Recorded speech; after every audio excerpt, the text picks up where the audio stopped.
Hello, everyone. 'Tis the season, and I'm not talking about Christmas today. We're celebrating a different holiday. It is Taylor Swift's birthday. Happy birthday, Taylor. As part of a partnership that I'm doing with Chadwick Webb's channel, we are doing a duo of Taylor Swift videos themed after her for her birthday. This is the big ol' song bracket. I've shared the bracket to the Facebook page. I've teased it on Twitter, X, whatever you want to call it. And we have 128 songs to get to. So let's cut right to the chase. But I can't do it alone. I'm not going to just be picking Taylor Swift songs by myself because that's no fun. I'm joined by three guests, the first of which on his channel earlier today, we ranked Taylor Swift albums. I'm very happy that we kind of both had this like brainchild of an idea to celebrate Taylor Swift because neither of us really cover music on our channels, but we should do more of that because we're both passionate about it. It is Chad Swiftmas Style Webb. How's it going, Chad? Shit, dude. Have a Merry Swiftmas, y'all. Yeah. I love it. I'm gonna just make our names pink there. There we go. That feels more appropriate. Are you excited for this? I know we just ranked albums on your channel, but how are you feeling about that daunting song bracket? Shit, dude, it's huge. I just got to say it's really party, but it's really huge. I was going through it on like multiple sides, like each matchup. Most of them are insane, and I'm like going inside of my head and myself, just like Taylor would, trying to figure out, the innerness of the Swiftmas Style Webb.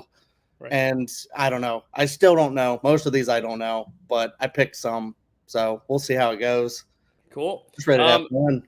Yeah, and joining us also, someone who also helped us rank some albums on your channel. It is your wife. It is Kerri Webb, another Swiftie. How's it going, Kerri? Welcome. Going great, thanks. How are you? I'm great. It's going to be really fun because we know, the three of us know what each other's favorite albums are and least favorite albums are, but songs, it's a little different because it hits different. You could have like a song that you love on an album you hate, and vice versa. You could have a song you're not a fan of on an album you love, and we all have those examples, so it'll be a lot of fun. Is this a harder task, you think, for you, or is ranking the albums harder?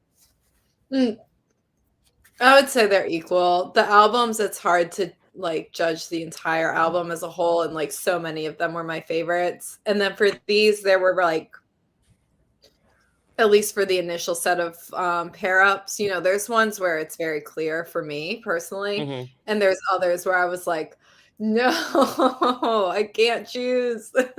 Yeah, it's going to be very, very difficult. But thank you for coming, both of you. And of course, we can't just do three of us, even though an odd number of people would help make decisions easier. And this even amount of people will lead to tiebreakers, but we don't care because it's going to be fun anyway. Because we needed this person on the channel because ever since I have met this person at a very young age, called her my sister. I didn't even realize she already had another sister before she had a brother and me, and that was a spiritual sisterly bond with the Taylor Swift. She's a mega fan. She loves Taylor Swift. She bleeds Taylor Swift. She probably has, I don't know if she has any real tattoos, but she may as well have like 1 million Taylor Swift tattoos. She is a fan like no other. I'm hyping her up, so she better deliver. It is Kelsey from Marvel-ous Movie Mondays. Yeah, you like that intro, Kelsey? I thoroughly enjoyed it, Dyl. Thank you so much. It's crazy that you say all that because I feel so ill prepared. I don't know why. I filled out my bracket last night, but I don't know. I was like not confident in it, so I'm like trying to fill out another one. I'm also like 2 hours before we started filming, I was like, you know what I'm gonna do? I'm gonna pick my favorite lyric out of every single song. Didn't finish doing that because that's an impossible task. This is going to be difficult for me. I don't know, but this is going to be fun too, because I have no idea where you guys stand. I don't know on like a scale from 1 to 13, if you will, how strong of like fans you guys are.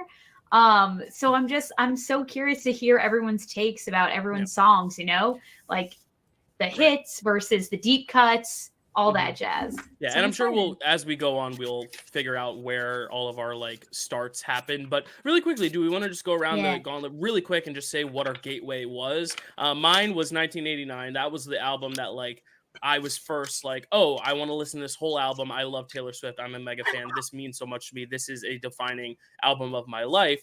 I had heard singles beforehand, and I had loved a lot of her music beforehand, especially Love Story. But like, that was the album that really got me into like, oh, I'm a Swiftie. Chad, what was your like gateway to Taylor Swift? Bro, I grew up with Taylor Swift, but it's one of those things where, you know, I didn't absolutely love her until she came out with Love Her. I mean, Love Her is my one of my favorite albums.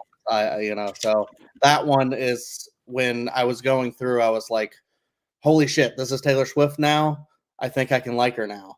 And then going through and listening to everything else, I'm like, wait, I can like everything she's done. So Wow. Yeah, Kerri, what was your gateway to Taylor Swift?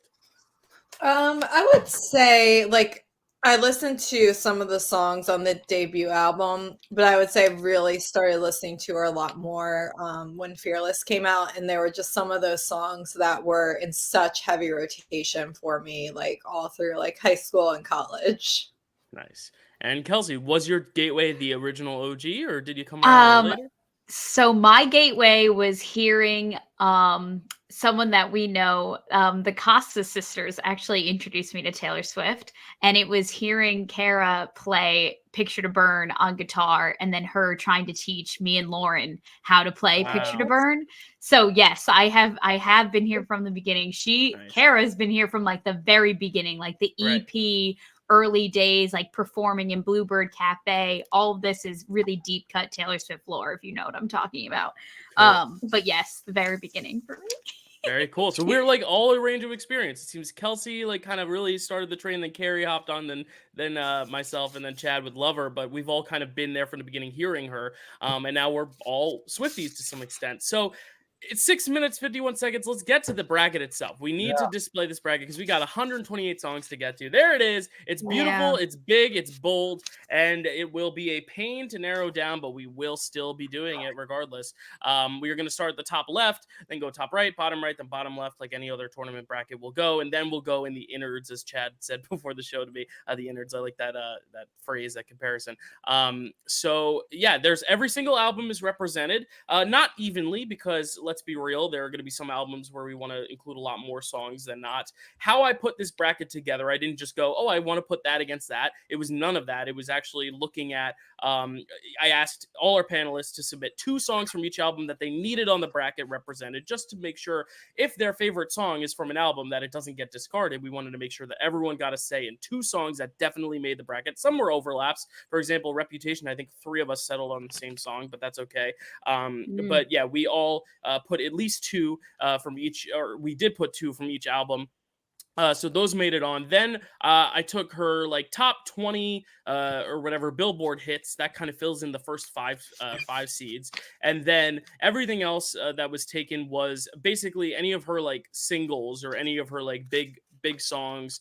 I tried to find room for everything that was like notable enough, plus all the ones that we recommended. So your favorite may not be on the bracket watching, but our favorites are definitely here because we have had a say in what made the bracket.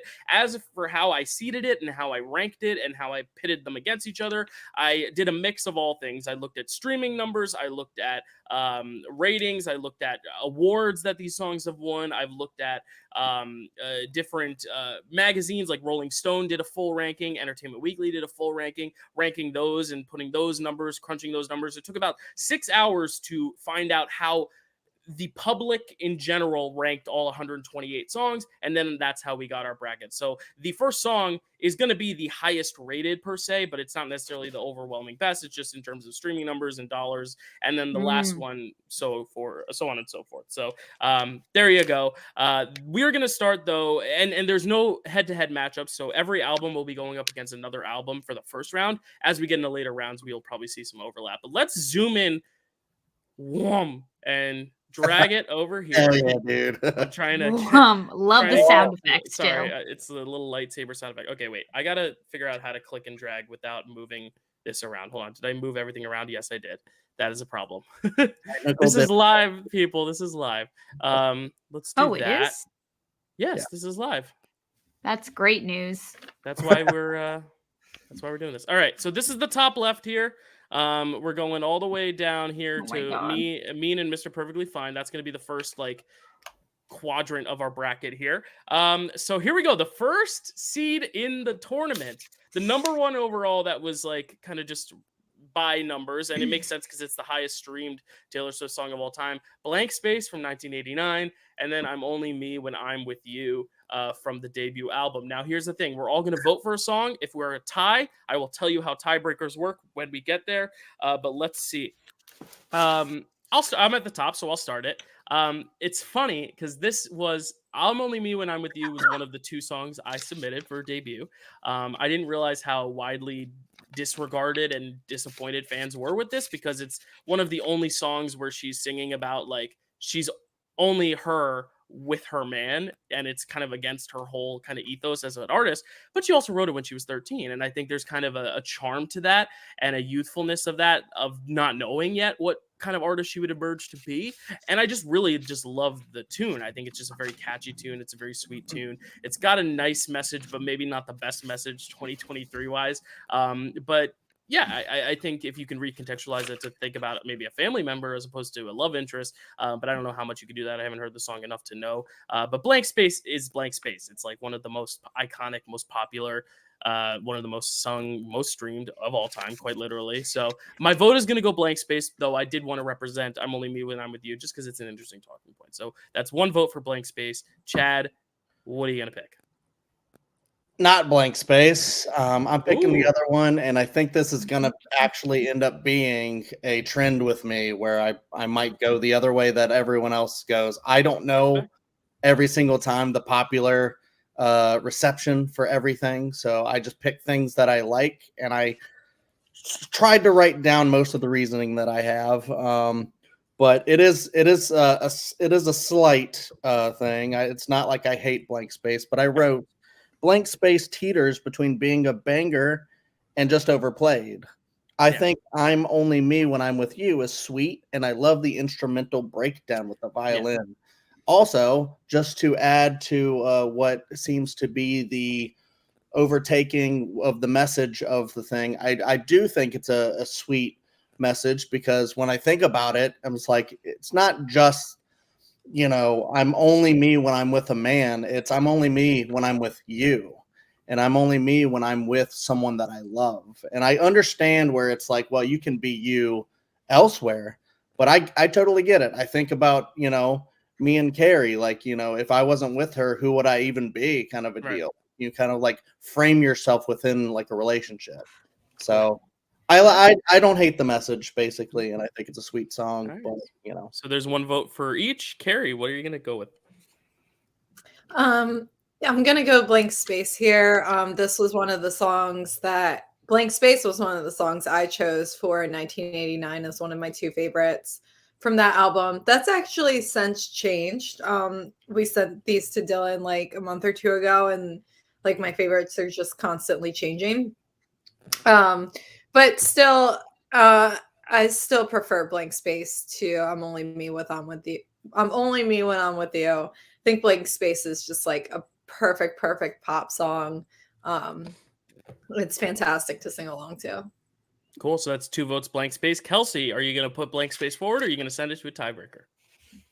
Okay, Dyl. So it's interesting that you went off on your whole spiel about how this could be about anyone, when in reality, there is a music video that goes along with I'm Only Me When I'm With You, and it does feature clips of her and her mom. Oh. So it's interesting that you said that it could be about anybody. So I always had interpreted it as like not just like a romantic relationship, but I always saw this song as a message to like a friendship rather than a romantic relationship. So it's interesting now that you said all that. With that information, I'm going to change my vote, because I originally submitted. Oh my god! Okay, I'm not going to do this. I'm not going to do this a lot, but I'm going to rechange my vote because I put this on the bracket. This was one of my 2 selections from Taylor Swift debut, because I really just loved the sound of it. And then when I looked at the lyrics, I was like, "Ooh, is she just?" I didn't love the messaging, but now that Chad has said what he said, you've said what you've said, I actually really like the idea of looking at it as like, "Oh, I'm only me when I'm with like the ones I love," rather than just like I'm,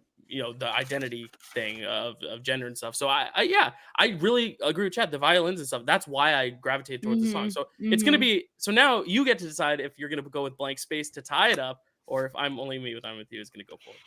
So what you need to know about like being a fan from the beginning is that when Taylor Swift changed to pop, like it altered the trajectory of my life. It altered my brain chemistry. Like it was a big deal in the Swiftie world when this announcement happened in 2014. She did a Yahoo live stream to announce that she was changing genres. She announced the album. And we know the debut single of 1989 was Shake It Off, and we'll get there when we get there. But this was the one that like really rocked all of our socks off. And so Blank Space just has it is just a bar after bar after bar. It is her peak lyricism. And like, it's so hard to pick like an iconic lyric from that song. I have picked an iconic lyric from this song, and it's "Darling, I'm a nightmare dressed as a daydream." Like, I just don't think that there's anything better than that line right there. And for those reasons, I have to vote for Blank Space, which means I have a tie. It's a first tie, and I said what I said knowing, because I do have the poll on my left, so I'm not going to use it to influence me, but just knowing what the poll looks like. There's a song that has a purple bar going all the way across the screen, and then one song that doesn't have a single vote. So based on the tiebreaker, I will give the numbers. With 0 votes, I'm Only Me with I'm With You. Blank Space, though, has 16 votes. So Blank Space will be going forward in the bracket. So here we go. The first. There we go. Blank Space. Oh, did I spell that right? No, I didn't. There we go. Blank Space advancing in the tournament. Next, we have You're on Your Own, Kid from Midnights and Mine from Fearless. An already very tough matchup. Chad, we're going to start with you for this one. This one's tough. I say You're on Your Own, Kid is extremely good and deep, but Mine is a classic bop that I love. This was a tough matchup. And then I wrote in all caps, for the first time. And then I wrote, made a rebel of a careless man's careful daughter. There's a great lyric for you. Yes, Chad, that's the lyric I wrote down. Also, wait, mine's from Speak Now, isn't it? Yes, it is. Opener. There were so many songs that I made yellow by accident that should be purple. So that should be a Speak Now color. I'm sorry, I gave it a yellow color. And also, Mine is one that I can actually drive and headbang to. So, yeah. All right. So Chad's voting for Mine. Kerri, what are you going with? Yeah, this is tough. Tough early one, but I'm pretty much on the exact same page as Chad. And I'm sorry. I know our friend Hannah, she sent us her our friend Hannah, who was on our album ranking that we released earlier today. She sent us her bracket, and this was actually her number 1 song that won it all. You're on Your Own, Kid. But yeah, I have to go with Mine. It's just a classic. It's one of the ones I've always adored from her. Yeah, there you go. So 2 votes, Mine. Kelsey, is Mine going to go through to the next round, or are you going to keep it alive for You're on Your Own, Kid? My vote is for Mine. There's not even much to say. I mean, Chad literally said the lyric that I had written down. My favorite lyric from that song. It's just, oh my God, it's definitely one of the stronger ones from Speak Now. Speak Now is my favorite era, and it's just so good. And as much as I love You're on Your Own, Kid, it's going to be Mine this time. Yeah, I agree. It's going to be hard for a lot of the Midnight songs because they haven't really seeped into my brain yet. There's some that I love, but like it's going to be really hard for the Midnight songs for me personally. Mine has just been around longer. I love it, and I have had time with it to love it. So I'm going to go with Mine. I didn't actually explain how the tiebreaker worked. I know I said I would when it came to it, and I never did. There was a Google poll that I posted on the Facebook page for people to, not us, but other people to vote for any songs they wanted to rep. It didn't have to be a certain amount. They didn't have to do one per album. They could just pick any songs that they wanted to give a shot to and vote for it. And then the ones with the most votes will get in over others. And there may be more ties. If we get to a second tie, we will go to a coin flip. But I figured that was a more fun way to do a tiebreaker to let the, fandom in on it as well. But Mine is going to go forward with a queen sweep. Because Also, the poll is still open, so you can Yes, live. so you can live vote. So if you are watching a tiebreaker about to ensue, and you're like, I hope that one makes it, you can vote for it a few times, and maybe it'll change things. Maybe it won't. Maybe it will. And I am gonna refresh it every time I announce a tiebreaker. So next we have The Last Great American Dynasty from Folklore, going up against Death by a Thousand Cuts for Lover. Kerri, you are gonna start this one. I know. This is hard. I love both of these songs so much. I'm gonna go with The Last Great American Dynasty here. I think just generally it's the one I would choose to listen to more. It's hard to say. It's almost a coin flip, but I think it just edges out Death by a Thousand Cuts a little bit. All right, Kelsey. Okay. I love The Last Great American Dynasty is one of my favorites off of Folklore.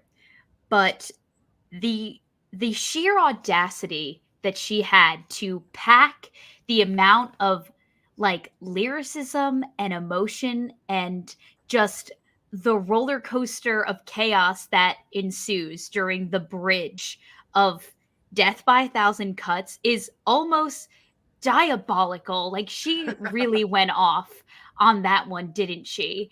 I'm trying to find my Death by a Thousand Cuts lyrics. Oh, it's my favorite lyric from Death by a Thousand Cuts is, I asked the traffic lights if it'll be all right. They say, I don't know. Just because I love that little personification. And she's, it's Death by a Thousand Cuts for me. I'm sorry, Last Great American. Rebecca Harkness, I love you. It's Death by a Thousand Cuts. There's nothing like it. We're at 1-1 now. I am going to go with just the one that I listen to more. I like both of these for very similar reasons, the lyricism and all that. But, I think right now my heart's going Last Great American Dynasty. So, Chad, it's going to be your choice whether you want to send it to a tiebreaker or put through Last Great American Dynasty. Buddy, this is probably the first one I got to that I was like, this is legitimately impossible. So when Kerri sighed, that was my whole thought process too. Sigh. These have to go against each other. I love these. Are my spoiler alert for the album ranking. These are my two favorite albums, and for Swift, and two great songs from those albums. But I went a direction, and I went The Last Great American Dynasty, and I say, here's why.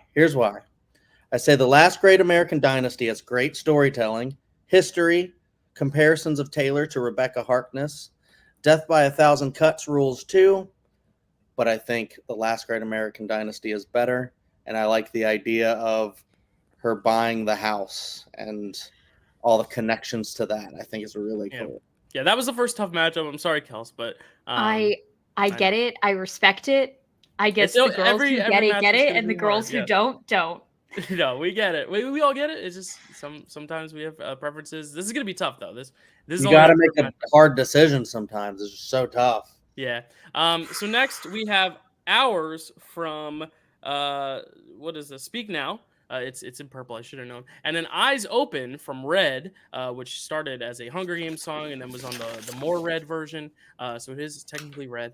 We're gonna start here with Kelsey. Kelsey, what are your thoughts on these two, and what are you gonna go with?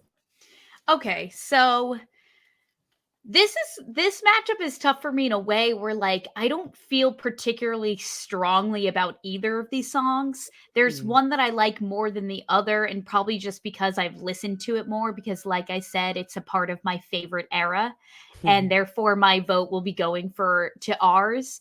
And what a sweet little song that is. Yeah, there you go. My vote, because I've actually heard this song more, just because I loved that first movie, is Eyes Open. Also just because I feel like we haven't gotten just like a fully rock album from Taylor. And so like, it's fun that this is like, what, Kels? No, I'm just stressed out because I'm like, if we lose Ours to Eyes Open right now, sorry, I'm getting ahead of myself. I'm a very outlier, but I like the rocky vibe of Eyes Open, rock vibe, not rocky, not like the boxer. But I'm gonna go Eyes Open because also there's like a consensus for some of these where I'm like, okay, I know what the popular opinion is, but if I really do like the other one, maybe I'll give it some love. Chad, it's 1-1. What are you gonna go with? Oh shit, man. Honestly, I know Kelsey has like a really, really hard leaning, but like these are kind of even for me. These both have grown on me quite a bit. And I've listened to them and I was like way, way, way pro ours. And I was like, I don't even know what the hell this other one is. And then I was listening to Eyes Open and I got the hook and I was like, it's kind of a banger. So I wrote, ours is catchy and sweet. I love people throw rocks at things that shine is good. I don't know if that makes sense as a sentence, but I said, but I love the gap between your teeth is a rough compliment. Eyes Open has a hook that really grows on me. I'm going to go It's Eyes fine. Open and see what Kerri says. Okay, Kerri, you are going to decide Wow. if Eyes Open goes forward or if we're going to go to a tiebreaker. Oh my God. To me, this is so clear. Like, Eyes Open for me is like an okay song. Ours is like, has been one of my favorites of hers since it came out. Thank God, Kerri. You know, Ours. All right, well, can I switch my vote to ours? well, I can tell you it's not going to matter because for the tiebreaker, ours got 6 votes and Eyes Open only got 4. So ours will go through. Here. Oh my That's a great gosh. song. I agree. That's a better song. I know. Sometimes our Kerri, opinions but sway a others, sensible one in the group. Thank God. We Thank God for can't you. wait Hey now. for it in a row. Hey now, don't start the spite votes coming out soon. We're not all right. spite. All right. So next we have Bad Blood from 1989. This is whatever version of Bad Blood you want. And You All Over Me from Fearless. And I'm starting here. I really like You All Over Me. I don't love Bad Blood, but like Kelsey experienced this too with me in the cinema when we were watching the movie. It's like these songs that I'm like, I don't like these ones that much. Once they come on, you're like, am I bopping to this? Am I, banging my head to this? Am I rocking out to this? And the added rap helps Bad Blood as well. I think it's a little more iconic. Wait, I'm gonna go still though. I think the better song is You All Over Me, so that's what I'm gonna go with. Even though I think Bad Blood has grown on me more, and it's from my favorite album, I'm still gonna go with the other one because it's I think my least favorite song on my favorite album. Chad. Yeah, buddy. Here's what I had to say about this matchup. I said Bad Blood is a banger, especially when you throw Kendrick into the mix. But You All Over Me is super deep, especially for being an early song. So I'm going to go You All Over Me. I do think Bad Blood, it does kind of fall into the same camp for me as kind of overplayed and not as much of a banger as other ones. There's a lot more, I'll say, big single bangers from Red that I like more than, I guess, 1989, apparently. Cool. So we're at 2 votes for You All Over Me. Kerri, you have the power to send it through or continue along Bad Blood's lifespan. I agree 100% with everything you guys have said, and I really love You All Over Me. That's it for me. All right. Kels, your vote doesn't necessarily change anything, but That's what were good. you going to pick? No, I mean, it's just the order we went, Kels. No, I know. But It wouldn't have mattered either way. I get it. You All Over Me, I think, is better, like, objectively. Subjectively, me personally, You All Over Me doesn't do much for me, so my vote was for Bad Blood. But I do agree that it's probably the weakest on 1989, for sure. But in this particular matchup, I would have preferred Bad Blood over this. But I'm okay with You All Over Me taking the lead. Cool. All right, next matchup. Oh, this is a toughie.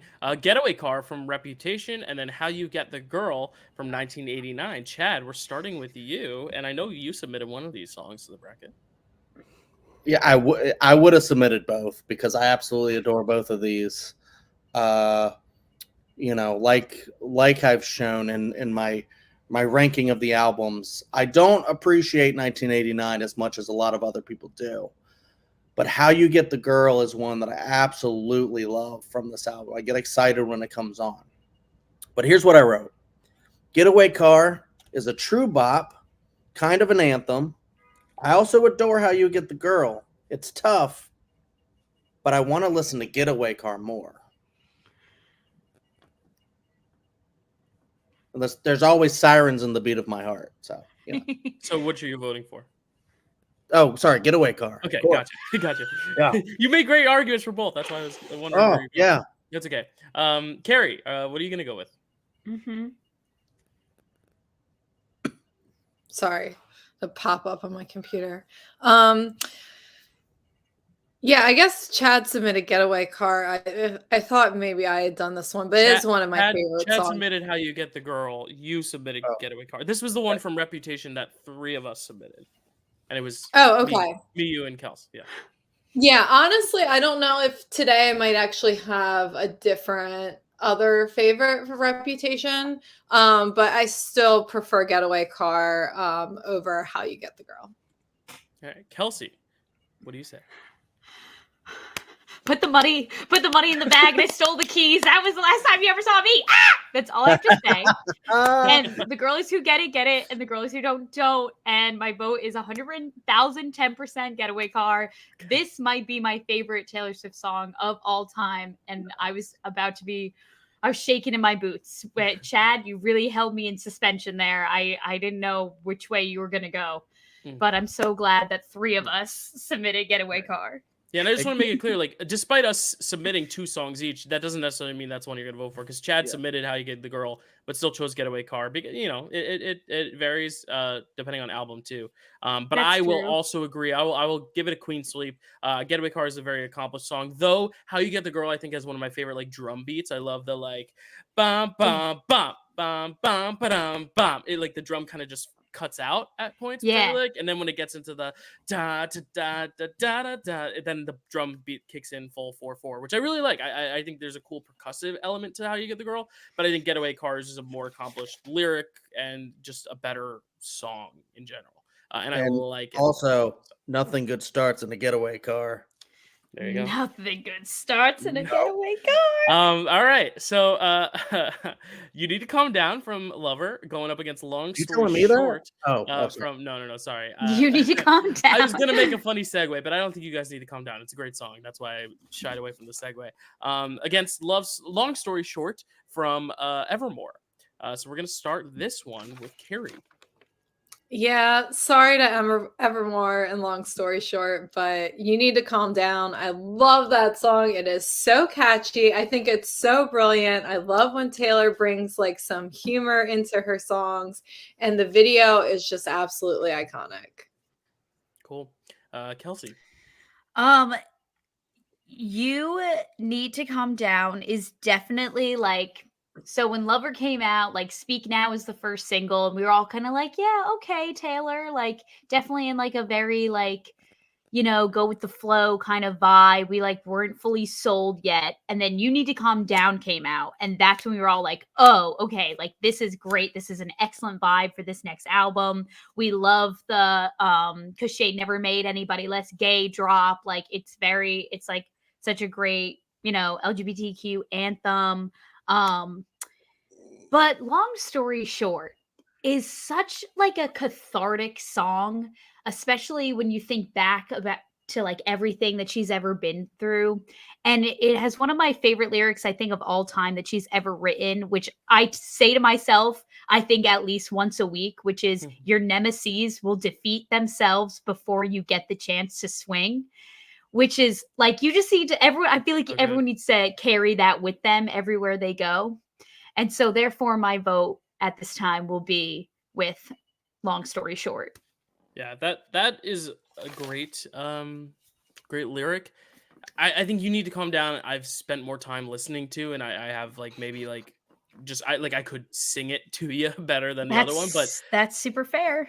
But it's a song that I really loved at the time that I think kind of with what Chad was saying with Blank Space kind of got a little overplayed to where I kind of grew out of it, where I was like, okay, I don't need to hear this one anymore. But now that time has cooled, I can now kind of enjoy it again. But Long Story Short, every time I get to that song on Evermore, it just like kind of shatters me, and it's just an emotional experience. I don't know though. This is so tough for me. I almost kind of want to hear where Chad's leaning, but I don't really know because he submitted both these songs for the bracket, so I really don't know where he's leaning. I'm gonna go with long story short. So Chad, you were gonna either tie it up or put through long story short. I feel bad. Oh, because Kerri loves one and Kelsey loves the other. I just feel like I'm picking between friends, but I'm not. I'm picking songs. We all No, love all bro. these songs. I gotta keep remembering that. We all love all these songs. It's totally Yeah. fair. You got to go with your heart. You know what I'm talking about? But as I wrote, this is a true barn burner. Yeah. There's a reason why people were conflicted. Maybe not Kerri as much, but I was definitely conflicted. I went that way. I went that way. I went that way. One time I really, really fell from the pedestal and right down the rabbit hole. Long story short, it was a bad time. But also, I've been going around for a long time saying, damn, 7 a.m. So I don't know. This is really tough. I do love the LGBT themes in You Need to Calm Down. It's a bop. I love playing that one. I love the music video. The Fab Five's in there. A lot of other great people are in there. It's a really great video. But I think I'm going to go long story short, actually. I said both catchy as hell. Actually, when I wrote it down, I did go with You Need to Calm Down. But now I'm thinking about it. I think Dylan actually swayed me because when I think about it, if I were to get excited about listening to one of them, it would be long story short. All right. So long story short, will advance. I always just feel bad because there's so many good songs in this bracket. But we're moving on to Bejeweled from Midnights and Should Have Said No from the debut. Kelsey, what is going to be your vote? The very first album and the very last album, or most recent? Bejeweled and Should Have Said No. That's where we're at. Okay. Mhm. So at first glance, I was like, oof, this is tough because you've got a pop bop anthem, one of the better songs that came out of Midnight's Bejeweled, which is so fun, and it brought us a great little TikTok dance. Yeah. And she says, and by the way, I'm going out tonight. It's very fun. Should have said no though. Like if you've been here from the beginning, like like this should have said no. The performances where she ripped her clothes away and was in a dress. During tour that she had rain come down during that song and she performed the last chorus in the rain. Like there's just so much power and like lore behind Should Have Said No. And I think at the end of the day, it might just be a little bit better of a song than Bejeweled. And it sounds crazy, but like I'm gonna go Should Have Said No for this Not round. not crazy. I thought about it as well, but I just think this is one of the songs from Midnights that I still like. As I've said, Midnights I need a little more time to grow on, but like that song Bejeweled, because of the TikTok dance, is really stuck, and I really like it. I think it's a good pop. So I'm gonna go Bejeweled on this one. Chad. Yeah, this isn't close for me. I'm picking Bejeweled. It's very, very easy for me. Bejeweled is actually in my top 10 all-time Taylor Swift songs. Wow, cool. Should Have Said No is a good anti-cheating song, but Bejeweled makes me want to sparkle and shine. What's a girl gonna do, Chad? What's a girl gonna do? That's what I'm saying. What is a girl gonna do? I love the song so much. I just want to make the whole place shimmer. And I love the music video. It has Haim in it. It has Laura Dern in it. It's like based on like Cinderella and fairy tales. I think it's really awesome. I love that she directed it. I love the camera work in it. I think it's a really phenomenal music video.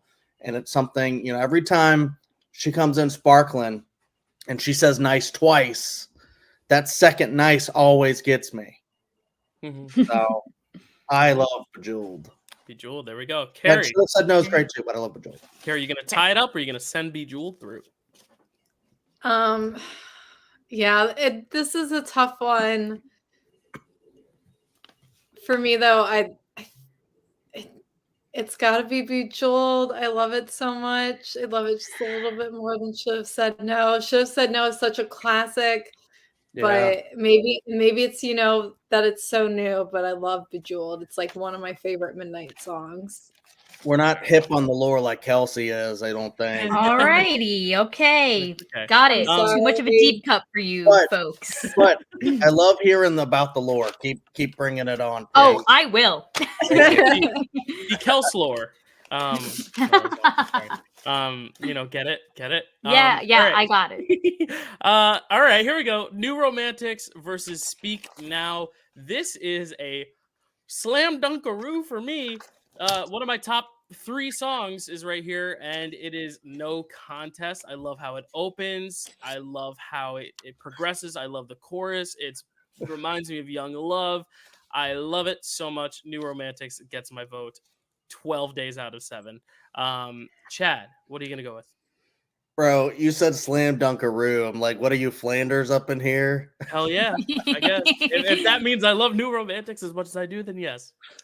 I don't know. Does Flanders love New Romantics? We'll have to I think find so. out.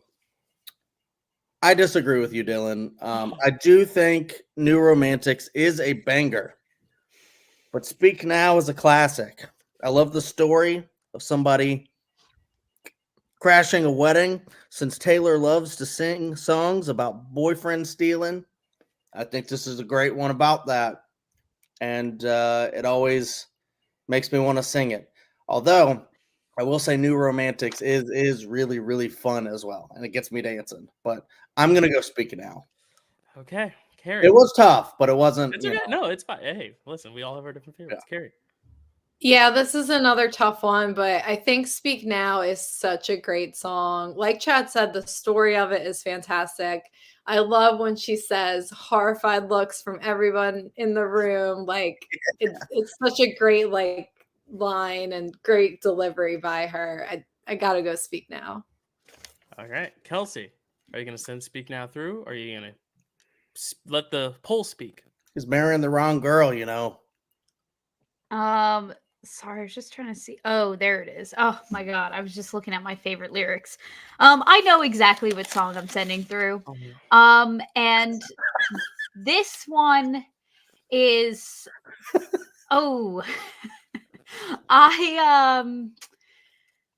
okay, so it's New Romantics. I don't know why I was I don't know what I was trying to say, but So you're not you're tying it up. You may not send it through, but thank you for giving it a fighting chance. Well, we'll find out in a sec. But go ahead. Oh, sorry. What I meant was I know which one I'm voting for. So the only thing about New Romantics though is that it wasn't that easy of a decision for me because in any other context it would have been. And it has nothing to do with Speak Now. It has to do with the fact that I don't love the re-recording of New Romantics. I think that the original is a little bit better. And that is the only re-recording that I'm upset with on 1989. I think that literally any other song on Taylor's version has been elevated since the OG. But I don't know. I don't think that you can recreate the magic of New Romantics twice. But lo and behold, it is still I think quite possibly, if not her best song, maybe second, third best song of all time. It's going to be New Romantics for me. Wow, we both have it in our top 3 all time. It's not Speak Now. I love Speak Now, but there's other songs that I love more on Speak Now that I can't wait to talk about later. Okay. So we're going to go to a poll. Let me refresh just to make sure all the votes have been tallied. All right, stopping the poll. Let's go. So Speak Now has... Let's see, 6 votes, and where is it? 89.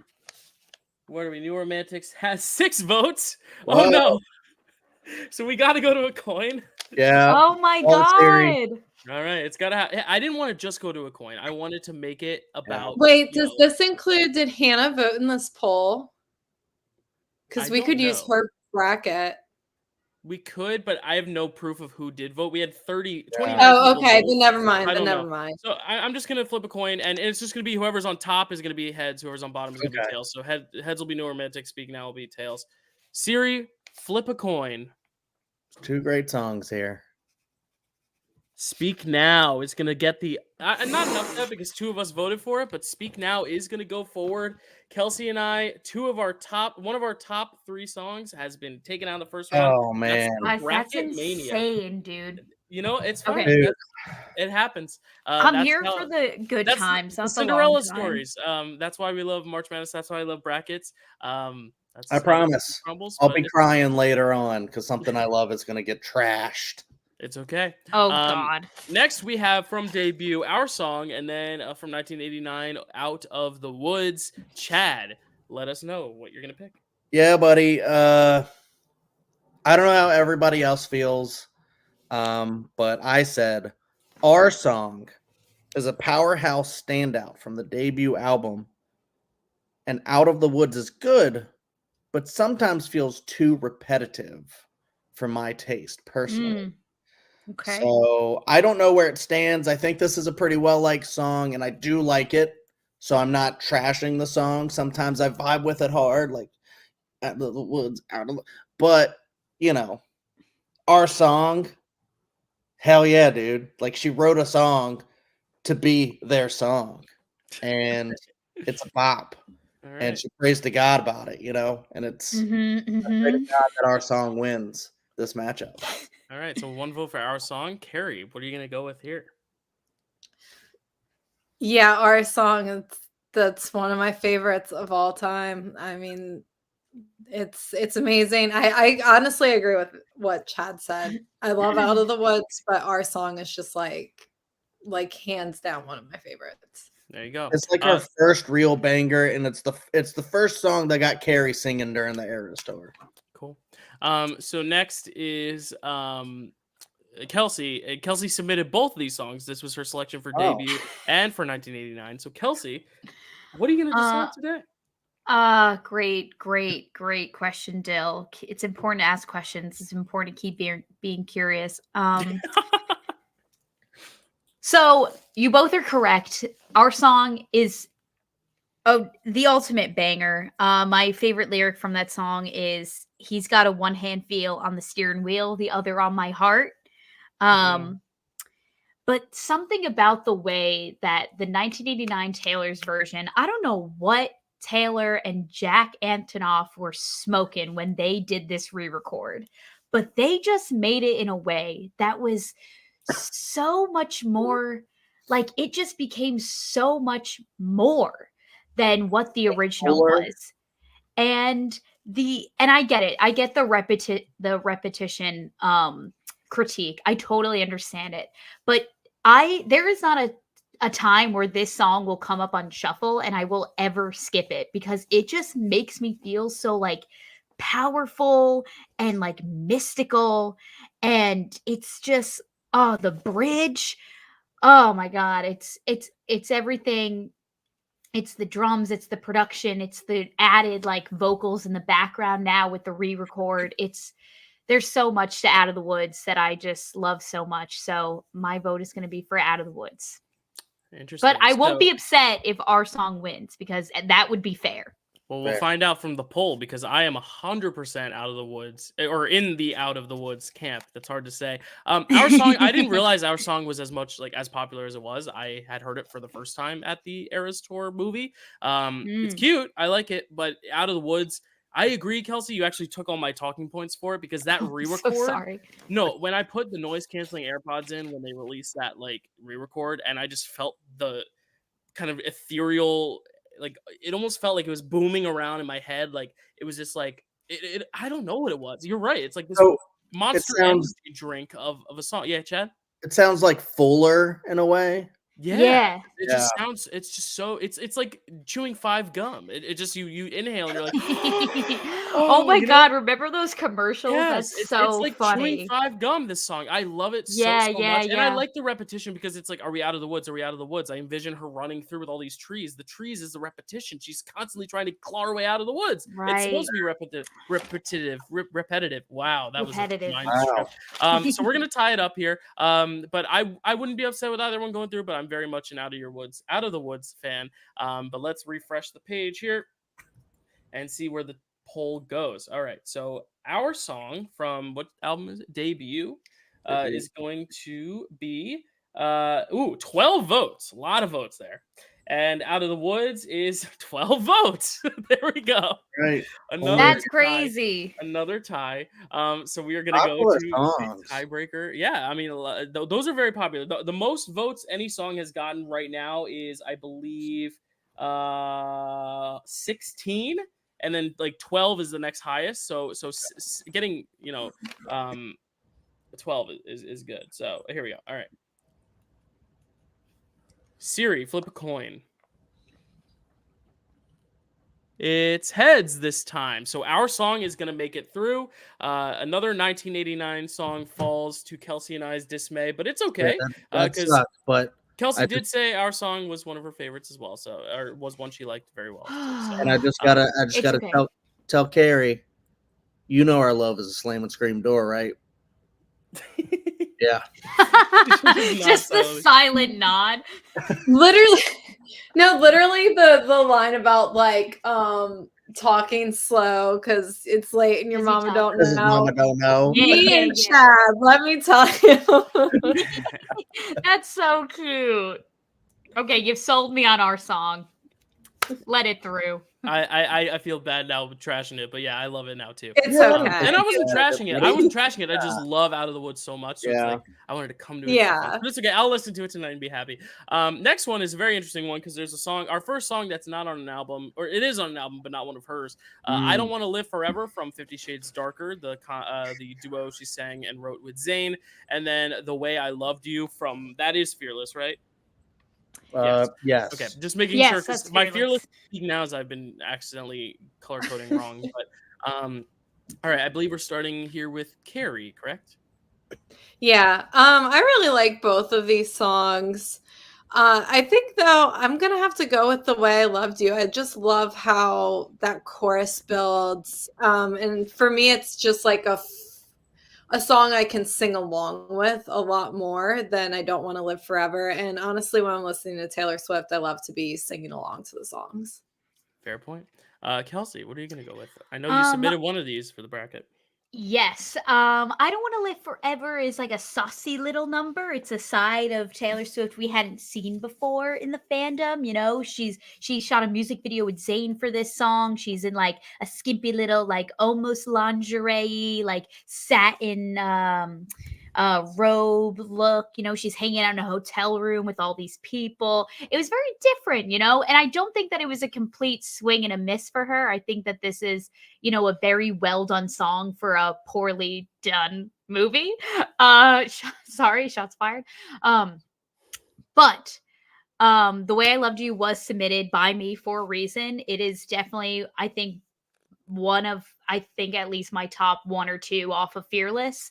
The chorus is incredible. I love the down strumming of the guitar opening. That's just like dun dun dun dun. Like you just know right off the bat what you're getting yourself into with this song, and it'll never make me feel just every single emotion all at once. It will never not make me feel every single emotion all at once. Cool. So The Way I Loved You.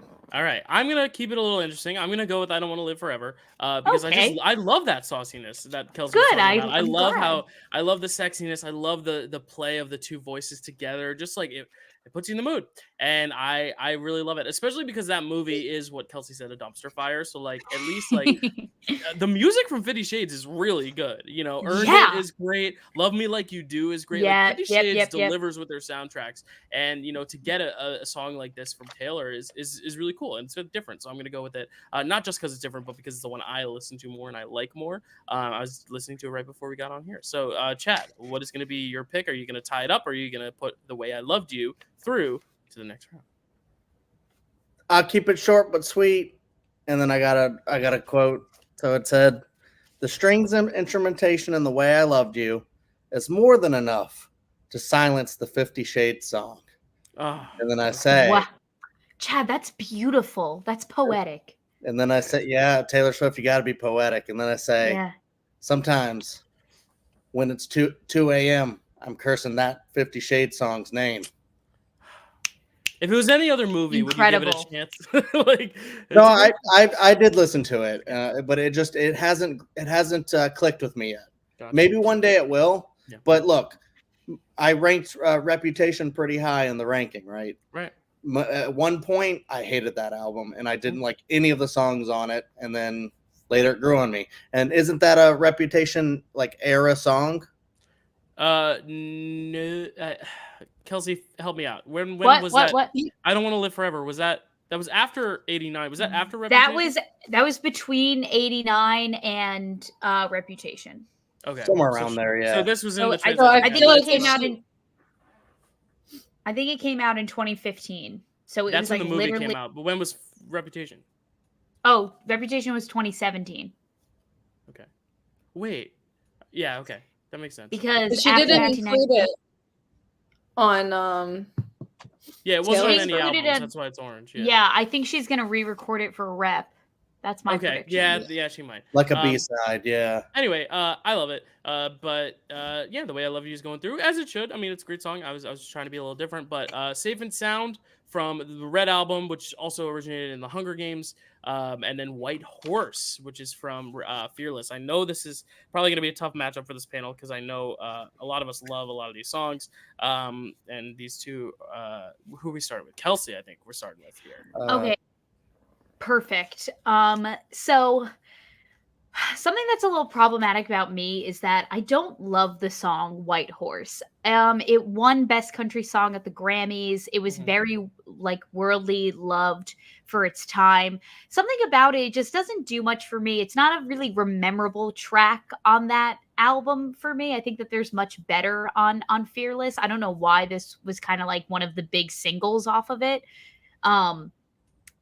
And so there's something about Safe and Sound that is so like almost haunting about it. And so I think it fits the mood and the tone and the style of the Hunger Games soundtrack so well. I'm so sad that this song was so underutilized in the actual making of the movie because it wasn't played until the credits rolled, which I hate when movies do that. They hype up this song that's going to be a part of the soundtrack for like they did the same thing with the Olivia Rodrigo song that just came out for the latest Hunger Games. Like they're not good at integrating the songs into the actual movie, which I will say the 50 Shades movies actually did put the songs that the artist wrote for them in the movies, you know, for better or for worse. Those movies did something right? And I just think that Safe and Sound is so beautiful and has just like such a great story to it.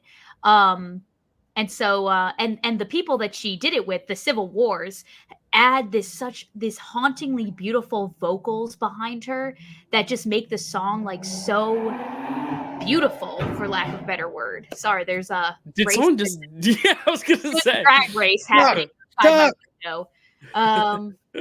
Anyway, it's crackhead hour here in Hamilton Heights, as we call it. So my vote is for Safe and Sound. This time. So earlier when I said New Romantics is in my top 3, this is another top 3 for me. Safe and Sound is one of my favorite songs, like movie songs of all time. The fact that it didn't get nominated for an Oscar that year was so frustrating for me, because it got nominated for like Globes and Critics' Choice and stuff. I just think the Oscars just never liked the Hunger Games series, and that's why the new song with Olivia Rodrigo is probably not going to get in either. But yeah, no, this song is beautiful, and I think yes, it plays at the credits, but I think there's something to be said about the way that movie ends. It kind of puts you in a dark spot to kind of have this song to kind of console you and be like, you know, you'll be all right. Kind of this haunting melody to kind of send you out, because a lot of times when a movie like this, you know, there's some movies where you're like, oh, that was great. Get out of your chair, run to the bathroom and leave. But there's also movies that you just sit and want to sit in your chair and watch the credits just because it emotionally hit you. And I feel like this song helps with that kind of emotional release at the end of that movie. And just on its own as a song, I just love it a lot. So my vote is also Safe and Sound. Chat. Yeah. Okay. Just making sure I'm unmuted. So I go, where's my notes? Okay. Ooh, Safe and Sound has great vocalization, but White Horse is a beautiful classic slow song about the disappointment reality can bring. And I'm pretty sure Kerri and I danced to that at prom. You did. I remember that story from your ranking so I'm video. going White Horse. I think it's beautiful. But I will say Safe and Sound, I almost went with because it is pretty excellent. I agree. Yeah, it's a tough matchup. Kerri, what are you going to go with here? Yeah, just to quickly repeat that story. One slow song played at our prom. It was White Horse by Taylor Swift. Of all the That's Taylor incredible. Swift love songs that I had hoped they would play at my prom, they decided to play the breakup song instead, Yeah. or one of the breakup songs. Oh. Still a beautiful song. I really love it, but I'm actually gonna go Safe and Sound here. I think it's just a little bit of the better song, and I've grown to just absolutely adore it. I did not expect that. There we go. I know you didn't. Safe and Sound making it through in a I tough think she's matchup. trying to tell you something, Chad. Oh shit. Okay. Well, no, we have a child together. It'll be really hard to No, break. no. What she's trying to tell you is you're going to be fighting in the Hunger Games tomorrow. I'm kidding. Oh, shit. Thank God we don't have to do that. I think I'm ready. I got my wristband. Next, we have Enchanted from Speak Now and the Lucky One from Oh my Red. God. I think I think I'm starting this one. Yeah, it's your turn. Yeah, let me look. I remember, is the Lucky One? That's never mind. I thought that was. Tell you now, you're the lucky one. No, I was wondering. I had on my notes. I was trying to see if that was the one I submitted. It was not because I submitted Safe and Sound. Duh. Okay. I was trying to figure out Red. I was like, what else did I submit? Because I know one of the ones I submitted, but I didn't remember the other one. But this wasn't it. But I love Red so much. It's my second favorite album behind 89. But I also love Speak Now. This is tough. Because Enchanted, I think, is one of the best songs of Speak Now. Whereas Wait, The Lucky One is not one of the best songs of. Like, I think there's many other songs better than The Lucky One on Red. Whereas I think Enchanted is one of the better songs in Speak Now. But if we're just looking song to song comparison, I'll still go Enchanted, but I think it's a lot closer than other people might think. But I'm gonna go Enchanted. Chad. isn't it? Come on, come on, come on! Don't leave me like this. This is really tough. I went back and forth so many times with this matchup because they're both such strong songs. But I think I sway more to the Lucky One because it talks about something a little different. But Enchanted is a banger I'm talking about. But I do like how Red is kind of like, Taylor trying to figure out where she fits into the Hollywood scene and all that. I think that song does a good job at talking about that. So, Kerri. Yeah, these are both really good songs. For me, it's just a little bit more Enchanted. I think it is such a standout from Speak Now, and I just love the way she performs it, especially like I don't know, there's just something so beautiful about it and so beautiful about the concept of just like meeting someone and in that moment you kind of fall a little bit in love with them. So going Enchanted here. All right, 2 votes Enchanted, 1 for the Lucky One. Kelsey. Enchanted was certainly one of the songs that I submitted. It was. The Lucky One is a beautiful story. I love when she tells a story through her songs. That's not always necessarily about her. That's what I loved about, the Folklore and Evermore albums. And oh God, the Lucky One is definitely one of my favorites off of Red as well. But Enchanted never misses. It's incredible every single time. So it's got to be Enchanted for me. All right, so Enchanted is going to go through, but it is one of the tougher matchups here. All right, next one, Champagne Problems from Evermore and Midnight Rain from Midnight's. Chad, you're going to start this one off. Oh yeah, this one was another tough one. Okay, so I said I love Midnight Rain. Like the voice changing effect and all that, I think is really, really cool. It's a really great song from Midnight's. But I'm going to go Champagne Problems here because I think it feels kind of epic, like a great piano anthem. And I love the way she goes, Champagne Problems. I like how she does it. So, there you go. All right, Kerri. Yeah, I feel like I say this every matchup. I love both of these songs. This is a pretty tough choice. I do think Champagne Problems though. It's just such a gorgeous song. I'm gonna go Champagne Problems. All right, Kelsey. This was easy for me because Midnight Rain is I think my least favorite song off of Midnight's. And Champagne Problems is just like what's the word I'm looking for when like people are like, wow, it's so big and powerful. I almost want to say Goliath, but like I don't think that's the saying. Yeah. Anyway, all right, no one knows what I'm talking about. Never mind, let's cut it. Can't do that. It's live. Champagne Problems is such a powerhouse of a song. Like, it was the clear standout for Evermore, and she made a point during the Eras tour to be like, I was really hoping that I was going to get to play this song specifically for you guys in a stadium, and she did, and it was crazy every single time. So it's the clear pick is Champagne Problems. Are you thinking of like something like Landmark?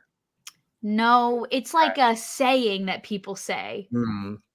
I said it's an pristine, prestige. I don't know. No, it's like whatever. I'll figure it out like in an hour from now, and I'll let you guys know. Champagne Problems is going through because I'm also gonna vote for it. I'm exactly in the same boat as you, Kels. I don't love Midnight Rain, but I do think Champagne Problems is like really, really solid. And it was one of the only songs like Getaway Car that 3 of us submitted. Myself, Kerri, and Kelsey all submitted it for the bracket. There were none that all 4 of us did because I know Chad and Kerri split on there. So you're not going to see any that all 4 of us put through, but we did all vote for it here.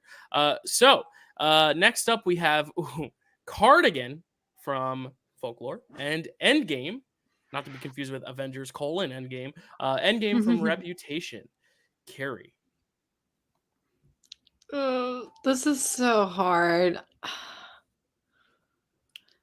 I think I'm going to go Endgame here. I don't even actually like the version on the album.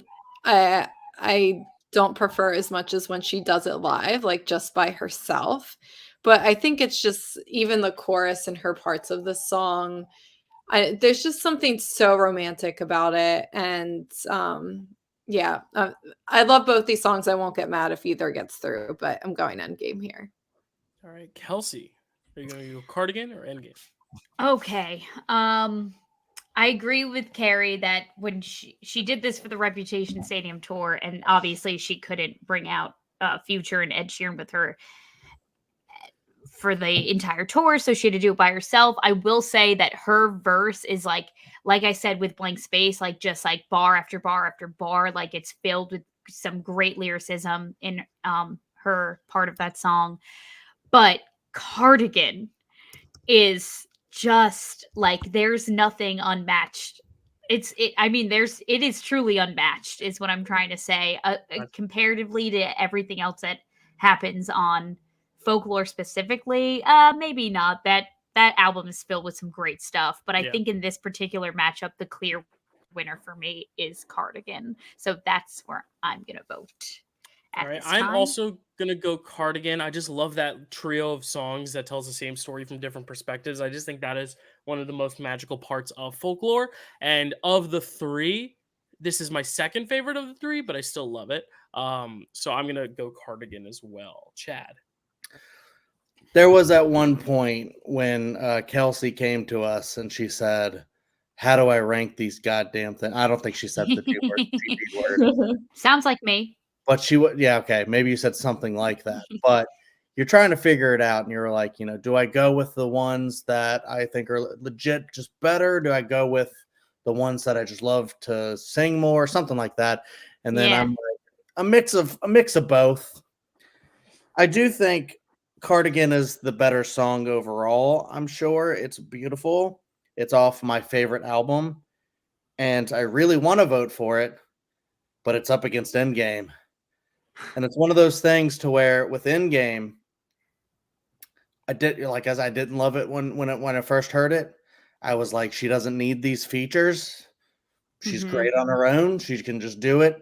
But I've so many songs I love where she has features that I just adore. Some we'll talk about later. And I think this slaps. I really do. I'll put on Cardigan, I'll go beautiful. And then I'll put on Endgame and I'll be singing it and just love it to death. Especially Ed Sheeran's part. I think he just like slams it. And then Taylor, when she be rapping and she be singing real fast. I love that. and that transfers it over into Lover, where she kind of does a lot of the same type of singing, and I really, really dig it. And Endgame is something, you just want to turn the volume up and just. All right. So you're going Endgame. Yeah. All right. So we have a tie here. We're going to go to the poll. I refreshed it just now, and we actually got an influx of votes over the last few matchups. So the highest one right now is actually at 32 votes. Last year was at 16, so it's practically doubled. So that's fun. So you're going to see a lot of higher numbers here, but it is what it is. Cardigan from Folklore is currently at 8 votes. And then Endgame from Reputation is at 6 votes. So Cardigan is going to get in. Not mad at it. Endgame. Yeah, not mad at it. Yeah. Beautiful. So Cardigan's going to go through. And then the last matchup here in our first quadrant, we have Mean from Speak Now and Mr. Perfectly Fine from Fearless. So wait, is there actually one below that? There's the bottom left quadrants right there, but this is okay. I see. Yep, so mean is essentially the 2 seed here, just based on plays and all that stuff. But this is gonna be. There's a lot more bracket to go. I'm gonna go get some coffee or something. All right, Kelsey, you're gonna be there. Wait, I'm starting this discussion. I believe so. Yeah. Between Cardigan. Oh no, sorry, Mean and Mr. Perfectly Fine. Oh, Mean and Mr. Perfectly Fine. Okay, so there was just something instrumental about hearing the song Mean in middle school for me. It really changed my perspective on life and, made me feel much better about, how vicious middle schoolers can be. And I do love Mr. Perfectly Fine. I think my biggest complaint about the vault tracks from Fearless is that they were all kind of boring, dare I say. Don't hate me. Live, laugh, love everything and everyone. But Kelsey, we're going to fight tomorrow. I'm kidding. They're definitely, for me, the vault tracks from Fearless, I think, are the weakest out of all the vault tracks that we've been given so far. I think that's fair to say, but who knows? Okay.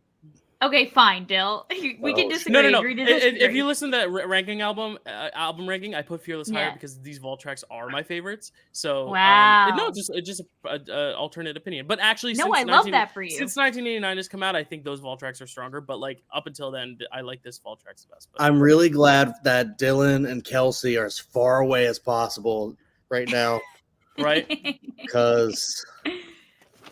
Yeah, just be a cloud of smoke. We're going to fight after school, and all you're ever going to be is Mean, Kelsey. I'm coming over to the east side, Dyl. We're squaring up. Kelsey, sorry. Continue. So, anyway, for me, because of the personal connection, I'm going to have to vote for Mean for this one. Gotcha. I'm going to go against the popular opinion. I'm sure a lot of people are going to be saying one song because it's the song it is and it's popular. But I think, like I just said, I think the vault tracks on Fearless are really awesome. And then this one is hands down my favorite. This is my second favorite Fearless song, period. I submitted this for the bracket because I wanted it to get on. I love just the device of Mr. This, Mr. That, Mr. This. Mr. That was just such a fun little game for the ears, and I just think it's just such a good song. Mean is kind of falling under the umbrella. I've heard it so many times. Am I sick of it? I don't know, but hey, it cheers up Kerri and Chad's baby, so maybe I do love it for that reason. But I'm going Mr. Perfectly Fine for this one. Chad. Yeah, I do actually love both. Mean is a song that when we had our baby have a lot of shots, we calmed him down by playing Mean. And he loved it, and he calmed down and soothed them. It was so sweet.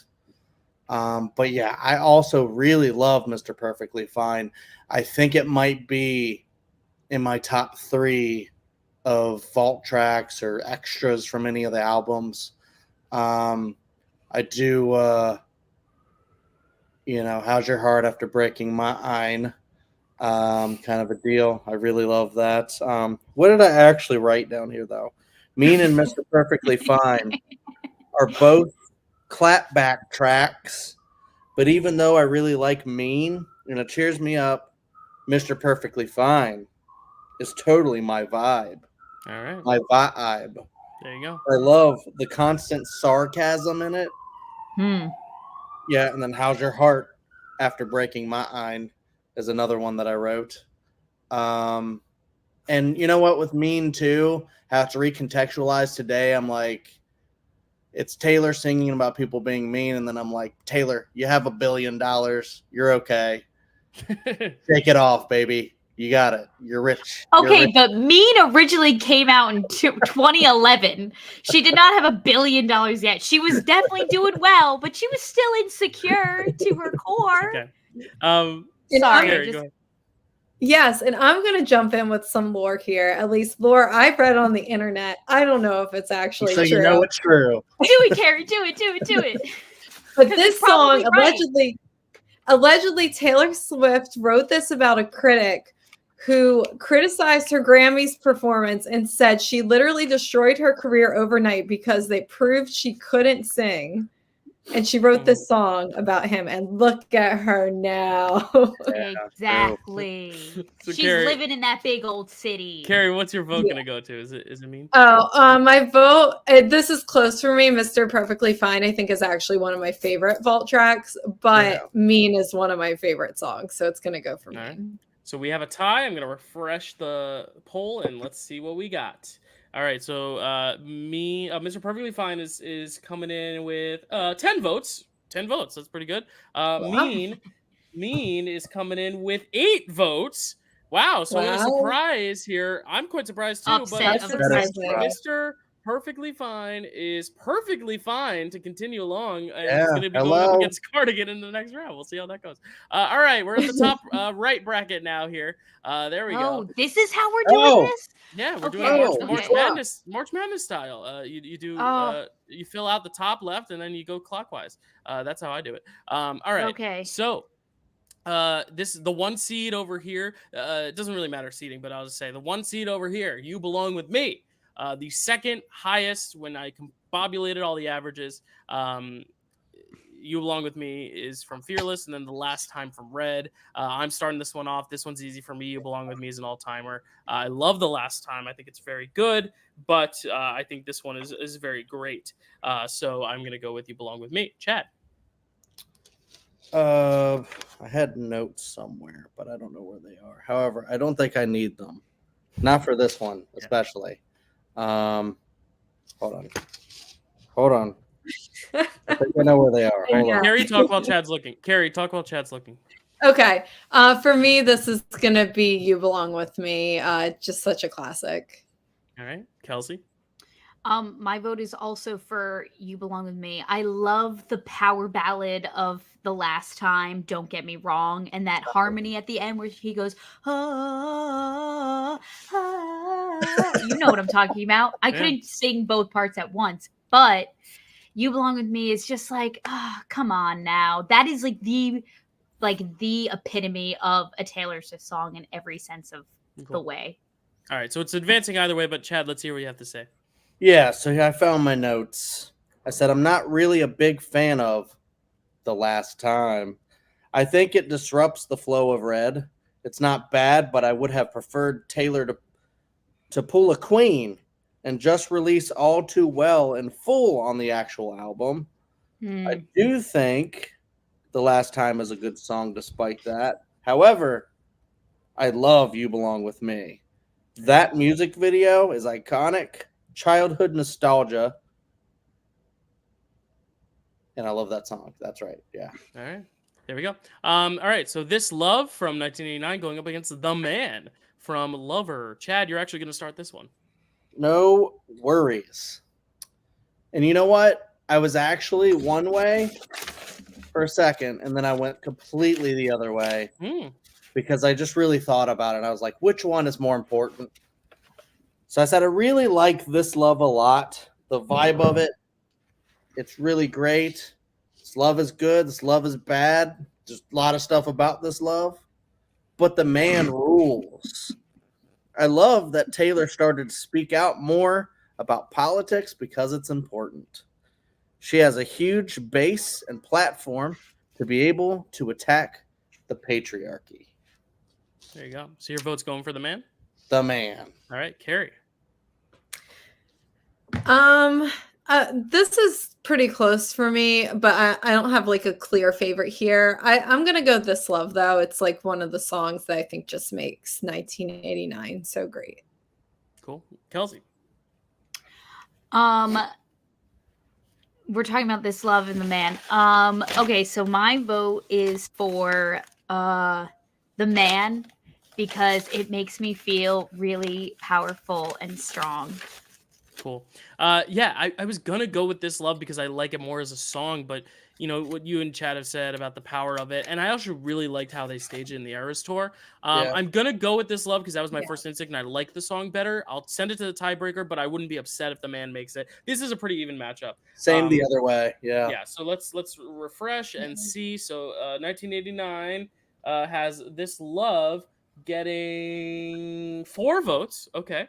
So not too high. The Lover, also, The Man has 4 votes as well. So we're gonna go to another coin flip.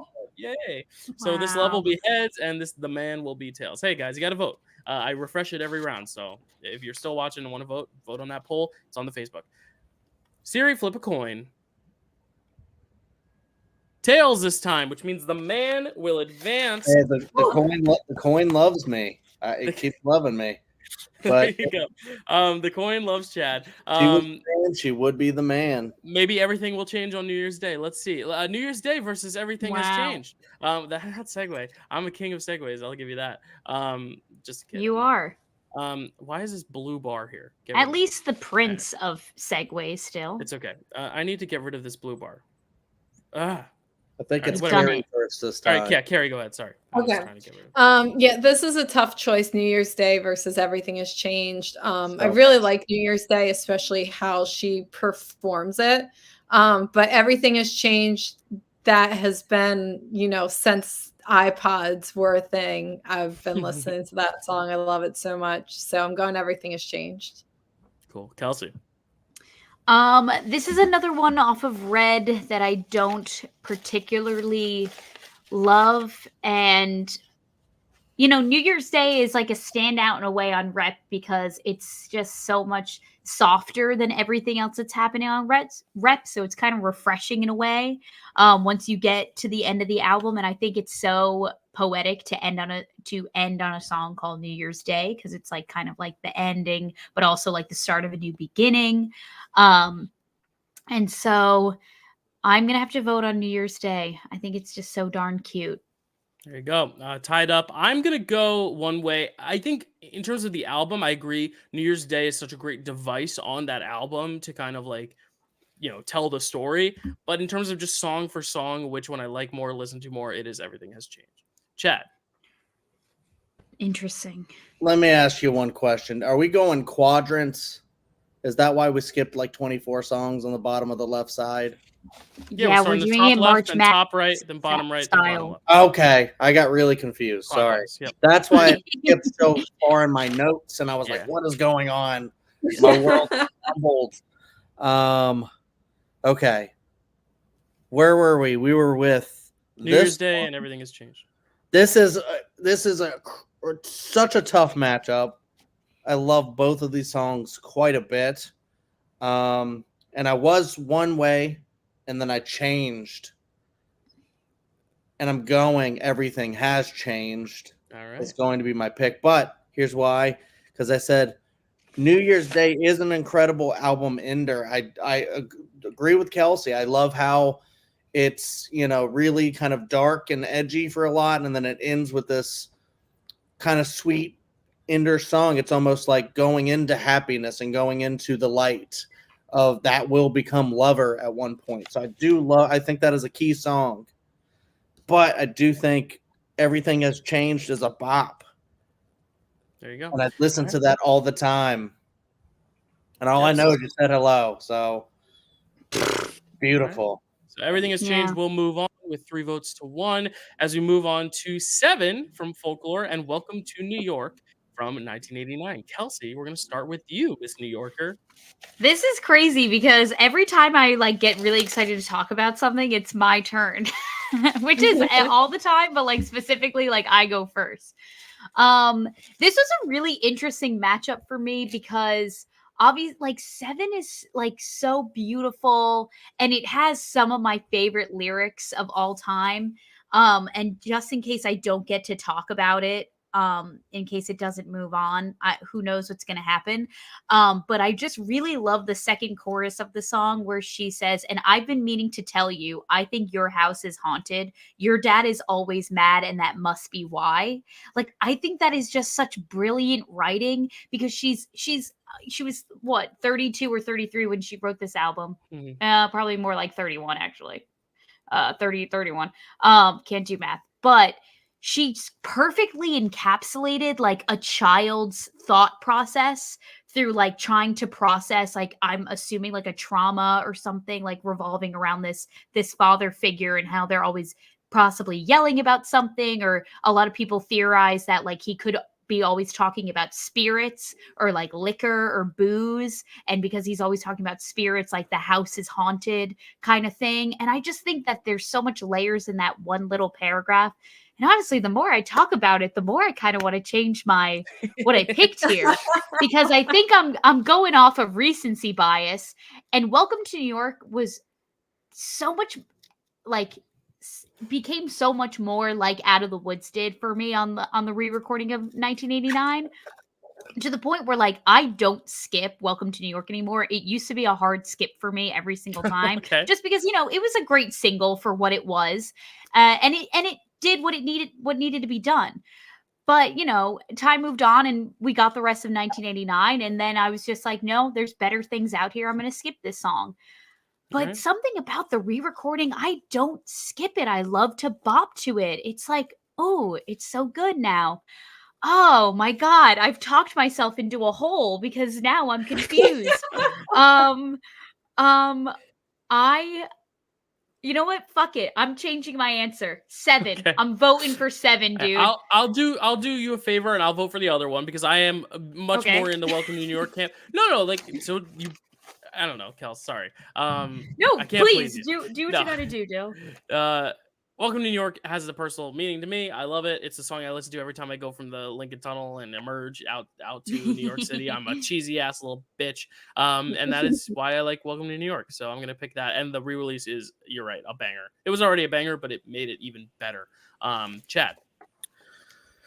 Yeah, this one isn't as tough for me, although I do think they're both fantastic songs. I say Welcome to New York is a bop for sure, and I really love it. But I just think 7 is deeper, softer, and cozier, with better instrumentation, because I love the strings in between the lyrics, and then actually literally everything that Kelsey said made me love it even more.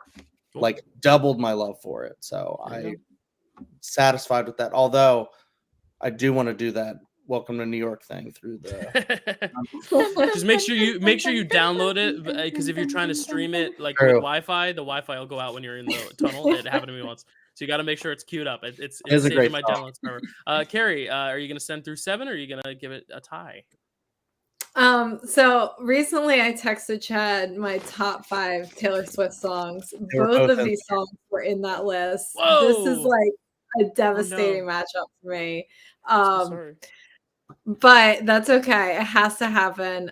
Yeah, I adore both of these. Like, I think 7 is just one of the most gorgeous songs she's ever made. And then like Welcome to New York, like, I don't know, it just gives me chills sometimes when I listen to that song. And the new version, I feel like there's so much more layering in the new version. It just like builds on an already great song.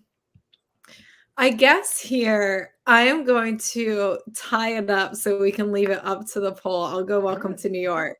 There we go. So it is tied up. I don't have to choose between my favorite. Refreshing here. Here we go. I like so, how if you listen to 7 on Spotify, you get to see Taylor's little child in a tree. Yeah. So Welcome to New York has 10 votes. And I'm going to scroll down to Folklore. 7 has only 4 votes. So Welcome to New York will be welcomed into the second round here. But will it make the 7th round? We will see. All right. Next round, we have Evermore's Willow. And then I Think He Knows from Lover. This is going to go back to me. And this one was easy for me because I think Willow is a track that I didn't really put up high, but then after seeing the Eras Tour film and that the way they stage it and the way it introduces Evermore in that concert and just the etherealness of it, I'm going Willow. I think it's amazing. Chad. This is a very tough matchup. I love her, and I love her. I think he knows, but Willow rules. It's a soft bop, and I adore it. So I'm gonna edge out Willow. I think Willow's the better songs, just slightly. All right, Kerri, we're going to you. You submitted both these songs for the bracket, so I'm curious to know where you I lie. did, and I really love both of these songs. This is it. The one we just Back to talked back. about, this one and the next one are like the ones I hate choosing between in this bracket. But I think I agree with you guys. As much as I love I Think He Knows, I think Willow is just such a fantastic song. It's either my favorite or my second favorite on Evermore. So yeah, I'm gonna go Willow. All right, so Willow's going to go through, but I want to hear Kelsey's thoughts here. You know, I feel bad for I Think He Knows because I think it's kind of like it gets a little forgotten on Lover, and I do think that it's one of the more fun boppy tracks from Lover. But my vote was also for Willow as well. All right. And it makes sense because it's so good. It's such a perfect blend of like brilliant, smart lyricism and a great little like, boppy beat behind it. It's a soft rock jam. I don't know how to describe it. I agree. So here we go with Red's Begin Again, and then Fearless's Hey Steven. Hey Chad, you submitted Hey Steven for the bracket. What are your thoughts on this one? Well, I was gonna say it's also kind of dangerous that Dylan and I are next to each other, so we're gonna have to battle soon. Are you not seeing this? Oh, I did not see that. Okay, Sorry. there you go. Oh God. Anyways, we'll get there at some point. We'll battle.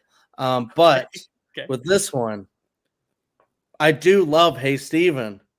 Just that yep, it works. It really works. I'm just like every time she gets to it, I'm snapping, like humming. But I mean, come on. Begin Again is probably the best song on Red and one of the best she has period. A song about recovery, healing, and moving on. I freaking love that. It's in my top 10 for sure. I love Begin. Cool. Kerri. Yeah, this is another one that's devastating. I just adore both of these songs, but one of them is my favorite Taylor Swift song, and that is Begin Again. So that's what I'm going with. All right, Kelsey. One more quick thing before Kelsey. I'm sorry. Okay. I just also wanted to say, because we talk about the difference between the OG versus the Taylor's version, I do think the original of Hey Steven is better because I love but would she write a song for you? And then she laughs. I think the laugh is genuine in the original, and it's kind of like an obligation in the re-record. Right. But it's still good. It's still good.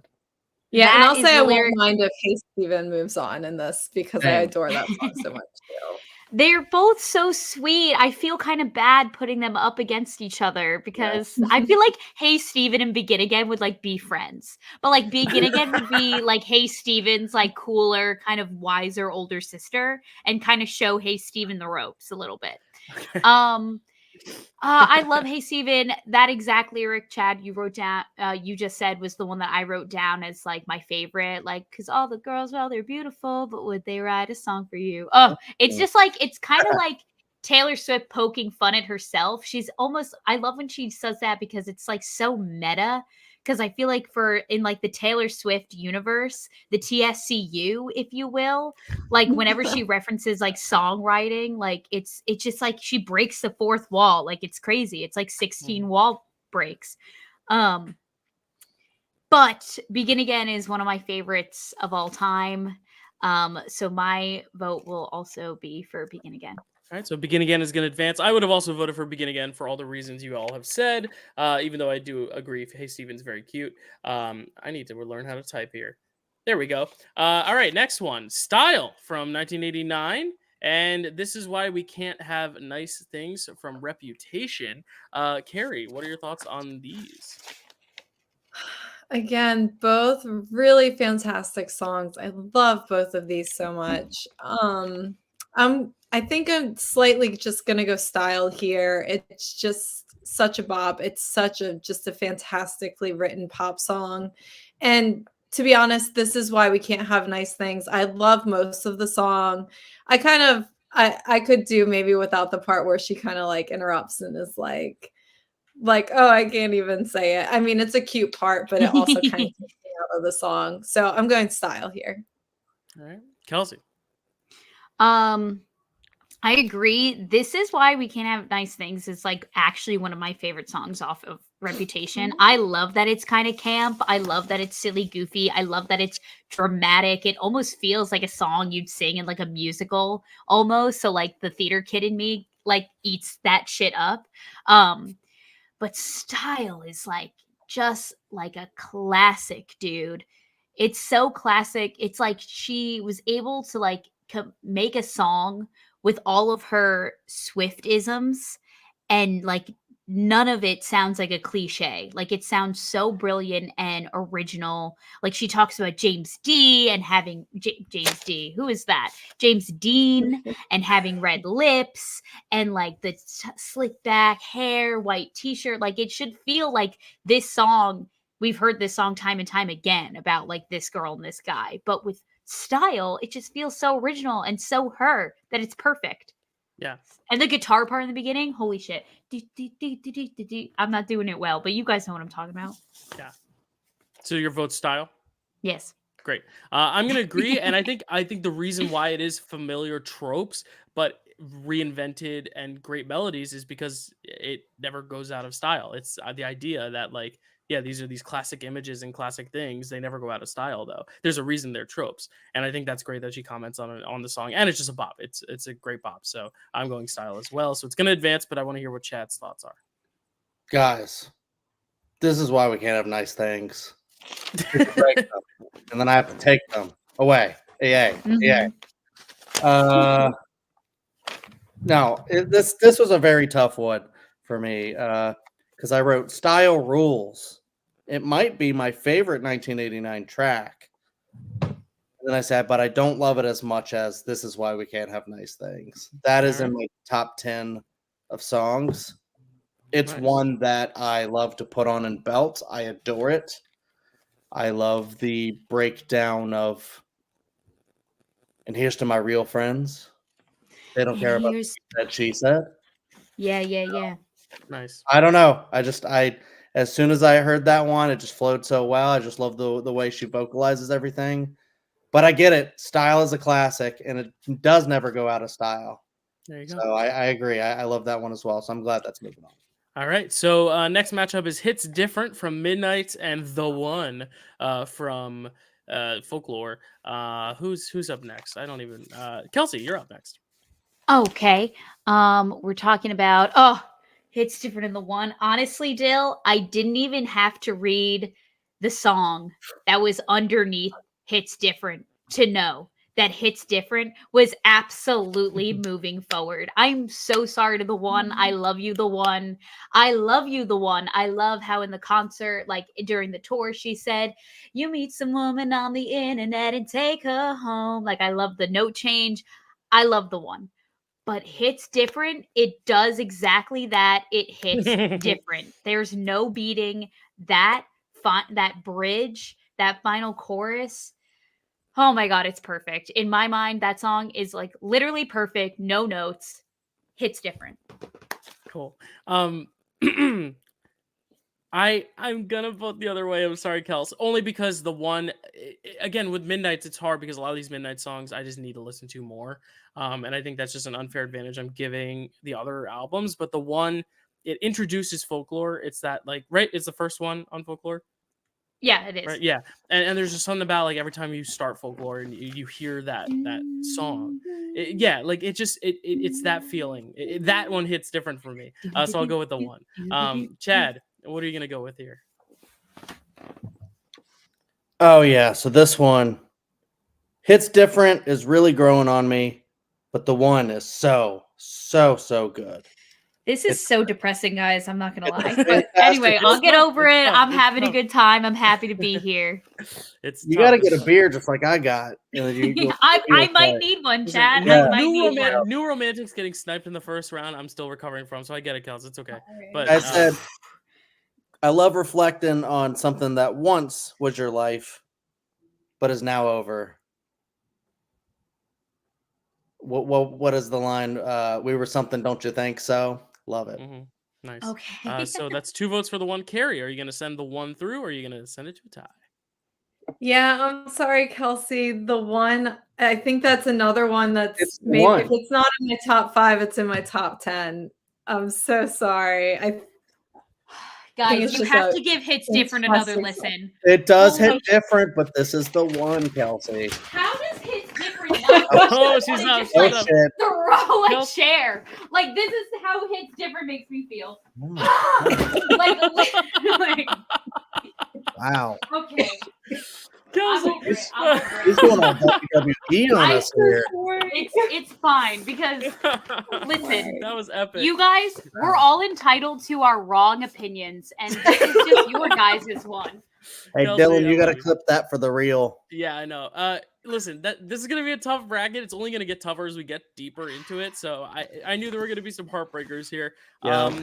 Yeah. Again, I just wish if Midnight's had been like her second or third album, and I had been listening to these songs forever, it might have been different. Might have hit different. Yeah, it's just I'm sorry, Kels, but hey, you're a good advocate now, so people can like listen to it more and reconsider. This bracket, it was all algorithms, but literally one. If I hadn't included 1 or 2 different factors like the Rolling Stone magazine or like the streams, it could have been a whole different bracket. But that's just how the numbers cranked out. I'm sorry, Kels. You guys don't understand how far Hits Different went in my bracket. My numbers are all screwed up now. Oh no. It's okay. fine. It's fine. Kelsey, I'm happy to be here. New Romantics was in my final 2, so you know. Yep, I relate, Dyl. Yep. It's okay. No, hey, listen, it's fine. It's all good. There's gonna be more, I'm sure, that I will, be sad about, as we all will. Marjorie and Paper Rings, though, this might be another one of them because I know people love Marjorie, but Paper Rings is like, I just get so much joy listening to this. This is my favorite on the Lover album. It just fills me with such joy. It makes me so happy. Yes, it's a little simple. Like, it's not as complex. There's not much musically going on. Lyrically, there's not as much as some of her deeper, more emotional, like, sad breakup. But there's something to be said about just, like, the fun and happiness that is. Kelsey, I wasn't saying it's not good musically, but, it's not as, like, complex as some of her other songs. But I like that. You're talking about Paper Rings? Yeah. Okay, I thought you were saying that there's not much going on musically with Marjorie, and I was No. about to throw my chair again. No, I was giving Oh, Paper Lord. Rings its due because Paper Rings is my favorite song on Lover, so I'm gonna give Paper Rings Okay. the small edge, even though I like Marjorie a lot. Even though I think it's gonna go one way, I'm gonna go Paper Rings because I love it. Chad. Okay. Yeah. Yeah. It hurts. It hurts to vote against Paper Rings, but I'm gonna have to do it because Paper Rings, darling, you're the one I want. However, I love Marjorie. What died didn't stay dead. It's a beautiful metaphor, but also reminds me of Pet Sematary. Okay. Evermore's a great fall album. There you go. So 1 vote Marjorie, 1 vote Paper Rings. Kerri, what are you gonna go with here? I'm siding with you, Dylan. I love Paper Rings. It is so catchy. It's so fun. It's so cute. I'll listen to that song any day. Paper Rings. All right, Kelsey, are you gonna tie it up? Or it sounds Okay. like you're going to, but we'll see. Kelsey. Okay, so Paper Rings is very fun. It's very boppy. It was definitely a standout for me when on my first few listens to of Lover. But guys, like, okay. So Marjorie, first of all, just to give some backstory, is about her grandmother who passed away, who was a famous opera singer. And they were actually able to layer in clips of her grandmother singing in the background vocals of Marjorie. So when she says the line, when Taylor says the line, and if I didn't know any better, I think you were singing to me now. Literally, the background vocal is her grandmother singing. Oh, so it's just strip all of that even from this song, this brilliantly beautiful song. Strip even the fact that if you went to the tour, you know that during Marjorie, everyone puts up their flashlights in honor of, you know, Taylor's grandmother. Strip all of that, and just like there's just something about Marjorie where like you have no choice but to think of like your own loved ones in like your life. And there's and like, not to get like so sad and depressing right now, but especially like once you've gone through like major loss in your life, like to hear this song, like I cannot listen to Marjorie without crying. Like there's just no way. I'm trying to find the exact lyric. I mean, the entire bridge just like breaks me down to build me back up again. But like when she says, I should have asked you questions, I should have asked you how to be, asked you to write it down for me. Like, oh my God, I have full body chills every single time. I just think that Marjorie is absolutely brilliant and a breathtaking song. It's got to be Marjorie. Yeah, it sucks because like I love both of them, but I gotta So it's gonna be a tie, just because you know I do still prefer Paper Rings. Just I was at but Paper Rings once and then I switched. yeah, it's tough. So Paper Rings is getting 8 votes, and Marjorie. What is Marjorie not on Folklore? Oh, it's on Evermore. Marjorie only got 4 votes, only 4. So I think people need to listen to Marjorie with the context that Kelsey's speaking of. Don't flip it. I thought I was gonna get outvoted. But yeah, no. Listen. The viewers have spoken. Next we got Fearless from Fearless, and then Picture to Burn from the debut album. This is 2 early Taylor songs. Chad, which one are you gonna pick? Oh, me first. All right, yeah. This is pretty short. Fearless is easily better than Picture to Burn, despite the latter being really fun. Fearless is a jam. Picture to Burn is one that definitely grew on me. But Fearless feels more genuine, and Picture to Burn feels like a template song that she wrote about popular country things. But it is still a bop. You know, they're both great, but Fearless is deeper.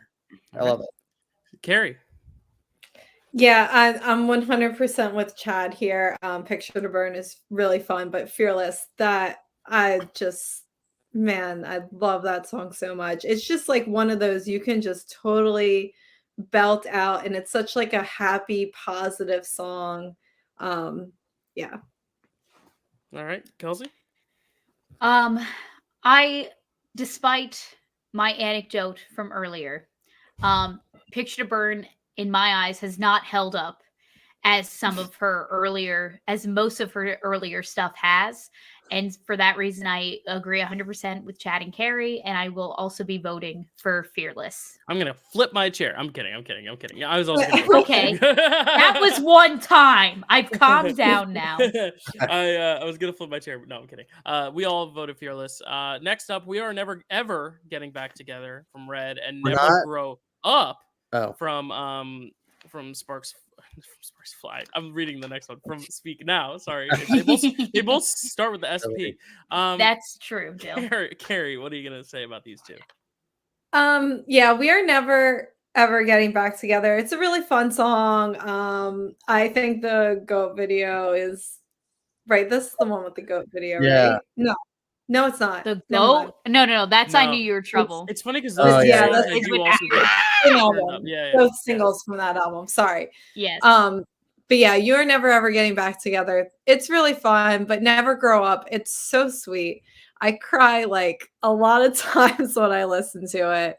You know, I think not just like thinking about my son, but also thinking about my own childhood. So Never Grow Up for me. Cool. Kelsey.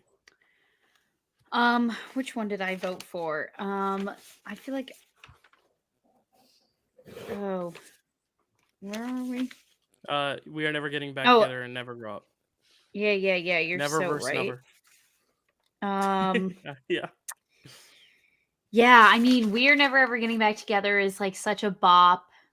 Never Grow Up makes me cry. I can imagine that this song might hit different for two people who just had a baby. It does. And you know what? I don't even remember which one I actually picked, but I'm going to go Never Grow Up because I did sing this at a school talent show in middle school. So I'm going to go Never Grow Up. How I wish I lived on the south side to see that. Is there a video? I think it's on my dad's Facebook. I'll have to get it from him. Wow. So yeah, Never Grow Up is the one I submitted for Speak Now as well. I will be voting for it. I love it. I also love in Taylor's version a grown-up Taylor singing Never Grow Up that she wrote when she was a kid. I just love that. We are never ever getting back together though. I grew a bit fonder appreciation for it though. I was taking a cabaret class. I sent Kelsey this video. We had a guest speaker come in because it was all about like cabaret, like trying to make your own songs. Like we were taking a class on like how to reinterpret a pop song and like make it different. And this woman, Linda Rodolitz, came in as a guest speaker, and she performed her version of "We Are Never Ever Getting Back Together," which was like a Fiddler on the Roof, like Jewish woman's lament of it, and it was all spoken. It was like rhythmic speaking. It was amazing. It was my favorite version I've ever seen of it.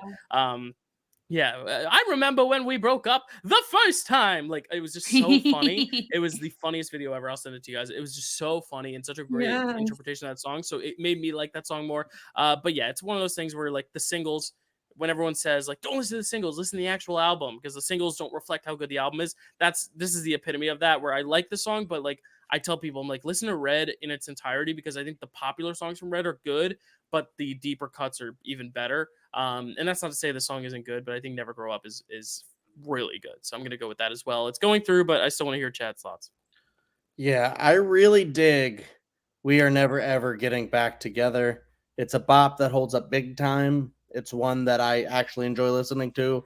I think pretty much every time. I love the position of that on Red, where you have that, and we're really never getting back together, dude. Okay. And then right after that is Stay, Stay, Stay. So it's very complicated, okay? But I love the placement. I think it's great. However, yeah, no, I agree. Never Grow Up, though, is a top 10 song for me, especially having a child, but also being aware of mortality and wishing aging just wouldn't happen, and reminiscing about childhood silly things when you just didn't have a care in the world. This song makes me cry so hard every time. So I guess I agree 100% with what Kerri said, because we said pretty much the exact same thing. Nice. And yeah, I can't listen to it without crying. So there you go. So now we're moving on to Sparks Fly, another Speak Now track. And then Don't Blame Me from Reputation. Kelsey, as soon as you get back in your chair that you threw and now has been reassembled, I would love to hear what you think of these two songs. Go ahead. It's my turn? It is. Okay. That's great. Okay, so Sparkfly is great. Oh my god, it opened up the Speak Now World Tour. She literally like arose from the stage and was like, drop everything now. Oh, it was such an iconic. Oh, it was brilliant. But this is just like one of those things where, oh my god, Don't Blame Me takes me to like another spiritual plane every time I listen to it. I'm like, you remember that GIF from back in the day of like Winnie the Pooh like floating out of his body? Yes. That's how I feel every time I listen to Don't Blame Me. And if these two songs, if it was like Red Pill, Blue Pill, and it was like, you have to only listen to Sparks Fly or Don't Blame Me ever again, like you have to pick one to listen to from here on out, I would be super bummed if I never got to like listen to Don't Blame Me ever again. So I'm going Don't Blame Me. Cool. I don't blame you, Kels, because I am hands down in Don't Blame Me's camp. It is my favorite song on Reputation. It is such a banger, and it's just It's just everything I do like about Reputation is in this song. I love it.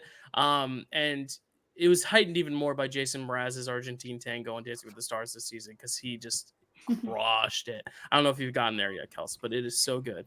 I haven't gotten to Taylor Swift night yet. Okay, but I'll just tell you, he dances Argentine Tango to it, and it is freaking awesome. The flicks, oh my god, this song is He's so not doing so a bad so job. good. And the thing is, well, it's over now, so I can't tell you what happened, but I will tell you when you watch it. But Don't Blame Me was also a song that I liked. When I watched the Eras movie, though, that is hands down the best production number in that concert, I think.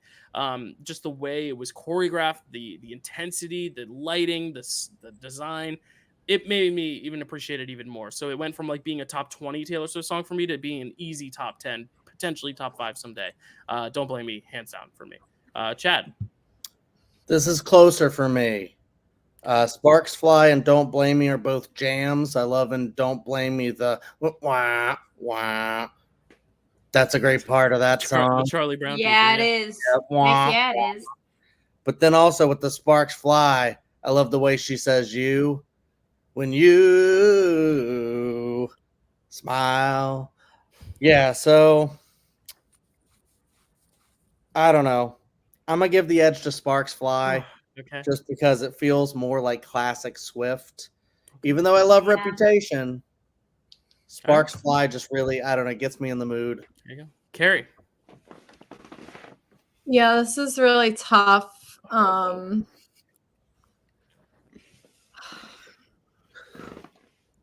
gosh. I think I know. I was originally gonna go one way, but I think I'm gonna go the other way. You guys have kind of convinced me, especially with how she performs this song, Don't Blame Me. It is just such a fantastic part of Reputation.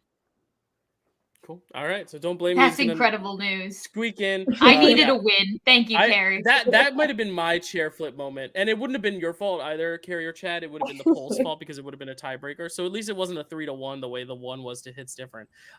So yeah, I can respect it. But Don't Blame Me will go on. Next, we have 15 from Fearless and Question from Midnights.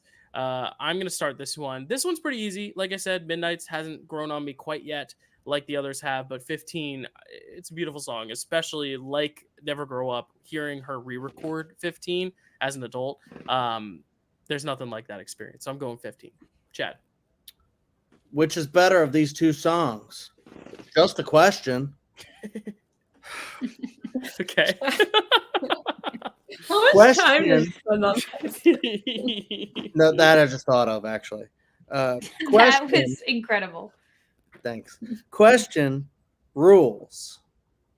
But 15 is such a cute classic song, or just a cute classic about what it feels like to be young, innocent, and impressionable, and it's your first day of school. Yeah. 15 is it. All right. Kerri. Oh my god. I picked the wrong time. That's okay. I can go to Kelsey next. Kelsey, Wait, go, and then we'll go back to Kerri. Sure. Okay, so 15 or question. So one of these is a good song, and the other is a great song that also carries a nostalgic factor for me. And just growing up and like hearing like the trials and tribulations of a 15-year-old Taylor Swift, like not when I was 15 yet, because we're younger. Dyl and I are younger than her. But you know, like to hear the life lessons like early on of 15, and specifically the lyric, in life you'll do things greater than dating the boy on the football team. I was just like, God damn, this woman is wise. Like, she's so right.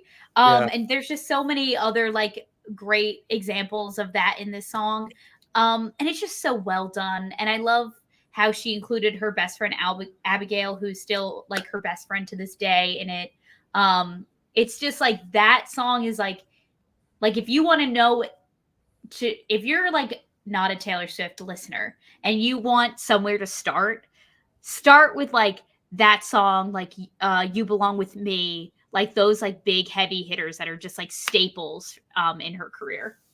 Cool. And I do just want to add, we're all younger than Taylor Swift. I'm younger than her by 3 months. Almost Okay. exactly. Okay. I wasn't trying to like do a dig. I was You just like didn't want to ageist. say something incorrect. No, I was just saying we're all younger than her. No. I Okay. will say this song demonstrates our age differences because you guys weren't 15 yet when this came out. This came out after Yeah. Chad and I both had turned 15. I think I was like 16 or 17 when this came out.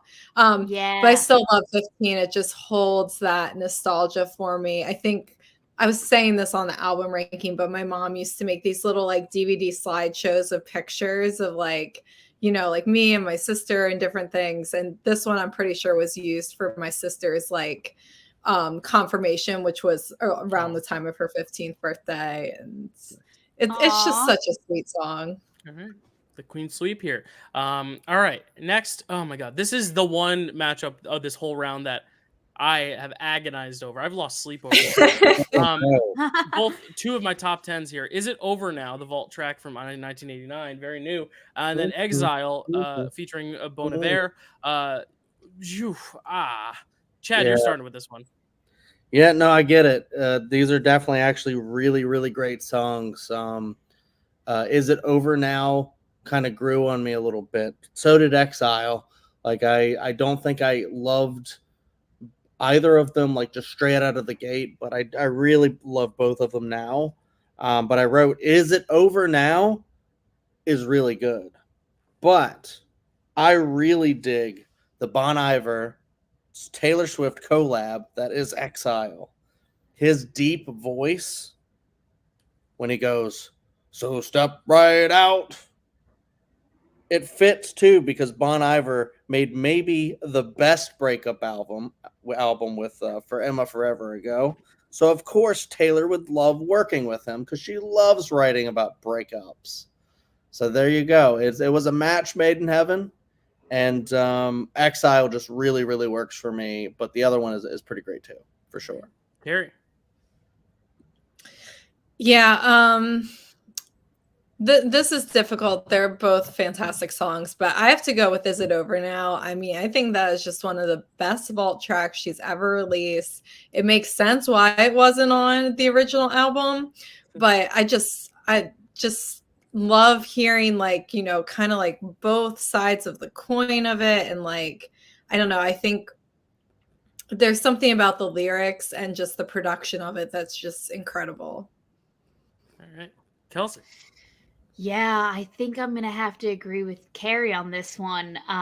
Exile is a great song. I love Exile from Folklore, and I think it's a beautiful duet. And I love the bridge where or like when their choruses line up and she's like, he's like, "You never gave me any signs," and she's like singing back, "I gave so many signs." Like it's this perfect like duality happening there. But Is It Over Now? Like, is just like it's like Kerri said, good that she didn't release it back in the year 2014 because it would have changed who I was fundamentally as a person, and I'd be more insufferable than I already am. So it's good that it came out now, that I have like the mental and the maturity and like just the wits about me to comprehend that song for the masterpiece that it is. And so I'm going, Is It Over Now? All right. Oh God, you put me in a tough position because now I have the fate in the hands, and this was my toughest matchup. I was hoping all three of you would say the same thing, so I could just be like, all right, great. But no, you didn't make that easy for me. But yeah, Exile is so freaking perfect. But Is It Over Now? There's just some magic about it when you hear it now. Gosh. I think because it's so new still, and Exile, I'm looking at it this way. There are songs, Is It Over Now is probably my third favorite 1989 song. Exile is my favorite Folklore song. So in order to decipher, I'm going to go based on that. Because yes, Is It Over Now is my third favorite song on my favorite album, but Exile is my favorite song on my third favorite album. So that's how I'm judging it, and I'm going to go Exile. Also because I don't want to make the decision, because these are two of my top 10.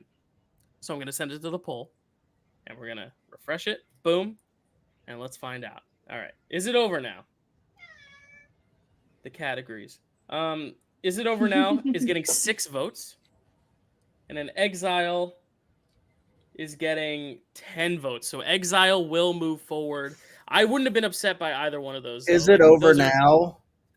That's what I ask every time I'm listening to that song. Oh no! Wow. I'm That's just kidding. It's rude, great. Chad. Oh, No, I'm just gonna kidding. It's flip a great. chair for that, Chad. No, I'm kidding. My chair's Look, way I too couldn't heavy. resist the joke, but I know. it's a great song. I love it. Yeah. All right. Well, Chad just became this. The anti-hero. Just kidding. Just kidding. Anti-hero The monster on the hill. from Midnight's and Stay Beautiful. Another matchup of her most recent and her earliest work. Kerri, where do you stay on? Where do you fall on this one? Yeah, Stay Beautiful is, a really cute song from the first album, but it doesn't, for me on that album, it doesn't even stand out that much. Anti-Hero, I guess, is probably at this point has maybe been a little bit overplayed. That would be the only fault I can find with it. But I think it's an absolutely incredible song. Like, just like so, I don't know. I feel like I think Taylor Swift like put so much of herself into that song, and like her insecurities and her fears, and just like I love her delivery of like, towards the end of like, it's me, hi, I'm the problem, it's me. I love how she performs this song. So I'm going Anti-Hero. Like she's sighing when she's saying hi. Yeah. Cool. So Anti-Hero, Kelsey, are you going to vote Anti-Hero or Stay Beautiful? I love Stay Beautiful is so sweet. But it's kind of forgettable for me from debut. And just Anti-Hero is just like I feel like another one of those songs where it's like, if you want to understand Taylor Swift's complete discography, that this is another one that I think is a fundamental listen, if you will. Because it just like flips, like, she's poking fun at herself. She's flipped the script and she's saying like, like I've written a lot of songs that are like, you did this to me and I'm the victim, where it's like in this song she's saying, well, actually, I'm going to hold up a mirror. Actually, I'm looking at the man in the mirror. I'm going to start with him. So for me, and like, say what you want about the sexy baby lyric, I've never hated it. I never jumped on that bandwagon where like a bunch of people were like, what the hell? Huh? That's a good lyric. Yeah, thank you, Chad. Thank you. And I love the third verse where she talks about like, I feel like it's such a bop, but I feel like it's filled with actually some really raw and honest and really genuine fears and emotions coming from Taylor. Like we've never heard her like really talk about like, I think that her getting killed by like her daughter-in-law is like an actual fear that she genuinely has. Like, I don't think she wrote that for the bit. And I think one of my favorite lyrics from this song is in the first verse when she says, when my depression works the graveyard shift, all of the people I've ghosted stand there in the room. Because it's so relatable that I'm like, even Taylor Swift feels this way. This makes me feel so seen. Like she has these like demons and these like emotions and these, these scenes that like just like haunt you before you go to sleep. And I was like, oh my God, she's a person too. So it's Anti-Hero for me. All right. So 2 votes Anti-Hero. I'm going to continue the train of Anti-Hero. I'm going to put it through.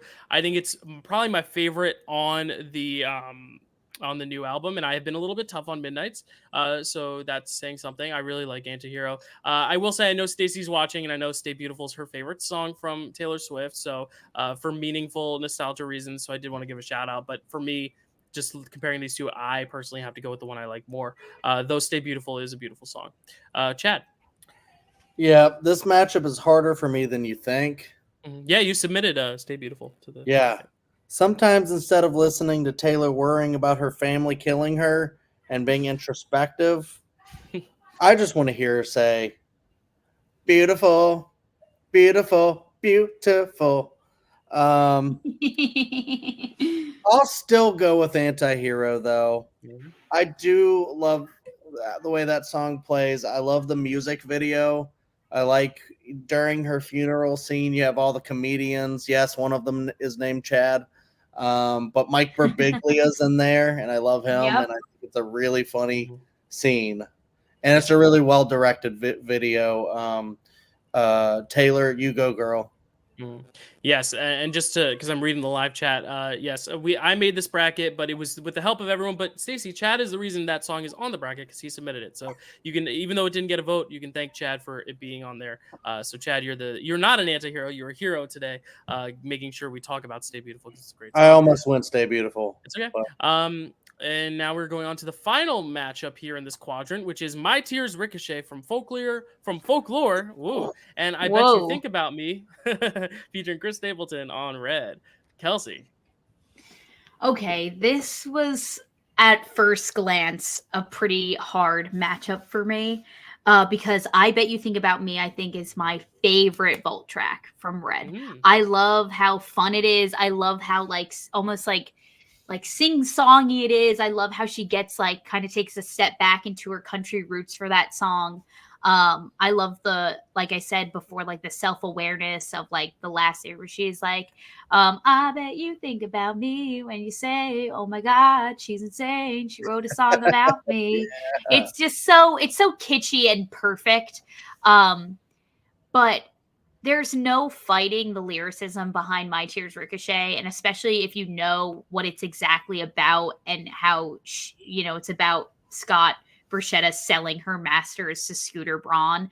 And when you listen to that song with that in mind and how just perfect the lyrics encapsulate that situation and how she takes a lot of she gets a lot of good shots in that song where she's like, everything that you have is because of me. The jewels I gave you, you wear the jewels I gave you as you bury me. All these little things that are I am the reason that you are so rich and why you have why you made this $300 million sale. And I just think that, she did that so brilliantly, but it is such a heartbreaking song because it's all done within this metaphor of a eulogy of a funeral. And I just think it's so brilliantly done. And so it's My Tears Ricochet for me. Yeah, I'm agreeing. And she wrote that song without any co-writers. That was all her. That was you took the words out of my mouth. Sorry, Dyl. Sorry. It's the same reason I was going to vote for that too, because it's in terms of just, I hate to bring objectivity into it because it's so subjective and we're picking our favorites, but it's this is one of the most important songs of her career and what she stands for in her music and just lyricism and just this, I forget what comes right before and what after this on Folklore. It might be Exile, but there's the way these songs flow. It's amazing. And I Bet You Think About Me is really great. I agree with you. It's my favorite vault track on Red. I mean, it is so good. And vault track, if you don't count the 10-minute, whatever. But I do think that song, Chris Stapleton, is one of my favorites, and I love hearing him. And I think if it was a better song that they collaborated on, I would have liked it a little bit more. But I just think his presence brings so much. But I gotta go My Tears Ricochet on this one, even though I really wanted to vote for the other one. Out of love for Chris Stapleton, I have to go with my heart. Chad. Sorry, I was listening to one of the songs. This is really freaking actually kind of tough. Where was I? No, I got it. So I wrote My Tears Ricochet. Has a lot of good metaphors. It's really beautiful. And then I said, I don't think I Bet You Think About Me holds up to it for me, despite being a good earworm. But I don't know, it's weird because as Kelsey was talking about why she loved that one, I remembered kind of why I do love that one. I think I'm going to switch from what I initially picked and do I Bet You Think About Me, just because I think it does kind of rule that, oh my God, she's insane. I love that. I kind of want to sit on $1 million couch and see what that feels like. Maybe one day. Yeah. I don't know. I really dig that one, and I want to see if maybe it'll get tied, but I don't know. We'll see. All right, Kerri. Okay, yeah, I bet you think about me. I don't know if it's my favorite Red Vault track. I think I actually adore so many of the Red Vault tracks. It's hard for me to pick a favorite. But I 100% agree with what Kelsey and Dylan said about My Tears Ricochet. When you listen to that song, knowing what it's about, it just it's just so brilliant and so heartbreaking. Yeah, My Tears Ricochet. Cool. All right, so that's the top right quadrant, or just about 2 hours. I promise the next rounds will go quicker for anyone watching, because these are our first thoughts on these songs, but we will eventually fly through them. All right, bottom right quadrant now. I don't remember on March Madness if this is the Midwest, the West. I don't remember. The bottom right quadrant. First matchup, the 1 seed in this quadrant ended up being the third. When you combined all the stats, this was number 3 overall. Look What You Made Me Do from Reputation, going up against Sweeter Than Fiction from 1989. I'm starting this one off. Might be an upset. I'm going Sweeter Than Fiction. It's on my favorite album, but I really love that song. Look What You Made Me Do. It's a fun earworm that has grown on me with time. It's a great thesis for Reputation as an album, but I just think it is one of those things, like a lot of her big singles, where you just hear it so much that you get sick of it. Though I have grown to appreciate it more, I'm still going Sweeter Than Fiction. Chad. Ooh, Look What You Made Me Do. It's the track when Taylor and apparently Tiffany Haddish announced that the old Taylor is dead. Mm-hmm. It rocks, okay? Sweeter Than Fiction is okay, but not as good in my opinion. All right, so that's 1 vote each. Kerri. Yeah, I'll try to keep it brief. I'll say Look What You Made Me Do. I always thought the part where, Taylor picks up the phone and it's like, oh, the old Taylor is dead was so corny. But watching the music video for this song, it's hilarious, and it's like she knows it's corny and she still like put it in there, and Reputation, like we talked about this the other day, but Reputation like is presented as such a serious dark album, but it's actually just like a bunch of love songs and a lot of Taylor just having fun. There's definitely some darker stuff in there, but this song, I think a lot of it's kind of darker, but she still manages to have fun with it. And Sweeter Than Fiction, I guess it's just one I just don't listen to as much, and it just really hasn't caught on for me. So I'm going Look What You Made Me Do. All right, Kelsey, are you going to send Look What You Made Me Do to the next round, or are you going to tie it up? I will be sending Look What You Made Me Do to the next round, because, listen, I will defend this song till the day I die. This is a hill that I will die on, that this song is not as bad as everybody makes it out to be. Obviously, she has better stuff in her discography, but it just makes me want to dance and groove, and it makes me feel cool and a little sexy, and it's like, ooh, look what you made me do. Like, you just want to like strut when you listen to that song. It's the same it's the same kind of melody as I'm Too Sexy for My Shirt, and they sing about and the catwalk, it's the strut. It's all strutty. And she did give Right Said Fred songwriting credits, so before that whole thing comes up again, it wasn't a joke. No, it was an homage. Yeah, it was. She did sample Too Sexy for My Shirt with that song. So cool. God, I love Look What You Made Me Do. There we go. Well, it's advancing. Next, this is gonna be a tough one for you, Kels, because you submitted both these songs, but Treacherous from Red and The Lakes from Folklore. Very tough. And Chad, you gotta start us off here. This is freaking tough. And I was one way, I went the other. I wrote this one is tough. I love Treacherous.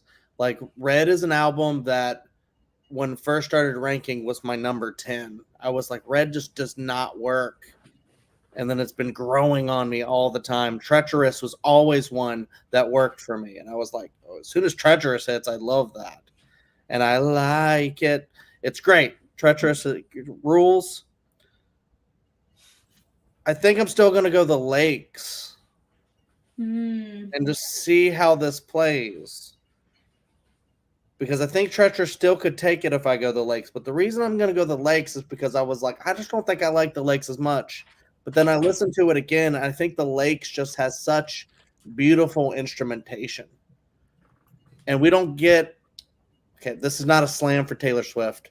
We get a lot of guitar and stuff like that. But I think like later on when we get to like some of her more folky albums, we start to get more complex instrumentation, and the Lakes has that. And that's what I really love about it. So this is so tough. I'm going to go slightly the Lakes, but right. I'm kind of hoping Treacherous still takes it.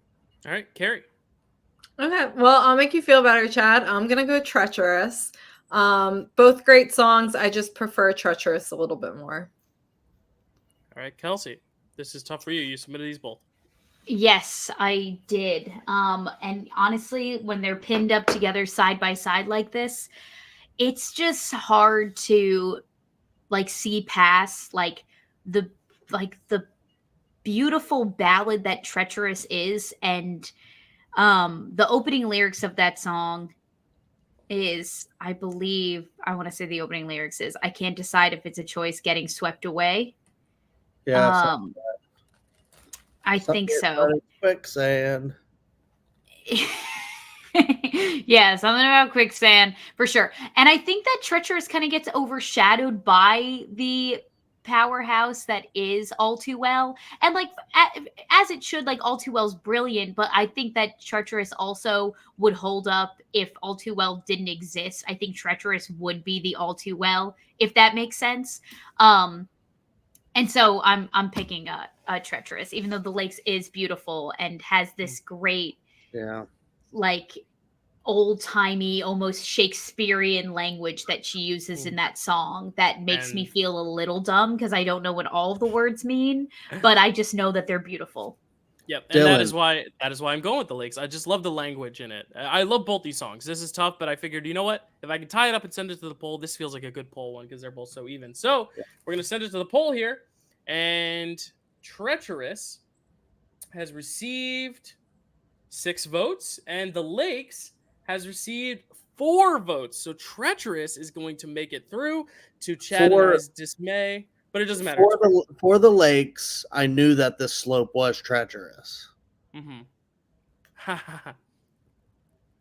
Cool. All right. So next we're going Coney Island from Evermore.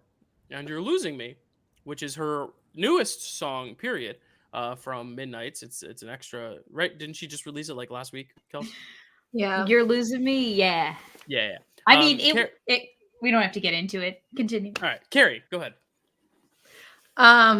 Yeah. I think I was originally going to go one way here, but I think on further reflection, I think I'm going to go with Coney Island. Just a fantastic song. They're both great songs. I would be happy to see either of them move forward, but I think I slightly prefer Coney Island. All right, Kelsey. I am going to have to disagree. Coney Island, I think, is my least favorite off of Evermore. It still hasn't grown on me. Evermore is an album that has grown on me as the years have gone by. And and Coney Island just hasn't done that for me yet. What I'm really into lately from Evermore is the song Evermore. Oh, that one's incredible.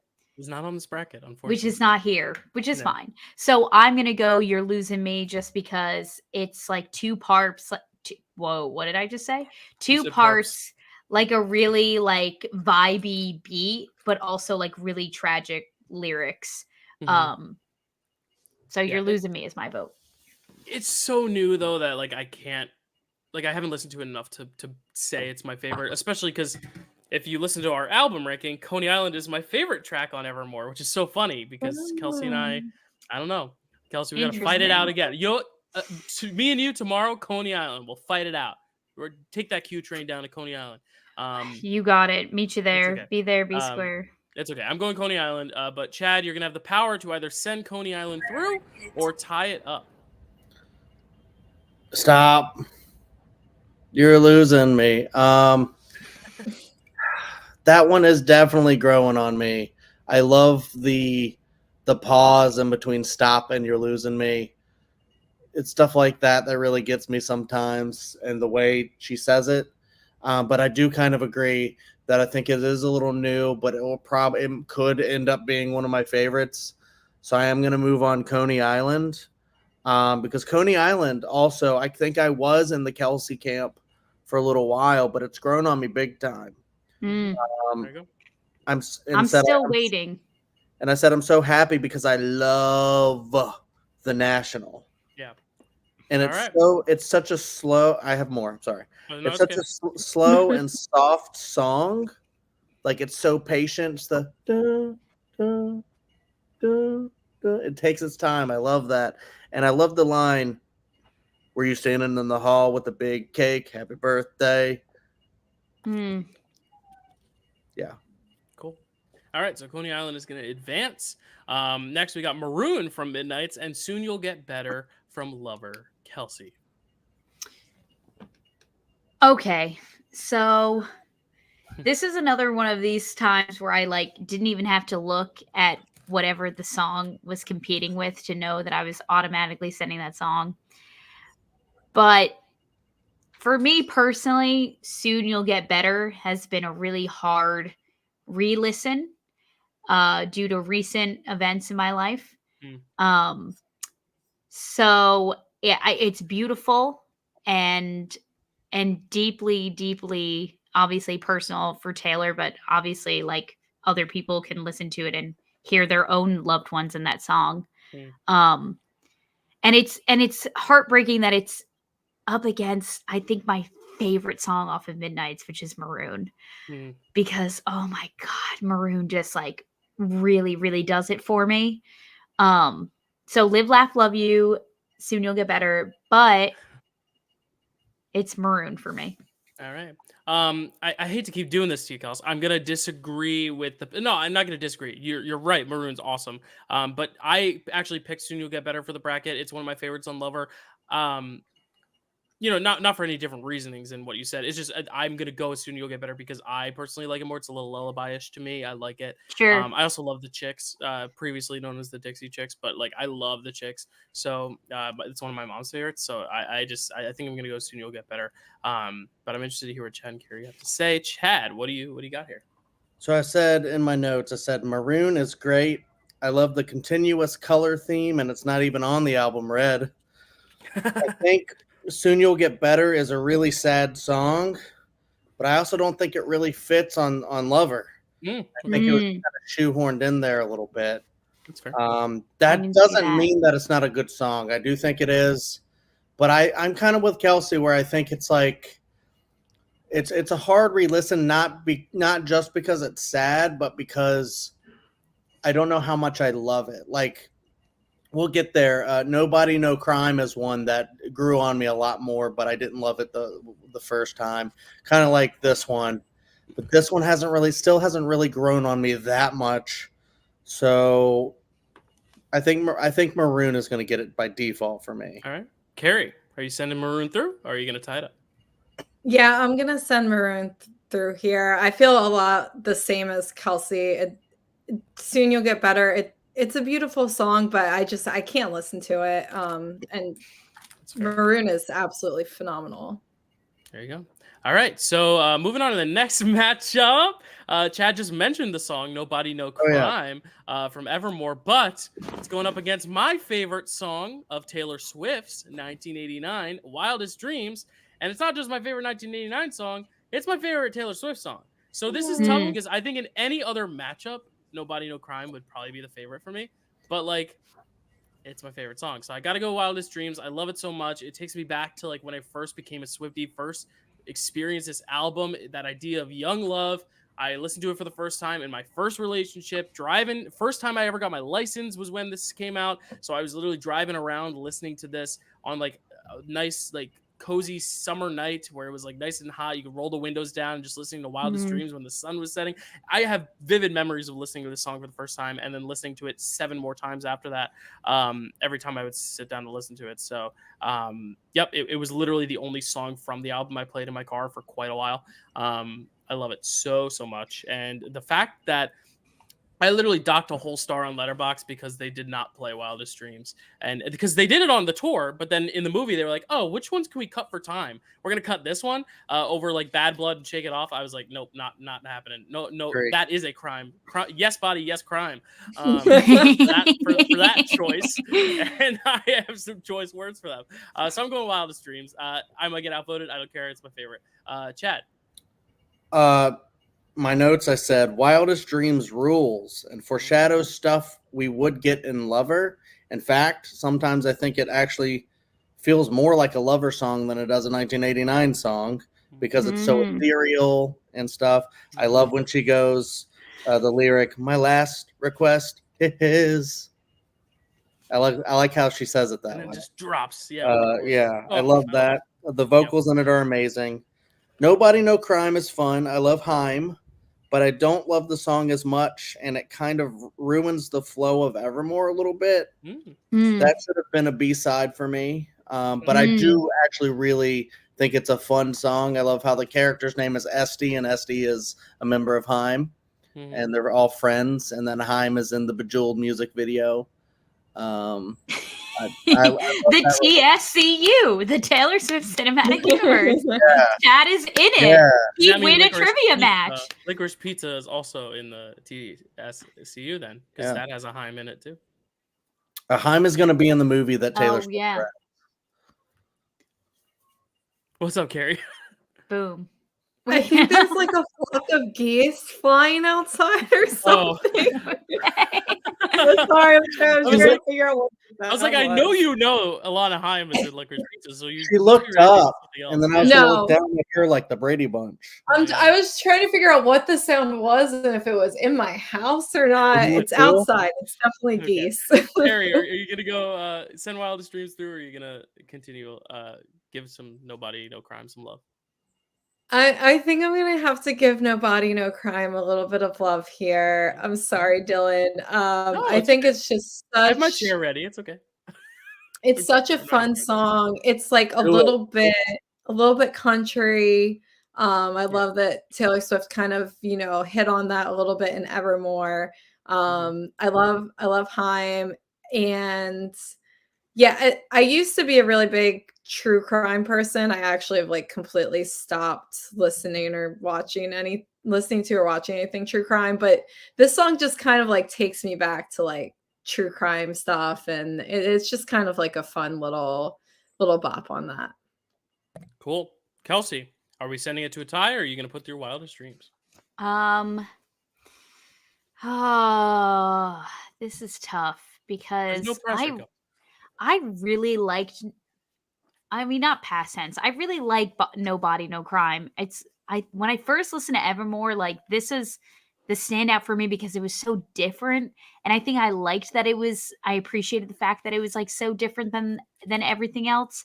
But honestly, like I like something about the way I totally get what Chad's saying about how it kind of disrupts the flow of Evermore a little bit, and I just love his thought processes and like the method behind his madness here and his analysis of what, songs belong on what albums and everything. It's making me think about this all differently. You open up my eyes here. But I mean, Wildest Dreams is iconic. And so, yeah, I think I'm going to go Wildest Dreams. Woo! All right. So Wildest Dreams makes it through. That's the only one I wanted to happen. New Romantics too, but it's okay. I'm sorry, Kerri. But I'm sorry. I'm glad it got through for you. No, I'm sorry. New Romantics didn't get through. I'm so sorry. Oh no, it's fine. No. I don't care. As long as Wildest Dreams made it one round, I don't care. All right, State of Grace, the opener of Red, right? That's the first track, and then the Story of Us from Speak Now. Chad, Speak Now. Tell us. Now, right now. Okay, hold on. Right now.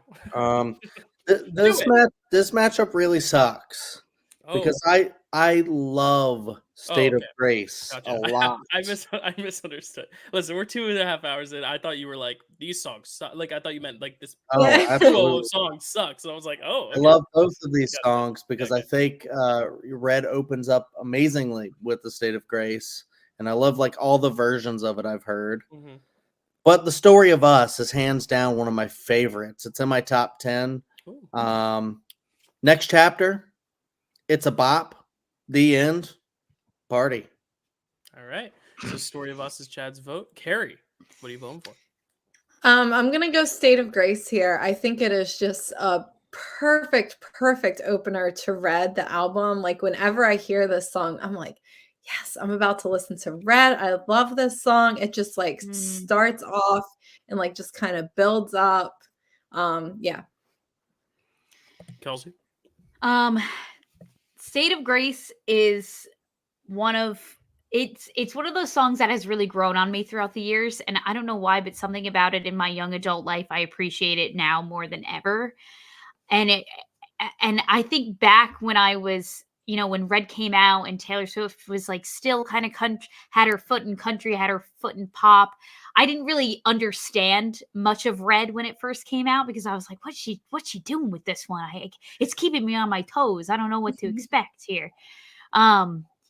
And so the songs that kind of lean more pop, I liked because they were more catchy, more poppy, more like radio, hits, but I don't know. Something was getting lost in the shuffle with me with Red. I don't know. There's a disconnect.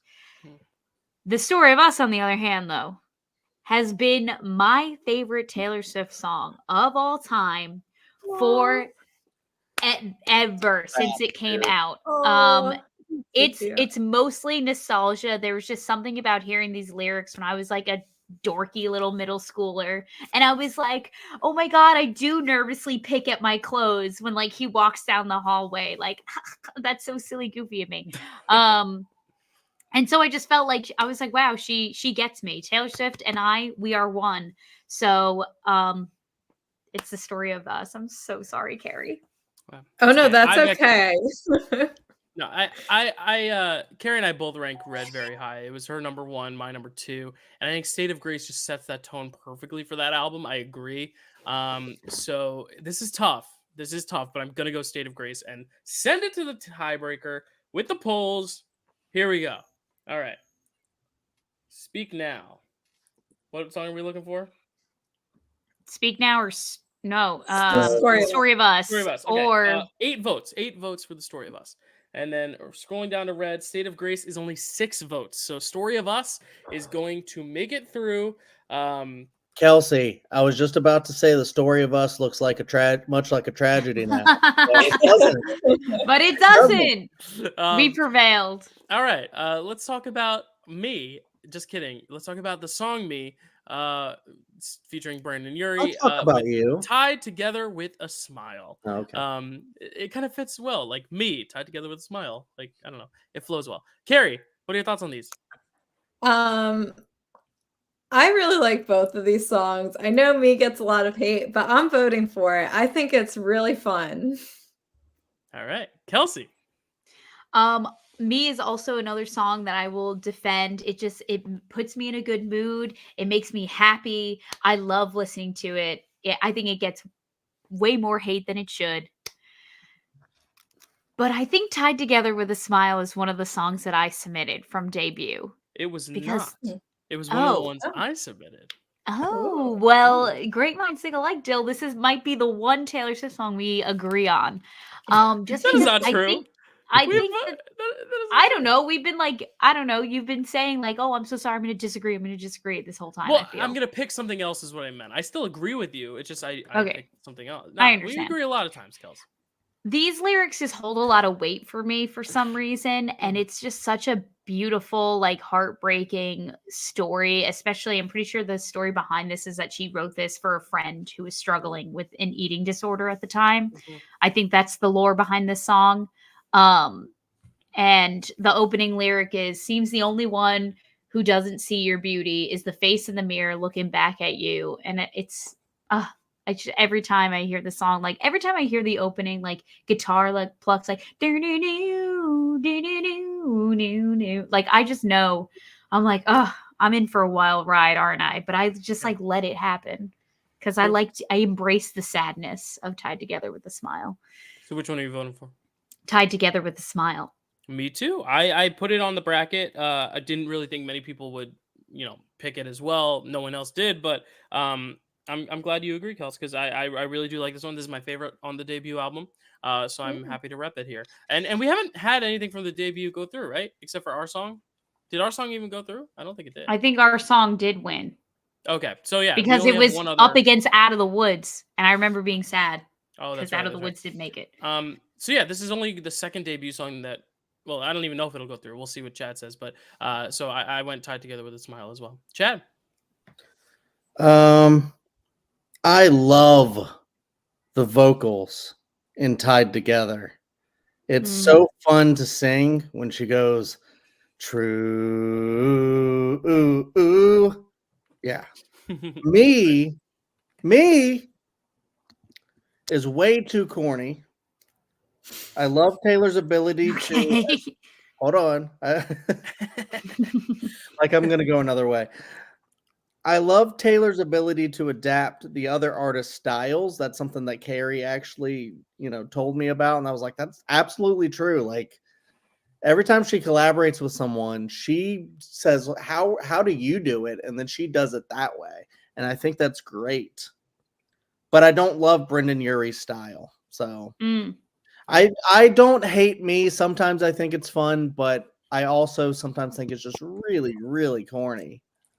All right, so you're voting Tied Together with a Smile. Fair. Yeah. That is, I'm actually kind of surprised. So pleasantly surprised, but I just, there we go. All right, debut is making it through. All right, call it what you want from Reputation or Karma from Midnight's. Kelsey.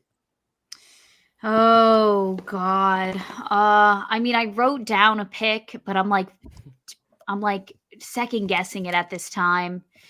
What did I write down for my lyrics for call it what you want? Oh, starry eyes sparking on my darkest night. I'm going Karma. I'm sticking with my initial pick, Karma. Yeah, I went with Karma too. I think this is the one that Chad and I both submitted. Yeah, it's next to Antihero. This is my second favorite on Midnight's. It's just the one that is kind of immediately stuck, and it's also one that I was just on vacation in Turks and Caicos, and they played this. One of the last songs of the night. It started raining, but we were still dancing on the dance floor. We Randazzo's "Get Down," and my brother, cousin, and I were just belting out to Karma. It was great. So it's a great memory attached to it. Chad, call it what you want. Rules. It's so party. It does. And it bops. I want to wear his initial on a chain around my neck, not because he owns me, but because he really knows me. Dope lyric. But Karma also rules. It is a cat purring in my lap because it loves me. But I still have to choose Call It What You Want because I think it bops way better. There we go. Not way better, a little bit better. All right, Kerri, are you gonna send it to a tiebreaker? Or are you gonna put Karma? No, she's not. She's not going to. Yeah, Chad knows me. The shirt I was wearing the other night was a picture of a cat with the word karma underneath it. I love Karma, so that's what I'm sending through. Cool. All right, next we have Betty from Folklore. I keep saying Folklore. Why do I keep saying that? And Haunted from Speak Now. I'm up. I like both these songs. Neither of them are my favorites on their respective albums, but I think just the storytelling with the three Betty songs just really still is a reason why I love Folklore so much. So I'm gonna go Betty here. Chad. Yeah, this is Betty's matchup for me. I love the storytelling and the harmonica. Haunted is amazing, I know, but I think Betty is more party. It rules. Kerri. Yeah, Betty is probably my favorite song off of Folklore, and Haunted has definitely grown on me, but it's, I think, still one of my least favorite songs on Speak Now. So I'm going Betty here. Is that our cat? Yeah, that's Tanky. Oh. Kelsey, there she is. Kelsey, is it Betty or is Sorry. it doesn't matter. Betty's going through, but let us know. What do you voted, It- Betty? It is Betty. I agree with everyone's with what everyone is saying. Sorry, just my pants were getting so uncomfortable. I have to change into pajama pants. Okay, We'll so now go do shuffle that. off screen. Go do that as Chad starts us off with Red, the Oh. title track Red versus Miss Americana and the Heartbreak Prince. I think I know where this is going based on our combos on the album ranking, but I'm curious, yeah. Chad. Oh yeah, I like Red enough, but I think the chorus is actually kind of generic. But otherwise, it's a very sweet song, and I like a lot of it. But I think when it goes, I'm just like, no, you why did you do the? But Miss Americana and the Heartbreak Prince slaps. That thing I just love to death.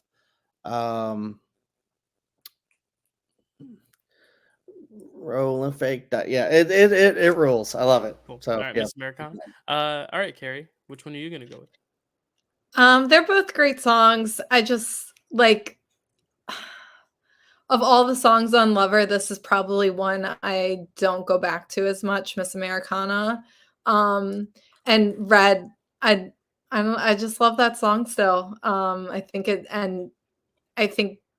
it just like kind of encapsulates, that album is about a lot of it's about like one relationship, and I feel like this song kind of like encapsulates it perfectly. So I'm going Red here. Oh, one more thing. I also love the cheerleading parts in Miss Americana. Yeah. So we're tied up. Kelsey, with some brand new pants, what are you gonna put through? Red, the color of your pants, or Miss Americana? I don't know. Is it an Easter egg? Who knows? It's not. I'm not picking Red. I'm actually going to go with Miss Americana and the Heartbreak Prince because it's my favorite. I don't know. Death by a Thousand Cuts might be. It's neck and neck really with these two from Lover, like Death by a Thousand Cuts and Miss Americana and the Heartbreak Prince. They kind of, they alternate depending on how I'm feeling that day. But I just think that Miss Americana is just so perfectly like encapsulates this basically this election that the narrator of this song that they have felt has been like robbed and taken away from them. And I think that, some people, for better or for worse, can relate to that concept. So yes, it's Miss Americana and the Heartbreak Prince. It's funny you said that, Kelsey, because you put in two completely different songs for Lover. Actually, no, you put Death by a Thousand Cuts, but you put a different song instead of Miss Americana. But it's still great, and it's still going to go through because we'll get there when we get there, Kelsey. I'll tell you which one. Okay. But I picked Miss Americana as well. I agree with Chad in the fact that like there are parts of Red I don't love, even though I do love Red as an album and Red as a song in terms of the theme and stuff. I do prefer Miss Americana and the Heartbreak Prince. I'll just put Miss Americana there now, just for sake of the characters limit. All right, All Too Well 10-minute version versus Gorgeous from Reputation. Kerri, take it away here. This is tough. This is so tough, and it's especially tough because I know Gorgeous is one of Chad's favorite songs, and I think these are both such incredible songs. I'm going to go with my own heart here and just leave up to Kelsey and Dylan what they will decide. But I have to go All Too Well 10-minute version here. Those extra verses, and it just brings so much more to this. And I just love the like all's well that ends well, but I'm in a new hell. Oh my gosh. I don't know, something about like, and I do wish, and I know Chad has said this, like that she had just like released this 10-minute version. I think that she maybe wanted to put on the album to begin with. I think it would have been like a really incredible statement, but yeah, I'm glad we do get to have it now. Kelsey. Yeah. Gorgeous is fun. It's silly, goofy. She says, guess I'll just go home to my cats. Something like Alone. that. Alone. Yeah, I love that part. I really really enjoy Gorgeous a lot. But All Too Well is just so pivotal and so important to the fandom. Like, we loved this song from the get-go. We found out that there was a 10-minute version because Taylor exposed herself. She had said in an interview, like, oh, that song used to be 10 minutes, but I had to cut it. And then we all heard that and was like, hello, we would like to hear the extra 5 minutes, Miss Thing. And so, years and years go by. We finally get the 10-minute version. She not only gives us a music video for it, but a short film around it, which is beautifully shot and directed by her. And, with All Too Well, it was such a beautiful story. But now with the 10-minute version, it just feels like we got the complete picture and we got the complete story of that particular time in her life, and it's so rewarding and like cathartic as a fan to experience the 10-minute version of All Too Well. So that is my pick. Yeah, it's my pick as well. It's my favorite song on Red, that or Safe and Sound. But yeah, All Too Well, it shatters me. I remember turning to you in the theater and being like, that wasn't 10 minutes. And you're like, that was 10 minutes. I was like, no way. No way. Because it just flies by because you're so engrossed in it. And so, like, she doesn't need to do any production number for it. She doesn't even need the film for it. It adds a lot, but just her singing it at that concert just brought me down to tears. It was amazing. So yeah, All Too Well is going to advance. But Chad, I'd love to hear your thoughts, especially because Kerri kind of alluded to the fact that you love Gorgeous. I'd love to hear your thoughts. Yeah, I love Gorgeous. Yes, I did buy the triangle because I love the song Gorgeous. Is that true? Yes. Gorgeous. I love you guys. I've just decided. You just okay. That's fine. I'm joking. It went from a strong like to a love. All right. Yeah, Gorgeous is the one of the songs that like made me like want to really love Reputation. I don't know. It's just like her like pining over somebody and all that stuff. When she says, I guess I'll go home to my cats, and then there's a little I'm like, Taylor, like I know you mean like you don't want to be alone, but don't say that about your cats. But it's one of those things because I'm not as in love with All Too Well, like either versions, as everyone else is. I do think it is a very, very well-written song. There's a lot of poetry in it. So, yeah, I mean, it's one of those things where, if you look at both songs, one is extremely well-written. It's, deep, all that stuff, and that's All Too Well. There's a lot of heart in it, heartbreak in it, and Gorgeous is just a really fun song that, she's pining over someone. And I just really love the style. I love the triangle. I love that people bring triangles to the concert. That's why I bought one, because that'd be really fun to do. And I have done it while listening to the song. And my timing is perfect. I bet it is, Chad. I bet it is. With the All Too Well 10-minute too, my only kind of criticism, and it's a nitpick, is that it's like, this is 10 minutes of stuff. And I'm like, it's 8.5 minutes of stuff. And the other minute and a half is her just saying All Too Well over and over and over and over and over and over again. All right. Everyone's it's a slight critic. It's a slight nitpick, but I will say all the stuff that she does add in the 10-minute, like I said, I wish it was the Bohemian Rhapsody of Red, that she just added it in there, because people add 10-minute songs all the time and it works on albums. But yeah, I'm still going to go All Too Well because I do think, it's just it made it through. Power. It was going to go anyways, but I think the power of it is hard to ignore. Although I still, and maybe we'll get there, but I still stand by, I think Begin Again is the better song. All right. Next, we got Tim McGraw. If you listen in order, the first song ever. Not really, but like the first song, if you listen chronologically, album by album. Vigilante Shit, one of the last. We keep getting these Midnights versus debut matchups. That's all random. So I guess the algorithm loves it. Kelsey, you're going to start us off here. Okay, so Tim McGraw is very special. I'd say it's another one of those songs that if you're doing like how we do MCU watch throughs, right? If you're doing like a Taylor Swift listen to, you definitely have to hit up Tim McGraw.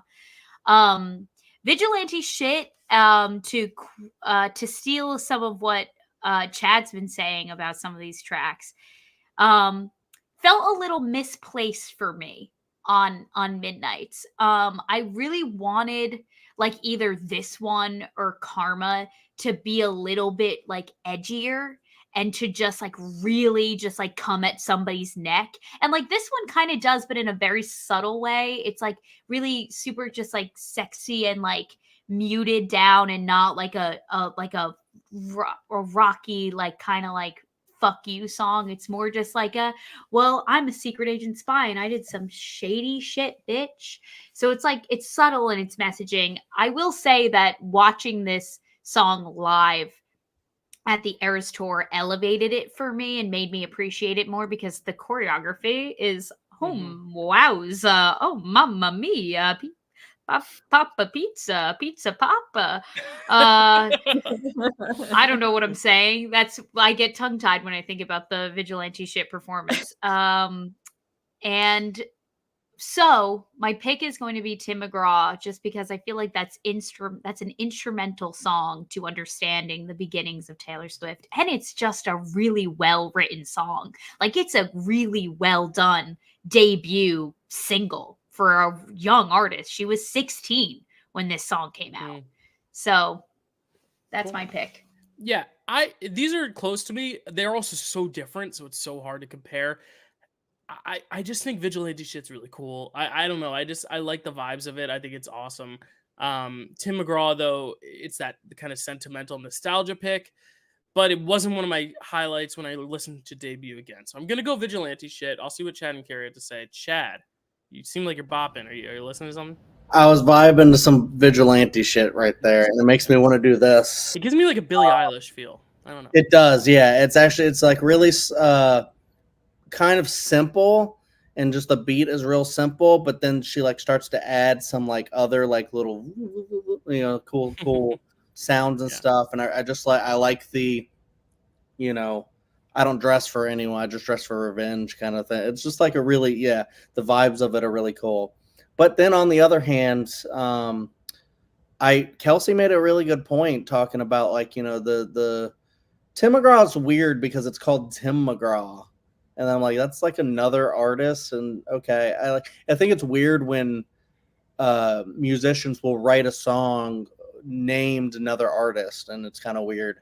But I do. So I guess I got to scratch the Chadwick Webb track from my debut album, huh? Hey, please don't. Actually, I'd love that. It's the first one on my album too. Perfect. My perfect. OTU, perfect. When you think. I hope you think of me. You think of Chadwick Webb. So I really do like the idea of like, when you think of this one thing, I hope it reminds you of me kind of a deal. I do like that a lot. This is freaking tough. And I want to see the Taylor Swift when she she does Taylor's version of the debut. I want to see her do this song with Tim McGraw duetting it with her. I think that'd be incredible. I was gonna change my mind and go Tim McGraw. I'm gonna still stick with vigilante shit. I think it's just really cool. Kerri, are you gonna send through vigilante shit, or are you gonna tie it up? Yeah, I'm sorry, Kelsey. I'm gonna send through vigilante shit. I think it's just such a cool song. I think it shows like how much she's grown since like Better Than Revenge. Like this is her new version of a revenge song, and I don't know, something about it. I love Tim McGraw, but against vigilante shit, I have to go vigilante. I get it. I respect it. I'm so sorry. I'm just so hungry, so I'm making myself a quick little din. But I can still hear you guys, obviously. That's fine. Cool. Well, we're moving on to right where you left me from Evermore, and Today Was a Fairy Tale for Fearless. I don't really feel too strongly about either of these, to be completely honest. Like none of them are my favorites of the album. None of them are my least favorites. But which one would I like to listen to more? Today Was a Fairy Tale. I would say right now. I'm gonna throw up. Sorry. Chad. I didn't. Sorry, I'm not muted. I shouldn't have said that. Chad, go ahead. What did she say? She said she was going to throw up when I gave my very much subjective opinion. Yeah, no, this is interesting because I was just trying to listen to it a little bit right where you left me because I'm not that familiar with it still. But Today Was a Fairy Tale is a classic. Today Was a Fairy Tale. I love that one. I think that one's actually really, really great. I'm having flashbacks to Hits Different. So, yeah, I don't know. Maybe it'll grow on me right where you left me, but I really love Today Was a Fairy Tale. I'm going to stick with that. All right, Kerri. Oh my I'm god, so just sorry. say it. Just say it. Holy guys. Today Kelsey, was a eat fairy your tale. din. Eat your din. This was Guys, that was such today- a favorite of mine. It's such a favorite of mine. I thought it was so romantic. I used to listen to it over and over again. I'm so sorry. When she came out, this was a 1989 one. No, Evermore and Fearless. Oh, so this was a Fearless kind of like B-side. Because Yeah. It was Um, it was on the movie soundtrack for Valentine's Day. yeah, but it's on the album Fearless. Mm-hmm. The Taylor's version. Taylor's Yeah. version. Because when I was listening to that, because I didn't grow up listening to Today Was a Fairy Tale, so I thought it was kind of like a newly released one from then. And then I was like talking about it, and Kerri was like, "You're acting like I didn't grow up with this song." So, yeah, she loves it. Kelsey, I'm going to do you a favor. Because I really didn't feel strongly or negatively about either one, for your sake of mind, because I know what it feels like to lose new romantics. Now, the poll may still go Today Was a Fairy Tale, but I'm going to let it go to the poll just to give it a fighting chance, okay? Because I don't really feel strongly about either. I want to hear what you have to say, though, about it. And Guys. then I will share the poll results. I'm giving it a fighting chance, Kelsey. Today Was a Fairy Tale sucks in comparison to Right Where You Left Me. Are you guys out of your mind? Did you listen to Right Where You Left Me shoved with earwax in your cavities? Like, what happened? Where was the disconnect? Right Where You Left Me is like literally it's not even on the main album of Evermore. It is a bonus track, and it is my favorite song off Yeah, of you submitted Evermore. that one, yeah. Mhm. It is so powerful. The lyrics are so good. It's so strong. Like I'm flabbergasted right now. Chad. I thought you were gonna be on my side about this, and then when you weren't, I said, "Well, Kerri's got to be my saving grace here," and then you both let me down. And oh my god, just like oh my god, I just think it's such a great song, and it's jam-packed full of emotion, and it's so heartbreaking. And then like the music like stops at the end, and it kind of fades into the background, and it's just her voice, and she's like, "And you're sitting in front of me at the restaurant when I could hear the music stop." And she's like, I wrote it down in my notes. It's my favorite lyric. She's like, "I could feel the mascara run. You told me that you met someone. Glass." Oh my god, oh my god. Anyway, let's see what the fucking poll says, even though the poll didn't vote for it because they both got 6 votes. So okay. So let's just see check. what the coin flip Right. says, Maybe so that Siri can screw me over. I love the passion, Kels. That's why She's we love gonna whatever. All right, ready? Whatever. Siri, flip a coin. Tails, which means Fuck Today Was a you. Fairy Tale. Okay. Go. Oh. When is it my turn? You gotta flip the bed this time. She was gonna lose in the next round anyway. I felt in my bones. So whatever. Kels, it's okay. Whose turn is it? It's gonna be Chad's turn for Last Kiss vs. Wonderland. This is also Okay. tough for me, and we may see some chairs tossed. I'm kidding. No, I love both these. Chad, what's gonna be your pick? I'm for this one. I'm gonna go Wonderland. Okay. Wonderland is like a really good B-side from that album.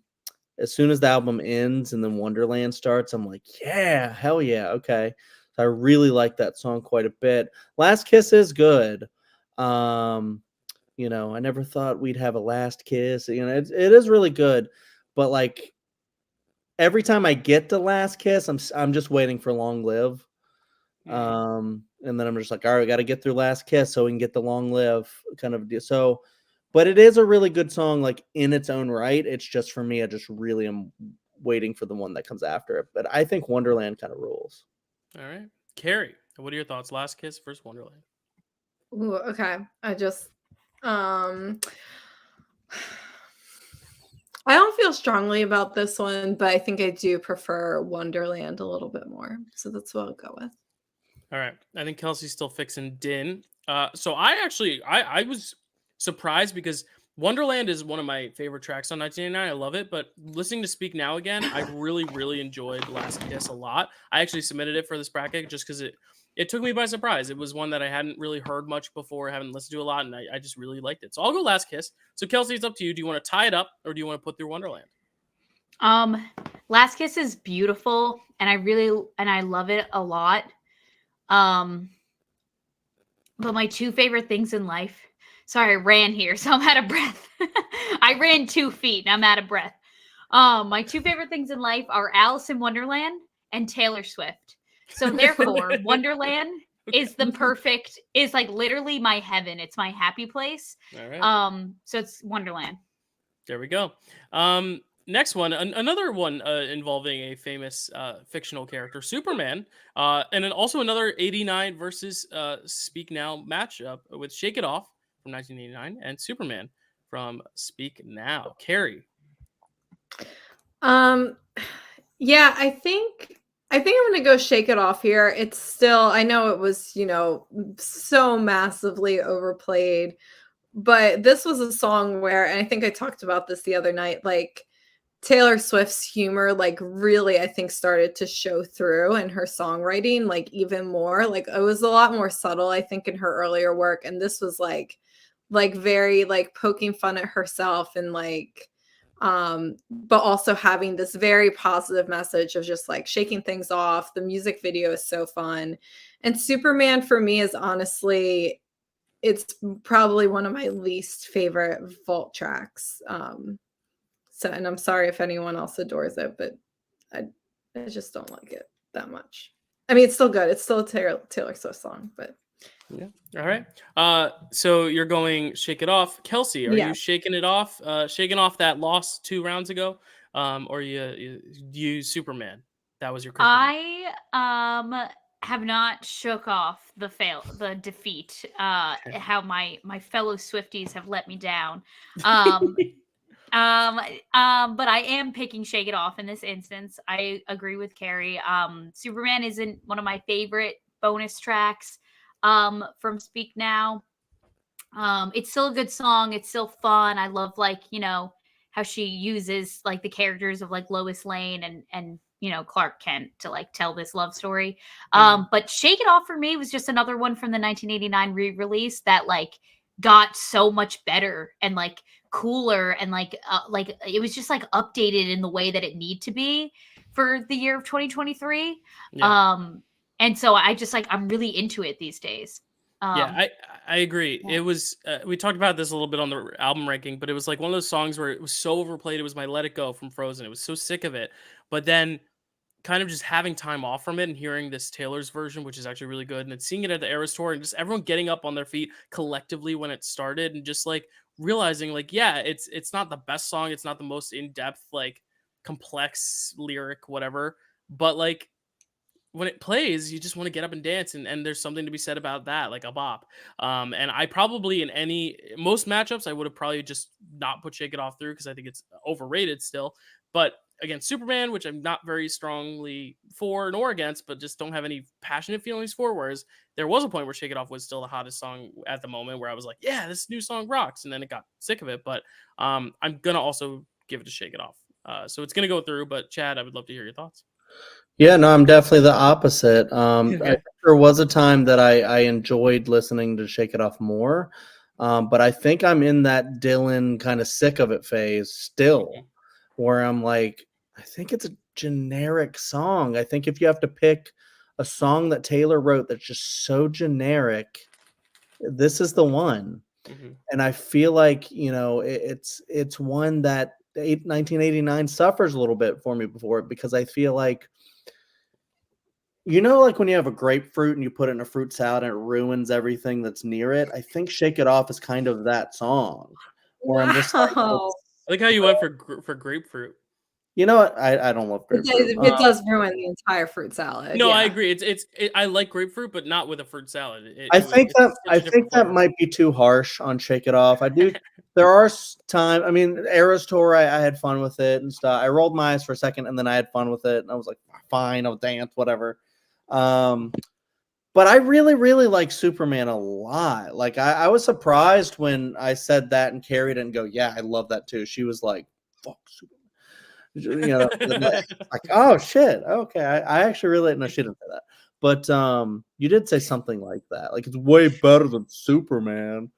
Because you were saying the 1989 Vault tracks weren't that good, and I said every single one of them is better. No, do not mischaracterize. I said that I think they're the weakest set, and I'm not sure if I still think that.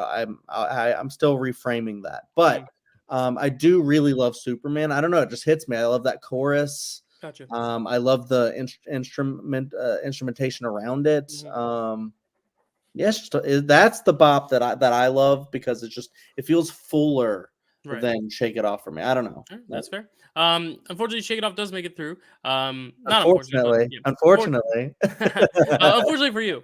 All right, Kelsey, are you back from Din? Because it's Ronan versus Illicit Affairs. Very tough matchup, I think. Personally, I'll just start this one since Kelsey is eaten. But this Ronan crushes my heart, breaks my heart. Oh, Kelsey, you're here. Go ahead. Actually, Ronan. while you go, I'm gonna grab a charger for my laptop because I need it. Okay. Ronan is another one of those songs that's just like so beautiful, but so sad that it's hard to re-listen to it. And it's just such a tragic story behind how this song came about. But it's a shame that it's a part matched up against Illicit Affairs, because Illicit Affairs, if you've seen the tour, she does this great little snippet of Illicit Affairs during her folklore set during the Eras tour.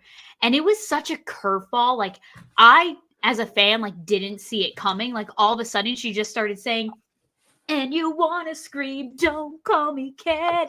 And then she just like does her like ad libs of it. And she's like, "Don't call me Cat, don't call me baby." And it was just so magical. Like, I think I cried at my first go around of the Eras tour.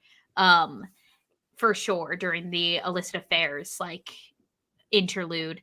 So I'm picking Illicit Affairs. It's just, what a banger, Yeah. I was gonna say, before you came in, Ronan, it breaks my heart, but I think because it breaks my heart is it's so good, which is why it breaks my heart. So personally, I just think Ronan is slightly better for that reason, just because it makes me a little bit more emotional, even though I probably listen to Illicit Affairs more. But I'll leave it to Chad and Kerri. Chad.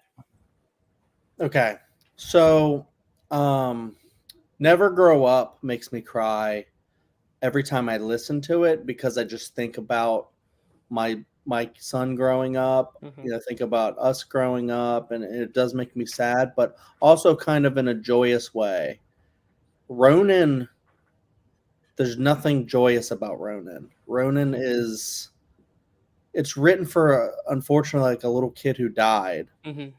And because of that, just thinking about her talking about, you used to play with like trucks or something like that, just like thinking about my son, like anything happening to him, is just like, I can't listen to Ronan. I just can't do it. It's just, I listened to it once and then I was like, holy shit. So I think you're right, Dylan. I think it's so effective that I just cannot listen to it anymore.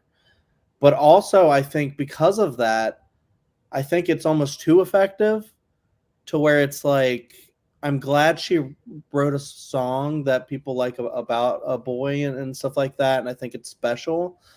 But since I can't listen to it and I can listen to Illicit Affairs, I'm going to go with Illicit Affairs. Fair. Maybe one day I'll be able to listen to it, but just like even thinking about something happening to my kid, it's just, I can't, man. It's different. Yeah. Don't bring that up again. Kerri. This is going to kill you. I mean, obviously, and Ronan, Taylor wrote using words. Ronan's mom wrote a blog about, her experiences and everything. And Taylor Swift just like used quotes from the blog to write this song. And it's so devastating. Like, it's a beautiful song. Like, if we were like ranking, like, what's like the saddest Taylor Swift song or like the most emotional Taylor Swift song, this one would probably win the whole bracket. I think it is like her saddest song. I think she's only performed it like twice or something.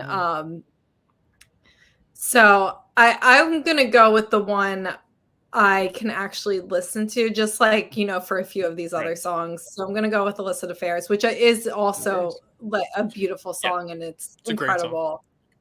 I think I drew too many eyes there. Illicit. Whoa. I can't spell. It's two There's eyes. a lot of I's and L's.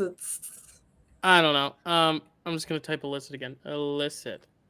There we go. All right, so that's our bottom right quadrant. We're going now to finish it off with the bottom left. Here we go. All right, the last stretch, and then we can kind of go through these next rounds quicker. I promise.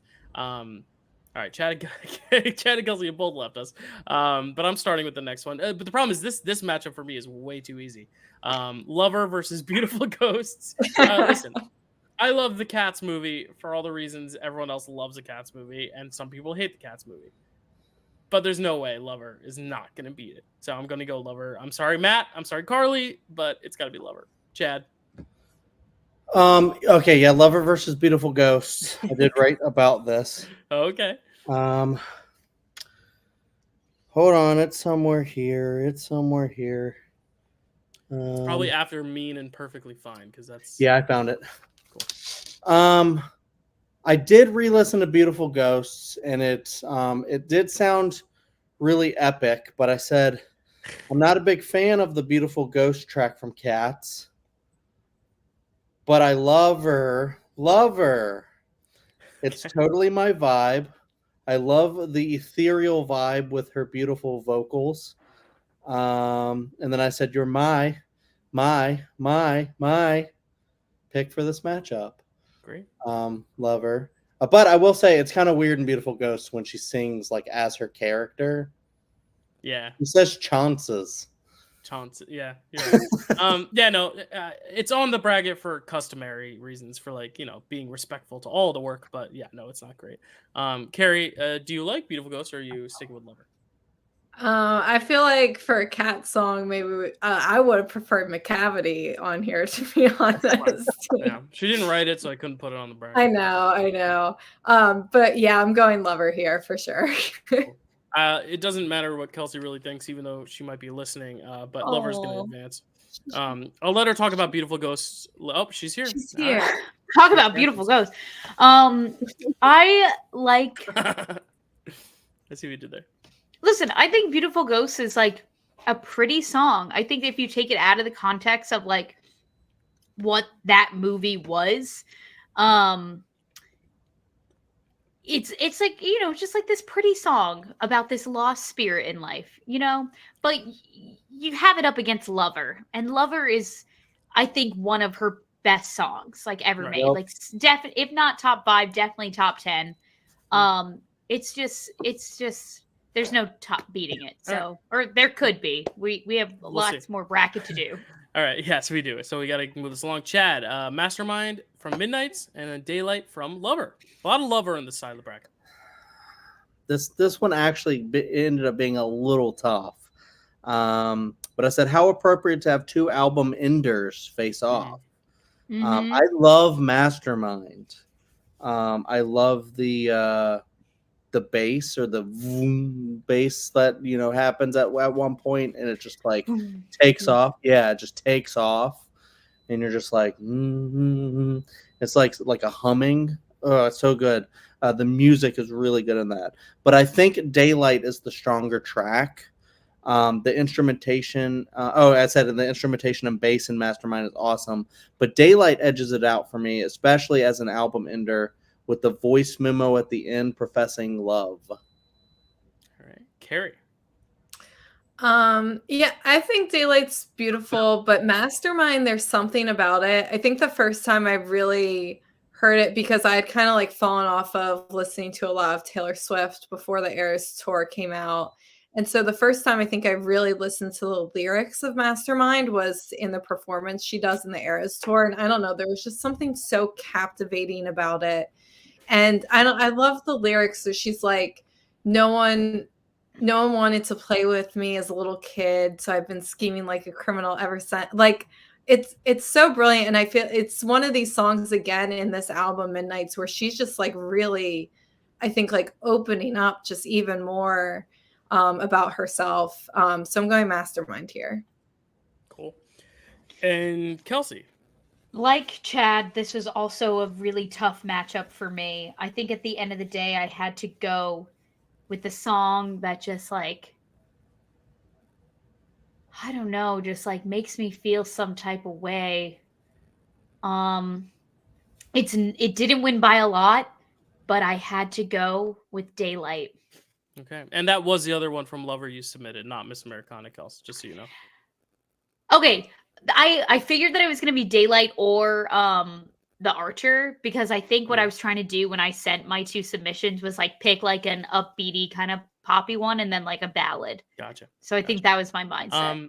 I'm going to make this interesting because I'm with Kerri. I think Mastermind, personally, these are both very interesting songs because these are like kind of the theses, like this is what the message of the album is. That's what Mastermind is for Midnights. That's what Daylight is for Lover. And I think the thing that I actually don't love about Daylight, I'm kind of the one person in the world who doesn't love Daylight because I think it's a little too on the nose with the whole voice memo for saying what the point of the album is. I think there's a way to get that across without having to be like, and this is what it means to love. It's a beautiful sentiment, but for me, it felt a little cheesy at the end of that album, which I feel like is a very mature album. I think that's the difference between like when we were talking about Wildest Dreams, whether it belongs in Lover or 89. I think it belongs in 89 because it's still about like the rawness and the kind of fun of love, whereas Lover's more about like, now we're actually going to get serious and like, I'm going to commit. And I think that's why Wildest Dreams belongs in 1989. Whereas Daylight, like, I feel like it didn't need to say it at the end, but it is cool that it is a voice memo. It is, it's a very interesting song. It just, I prefer Mastermind just as a song, but that's the one thing I have against Daylight. But I mean, I don't begrudge others who like it, obviously, because, it works for so many people. And I guess when you listen to the album as a whole, it works better than just on its own. I think that's it. Yeah. So it's going to be a tie. And we're going to go to the tiebreaker. Just still going. We still have some viewers. So keep sending in those tiebreakers when they come. That's why I put everything in context of albums, because that's what I do. I listen to albums. So Daylight got 4 votes, and Mastermind got 6 votes. So Mastermind is going to go through here. We almost got a Lover versus Daylight battle, which would have been cool. But next we have Clean from 1989, and ready for it from Reputation. This is tough. Kerri, you're going to start us off here. Yeah, this is tough. Talk about like the perfect song to close 1989 versus the perfect song to open Reputation. Yeah, literally back to back, not including the deluxe songs and everything. Yeah. Wild. I think ultimately, and I won't be mad if either of these go through, ultimately my personal favorite here is going to be Clean. I just think it's very deep. I love how in some of the performances she's just made like little speeches before she plays the song. I think it's just so meaningful, and it's just like beautifully composed. Yeah. Cool. Kels? What's interesting about Reputation is that like it really was a product of its time and what was happening to Taylor Swift. So during the whole like 2016, like 2017 debacle. And so it's hard to re-listen to these songs without having the angst and like the freshness of like, oh yeah, like this is a direct comment on like everything that's happening right now. And I do think that like the edginess and the like her lyrics are still very smart on Reputation, but it's hard because I feel like now whenever she performs them it's kind of like fabricated in a way, like her edginess and like where the emotion of where it's all coming from. But Clean is just like a brilliantly written song and brilliantly like composed, and like there's such interesting production behind Clean, that this is Clean is the easy choice for me, 100%. Yeah, Clean is the easy choice for me as well. I also think, if we're taking a page out of Chad's book of like looking at it as an album, I think this like is needed because 1989, it's a lot of like high energy, a lot of like, the marquee singles of like Blank Space, Shake It Off. Whereas I think you need Clean as like that kind of, the simmer down, something a little softer, a little more delicate, a little more clean. And I really like it. I think it's beautiful. Ready For It's a great, fun way to open up an album. But I agree with you too, Kels. Like she's evolved past that era to where now when she performs it, it's not as raw. I get that. But I just like Clean as this song better. So Clean's gonna advance. But Chad, love to hear your thoughts. Yeah, so I said another barn burner for me. I love both of these. Clean is an awesome album ender with great instrumentation and vocals. And then I said, but Ready For It is such a banger of an album starter. Mm-hmm. Like, are you ready for it? And then maybe let the begin. I can't not sing the shit out of that song. Clean, I can not sing that song, but it's one of those things where I'm like, when the instrumentation in Clean starts, I'm like, ooh, because I don't love 1989 as an album, but when Clean starts, I'm like, ooh, okay, this is where it could have been stronger for me. Clean, it's incredible. Yeah. But yeah, I was with Clean for a long time, and then I swapped after like blasting Are You Ready For It? And I was like, this is a banger, dude. But yeah, I'm still glad Clean is moving on. Cool. Next we have The Archer from Lover. A lot of Lover. And then Back to December from Speak Now, one of her more popular tracks. Kelsey, you get to start us off here. Okay, so contrary to popular belief, this is my favorite era. But Back to December is not one of my favorite songs from Speak Now. It's beautiful. It's different because it's an apology track in the eyes of Taylor. It is about Taylor Lautner, and it's, they've come full circle. They're friends now. He was just recently in one of her music videos. It's like the lore around it is beautiful. The song itself is a little lackluster for me. It doesn't do much. The Archer, on the other hand, like speaks to me on a spiritual level. It feels like it hits you right where it hurts. And the entire like buildup of this song is like mirrored with the imagery of like what an actual archer does when they like pull back their bow. So it's like there never is that big crescendo because it's just this action happening. Yeah, she never releases. Yeah, exactly. So and it's just such an interesting way to like see yourself and to just sing about yourself. So it's The Archer takes this one for me. Easy. This one I thought was going to be a lot harder, but then re-listening to both these songs, I was like, The Archer takes it because I love that device of you're waiting for the beat to drop, but it never does. It's such a cool device mimicking that bow and arrow. I like Back to December. It's sweet. And I think it is probably the more popular pick, though. I just think The Archer is something about it that I like more. And I was also, just like Wildest Dreams, I was pissed when they cut it from the movie. I don't know why they did it. Because she performs it on all our tours. Chad, The Archer, are you going to send it through? Or are you going to get Back to December a fighting chance? So The Archer is great. And then, I love the talk about like the construction of the song and like how it functions. And it's such a cool, because I had never really thought about it that way until the album ranking. Somebody mentioned that. I think it was you or Charles mentioned it. And it was like, wow, I never even thought about it. And then I listened to it and I was like, that's actually really cool to listen to it that way. Which makes it interesting. But I'm going to give it Back to December. I think, and this is from a Lover stan. I love her, right? But Back to December, I think, is an incredible power ballad. It's one that grew on me. And I was like, I don't know if I love this one. But then there's so many times where I just like find myself going, Back to December. and just like singing that over and over and over. And I'm like, can I stop, please? But I don't actually want to stop because I really like listening to that song. Sometimes I like that one more than I like All Too Well. So, I think Back to December kind of rules. But yeah, The Archer is really great. I wouldn't be mad at either of these, but I'm going Back to December. So, Kerri, you going to tie it up or send it through The Archer? It's all in your hands. I think I'm going to tie it up. I feel very similar to Chad where I like both of these songs. I don't feel super strongly, but for me, definitely Back to December is one I listen to a lot more. So That's what I'm going with. All right, so we're tied up. I'm going to refresh the page in case anyone want to get last-minute votes in. Votes are locked. Speak now. Back to December. 18 votes. That's one of the highest ones. And The Archer, 1 vote. So if people don't like The Archer very much, that's okay. Back to December is going back into the next round. Not that it was there already, but all right, another lover song. It just happened to be that way with the algorithm. Cruel Summer going up against All You Had to Do Was Stay.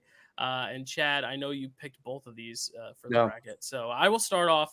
This is really tough. Because 1989 is my favorite album. I love All You Had to Do Was Stay. I just love it. It's so great. But Cruel Summer, it feels more anthemic to me. It feels like I don't know.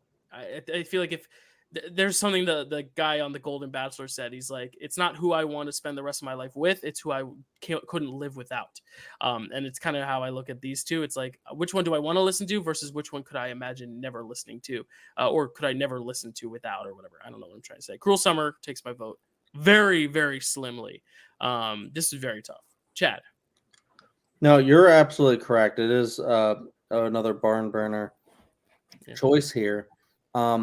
Because like I'm coming from the opposite thing. Like I don't love 1989 in total, but some of the songs that I love from the album I really love, like How You Get the Girl,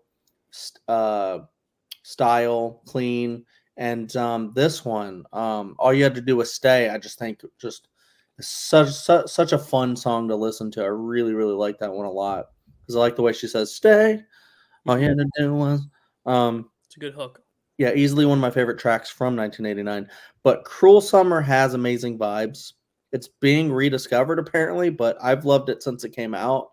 It's one that I've just listened to and sang just like so many times. Rediscovering Taylor Swift, and I think Cruel Summer rules. And I'm going to go with that one. Also narrowly, actually. Yeah. Kerri. Yeah, it's pretty hands down for me, Cruel Summer. All You Had to Do Was Stay is fun, but Cruel Summer is just such a jam. It's so fun to sing that one. Cool. Sorry, I spelled that wrong. Kelsey, it's going through anyway, but what were your thoughts? Were you also going to vote Cruel Summer? Oh, I'm definitely voting for Cruel Summer, Dyl. Like, there we go. This song is in its renaissance right now. Yep. It's because they released that single. Speaking of singles, single string, Invisible String. I don't know how I got there. Invisible String Folklore is going up against Slut with an exclamation point. You got to say it like that. It has the exclamation point. I don't make the rules. Chad, what do you think of Slut or Invisible String? Slut is really good. It's a really good vault track. But Invisible String, dude, it's beautiful. And it reminds me of a Sufjan track with the vocals. Sufjan Stevens, if you're not familiar, and instrumentation. Definitely one of my favorites. I just really want Sufjan to get better. He contracted a disease, and so he can't walk and stuff. He's got to relearn to do everything. But when he gets better, there's nothing I want more than a Taylor Swift, Sufjan Stevens collab. Not even a song. I want a full album with those two because, she's on the Midnight Train right now, but if she could go back to like a folklore vibe, and do like Invisible String type shit, I think they would crush it together. And yeah, just the idea of like soulmates, like an invisible string connecting two people. I think it's like an old like Japanese idea or something like that, but it's just a really cool idea of like soulmates and stuff. And the song just is so beautiful. So I'm going Invisible String hands down, but Slut is good too. Cool. That's so weird to say, but slut is good too. Yeah. Kerri, what are your thoughts on this one? Yeah, Slut is probably my least favorite 1989 vault track now. It's still really good. But Invisible String is one of my favorites off of Folklore, so that's what I'm going with. All right, Kelsey, do you agree? Are you sending Invisible String through, or are you sticking up for the slut? You know, I'm a feminist still. I don't slut shame over here. So I'm picking slut. Okay. I just think that Invisible String has kind of like lost all meaning to me because of Taylor Swift's personal life. And you know, like that was a different era for her. And I know it's like, you know, the songs aren't about her. They're released into the world. They're for us now. And they, you know, should mean whatever they mean to us. But yeah, it wasn't even really one of my favorites back then on Folklore either. Like I much rather prefer like the gritty stuff of Folklore and like the tragic, like the Mad Woman and the This Is Me Trying and those kind of tracks from Folklore. So this one was just kind of like middle of the road for me. But Slut is just so like dreamy and cool, and I know it wasn't what the fandom wanted it to be. I know we wanted to like really be like head banging and like screaming the word slut in a song, and we kind of do, but it's like some of the fandom wanted that at least. Listen, I'm not the Lorax for all Swifties. I don't speak for everyone, but I do what I can out here. And You got the lore, but you're not the Lorax. No. So you're going slut. I'll admit I think the problem is kind of what you said. It's not that I wanted it to be like a headbanger type track, but when you see the title and it's just like the one word with the exclamation point, the song feels too soft for what the exclamation point implies. The exclamation point makes me think like, oh, and that's why like Ready For It's great because it's like ... question mark. Like that punctuation. I don't know why. I have big thoughts on punctuation. Question. I'm gonna go Invisible String. So I'm gonna send it through. Even though I don't feel as strongly about it as some other Folklore songs, I still really like it. So we're moving on to Delicate from Reputation, our last Reputation song that we're gonna be repping here, and Message in a Bottle from Red. Kerri, I believe you're next. Mm-hmm. Yeah, I love Message in a Bottle, but Delicate is my favorite song off of Rep. I'm going Delicate here. Cool. Kelsey. Sorry. 1, 2, 3. Let's go, bitch. It's Delicate. Okay.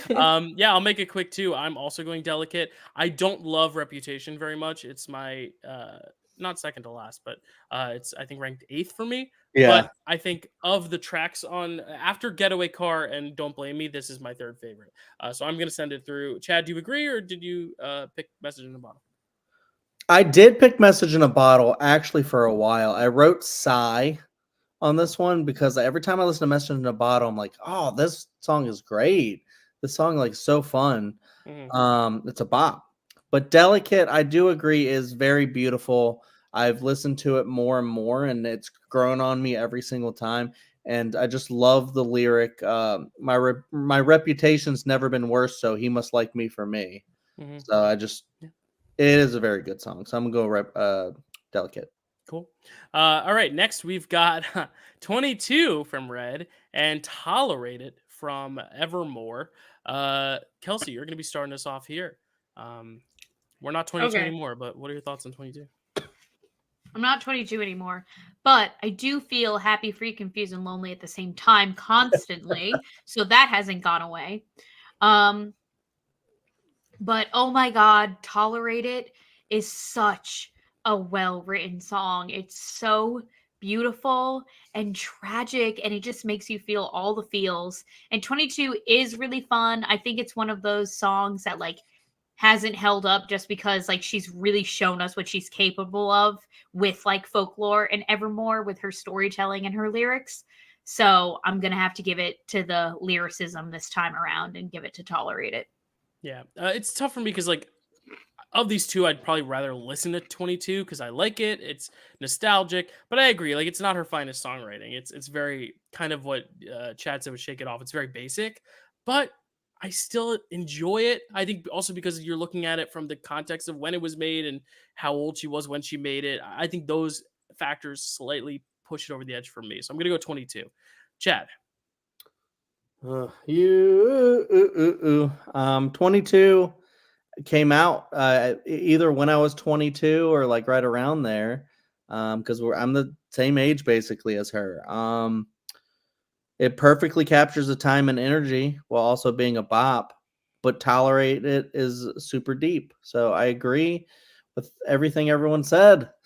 And this is a very tough choice. I'll tie it up. Actually, I want to see what Kerri thinks. So I'll say 22. Ooh. All right, so that's 2 votes, 22, 1 vote tolerated. So Kerri, you can either send it to the poll or push 22 over the edge. Tolerate. Okay. Yeah, this is tough because I think Tolerate It is an amazing song about like you loving someone who doesn't love you quite as much or who isn't as into the relationship as you are. But 22, I just have such nostalgia for it. You know, I remember Chad pulling up in his car on my 22nd birthday and blasting the song as soon as I came in. And I'm sure we all kind of have memories like that. I'm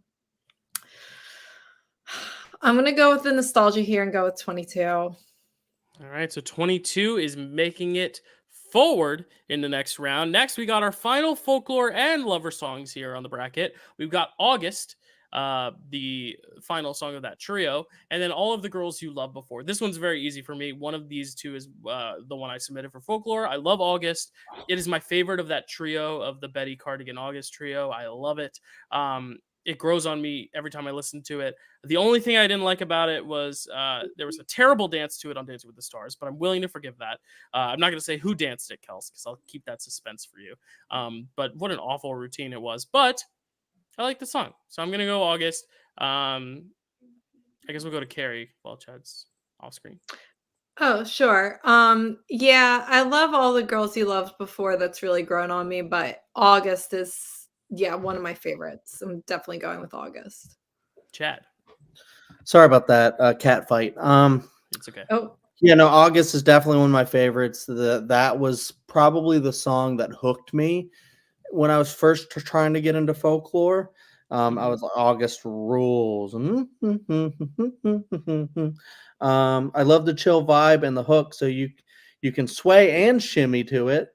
All the Girls is dope, but for me, not enough to top August. All right, so August is going to advance, but Kelsey, I'd love to hear your thoughts. Were you also going to go August? I mean, come on, Dyl. When's my birthday? Right, I knew it. Yep. There you go. There you go. Says it all. The Leo speaks. All right, that's nothing new, Kels. Speaking of, we got nothing new from Red and Carolina from Where the Crawdads Sing. This is one of the three that is the final of the three that aren't on any of her main albums, along with Beautiful Ghosts and I Don't Want to Live Forever, which both fared not well in this tournament. So is Carolina going to face the same tragic end? Chad. Nothing new is perfect. I think Taylor and Phoebe need to make a whole album together. We need one between Taylor and Phoebe and one between Taylor and Sufjan. I want to see these. This is her next phase where she just does that. I love the blending of their voices. And I love every time Taylor sings, but when Phoebe sings, it just gets into my core. Mm-hmm. And I'm just like, oh my God. She's like, Phoebe Bridgers is something else. I don't know. But Nothing New is becoming a top 10 song for me. I adore that song so much. Carolina is definitely not bad, but it's just not one of my favorites. I think it's okay. Okay. Kerri. Yeah, I definitely agree with Chad. Nothing New is just a fantastic song. And Carolina is really pretty, but it doesn't compare. Kelsey. Carolina is great. It's really well written based off the context of that book and that movie. It really encapsulates the main character of that story really, really well. But Nothing New is the clear choice here. It's a fantastic song. That's also another one that's like so deeply vulnerable, and it feels like another one of those songs that's like an exposed nerve for Taylor. Yeah. So Nothing New will advance. I would have also gone Nothing New, but it was a little closer, I think, for me than the three of you. I really like Carolina. I love. What was that, Chad? Nothing. You finish. I was Yeah. gonna say No, something. I just really like it, but yeah, I do still think Nothing New. The Phoebe bridges it over the other one. I was just gonna say, how do you know everything at 18 but nothing at 22? Right. So Trying to figure that out. Love Story from Fearless, going up against Invisible from a debut. We're gonna start with Kerri now.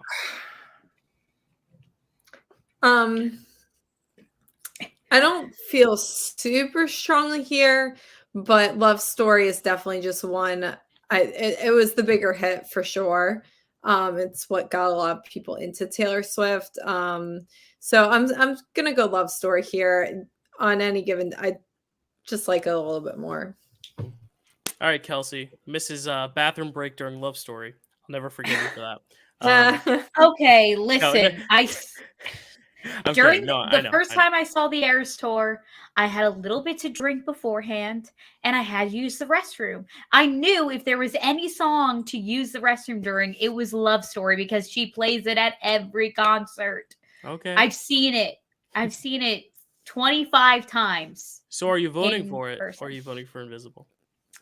In this context, I will be voting for Love Story, because Invisible is like the less superior Teardrops on My Guitar, which is a song we haven't talked about yet, but it's the same message as that song that's like, oh, you're pining after her and I'm pining after you. And it's just not as well done as obviously Teardrops was, because Teardrops was the hit. So Love Story. Just because something's a hit doesn't mean it's not better. I actually do prefer Invisible to Teardrops, but I love Love Story so much. The reason I took offense to your bathroom break is because I'm like, that is a no skip if I've ever heard one. It is a top fiver for me. I know it's overplayed, but it's not overplayed to the point of Shake It Off where you kind of roll your eyes. It's overplayed to the part where you're still belting out that key change, and that key change is so freaking amazing.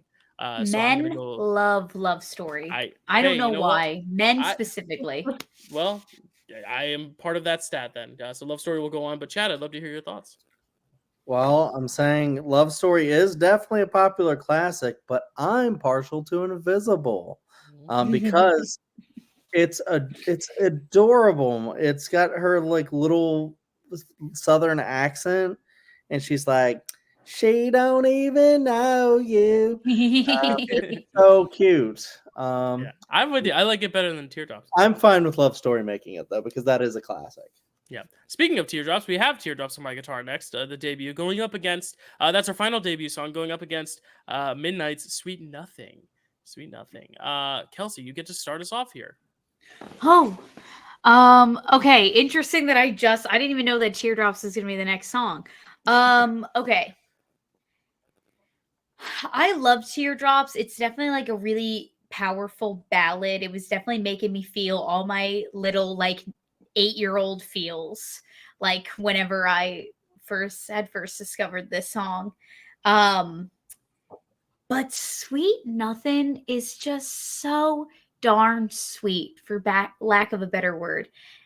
And oh my God, it's just like the idea of like being loved by somebody because like all you have to do is just like be yourself and like literally give them sweet nothing is like, that's what I aspire to achieve in life.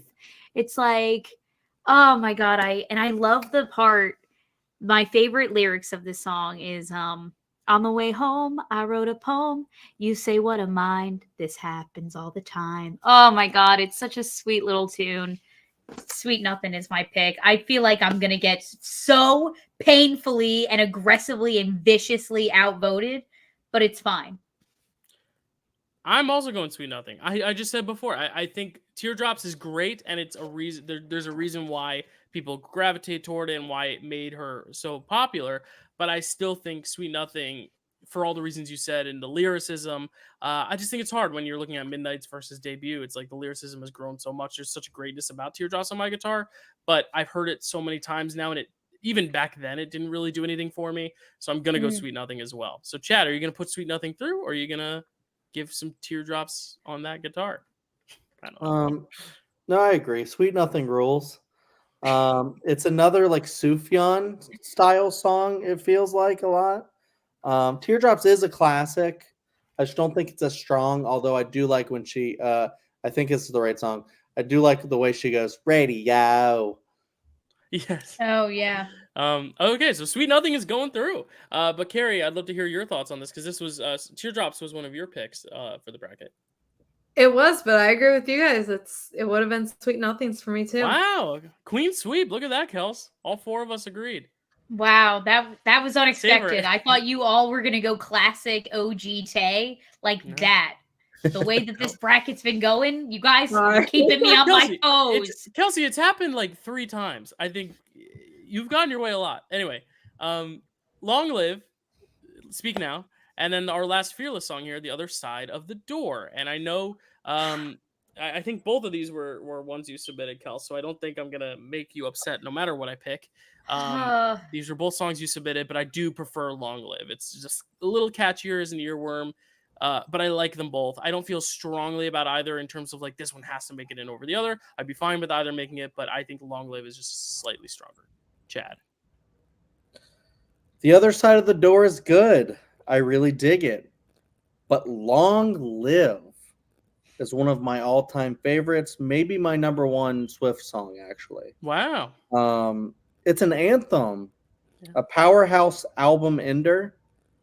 Like I said, I'm just last kiss. I'm just waiting. I'm waiting for Long Live to start.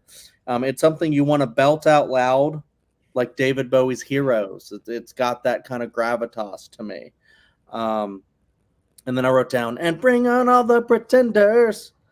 And then I had the time of my life fighting dragons with you.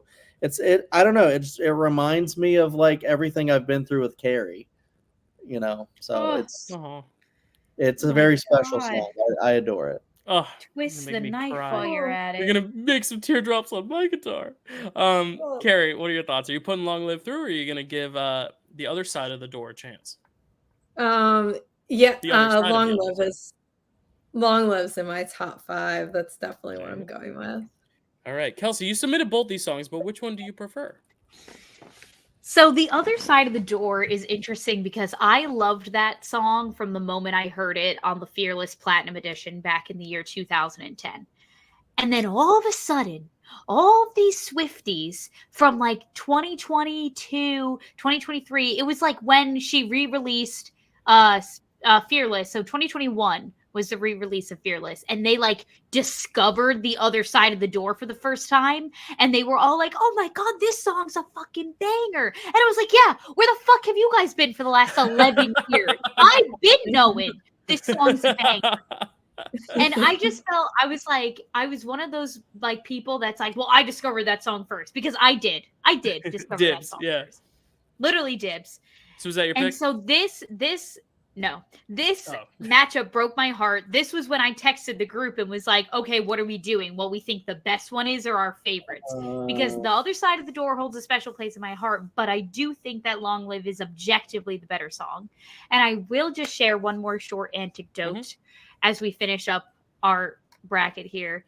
First round. We still have the first round. I know 5 more rounds to go, but they'll go quicker. 4 hours. We've already talked about each one. So like the next round. Yes. So next round, we're just gonna be picking. It's just gonna be. They're gonna be ripe for the picking. Our thoughts are out there. Yeah.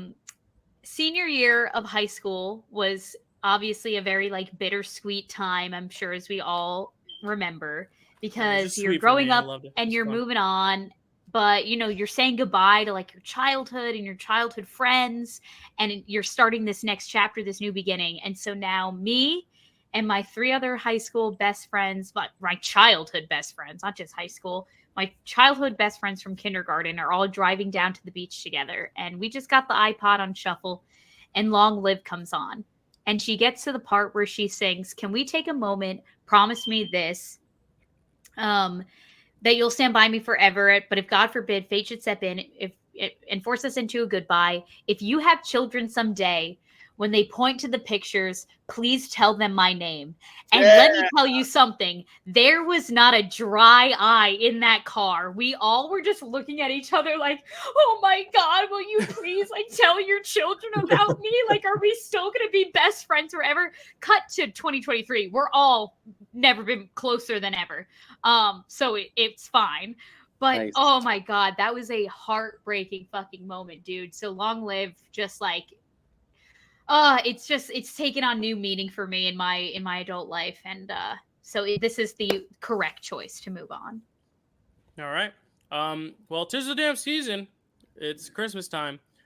It's Taylor Swift's birthday for another 59 minutes. But she also has a new booth. She may be in love. You Are in Love is the song going up against 'Tis the Damn Season. We got 'Tis the Damn Season from Evermore, and then our last 1989 song, You Are in Love. Chad, what are your thoughts on this one? 'Tis the Damn Season is great, but You Are in Love is one I really, really, really enjoy. It has one of the best of Taylor's trademark ooh, and the background instrumentation is really great too. So I go You Are in Love. Kerri. I definitely agree. I won't be mad if 'Tis the Damn Season moves on because that's an amazing song. But You Are in Love has like now I think become one of, if not my favorite track on 1989. Awesome. Kelsey. Yeah, 'Tis the Damn Season is great, and it really like hits home for like in my young adult life. But You Were in Love is, I will just never get over. One night he wakes, strange look on his face, pauses and says, "You're my best friend," and you knew what it was. He is in love. Like, oh my God, slay me, why don't you? Yeah, it's gonna be a Queen Sleep. I love it too. You Are in Love is one of my favorite tracks of my favorite album, so that was a no-brainer. But is this one gonna give us more trouble? We'll find out. Red's final song here, I Knew You Were Trouble. This is the GOAT song, not the greatest of all time. We'll figure that out in just a few rounds, but it might be. But the song with the GOATs scream, and then the last song from Speak Now, If This Was a Movie. So Kerri, I'll let you start since you were talking about the GOATs earlier. Yeah, and I'm Good gonna go callback, Dyl. Yeah, all 6 hours ago. Yeah, literally. I'm gonna go with the GOAT song, I Knew You Were Trouble. It's still really fun. If this was a movie, I just still have not really, that one has not really grown on me. I haven't really gotten into it that much. Cool. Kelsey. This is, if this was a movie, is kind of a bunch of cliches in like not a super great way. It doesn't feel like an original Swift, it feels like she was trying to maybe do something else and it didn't really land. And I Knew You Were Trouble is just like a fucking banger, dude. Like it's not her best songwriting at work, but it's certainly very fun. So my pick is I Knew You Were Trouble.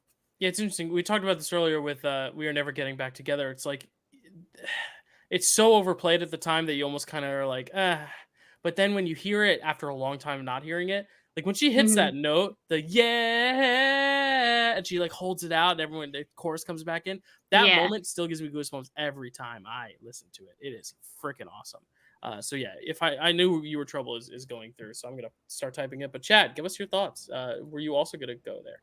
Yeah, I actually kind of agree with what they were saying with if this was a movie is good, but I actually agree with kind of Kelsey, like it doesn't feel like it's like truly like there. But I Knew You Were Trouble is a banger and still holds up for me. I love the ups and downs. Like what she's, I knew you were, that kind of way of singing, I think is awesome. And then the beat drop, I think is great. I also love how it. I already said this. I love how it proceeds. Stay, stay, stay. Wait, actually, that's the other one. Yeah, no, that's the other one. Never mind. I Knew Your Trouble is confused. Yeah. I Knew Your Trouble is track 4, I think. So I think it precedes Treacherous. Yeah, I was thinking of the other one that was we were never ever getting back together. I confused it with Yeah. It's yeah, so yeah, funny because yeah. those titles are both so long. They were both like the two Yeah. big singles from that album, and Yeah. yeah, like I get them confused too. I don't know why. And it's They're both like upbeat anthem type songs. and it's cool because I really like both of them. So yeah, that's another reason I confused them because I like Right, them. right. All right, so there we go. Last matchup. The last two songs we got to talk about: Evermore Happiness, and then Midnight's Lavender Haze. It's one of the toughest matchups, I think. So let's hear it, Kels. What's going through here? Oh, happiness. Okay, so happiness and tolerate it in my head are like kind of sisters the way that Begin Again and Hey Stephen are. But I think that tolerate it kind of does it a little bit more successfully. Happiness and tolerate, they had me in the trenches of my feels, really. But in this matchup specifically, like I just love Lavender Haze. Like I think it kicks off Midnights so well. It's such a great opening to Midnights, and it's just so like dreamy and cool. Like there's no really other way to describe it, and it's just I love bopping along to Lavender Haze. So that's my pick. Yeah, no, I agree. I love both these songs, and it's really tough. Like this was a very tough matchup. But I think which one do I want to listen to more? Which one do I like more slightly? Is Lavender Haze. I just love the vibes. It's yeah. I mean the titles of the album's Midnights. It feels like one of those like late night, just kind of like ethereal, dreamlike things, which I really love. So, Chad, are you gonna put through Lavender Haze, or are you gonna settle for some happiness? I am not going to put through Lavender Haze. I think Lavender Haze is great, and I love singing to it, and I love hearing it. But happiness, if Long Live didn't exist, they're basically tied for my number one all time. Wow, cool. Happiness begins with like this kind of, it feels like a funeral proceeding, like sound, like and then she just starts with "Honey, when I'm above the trees."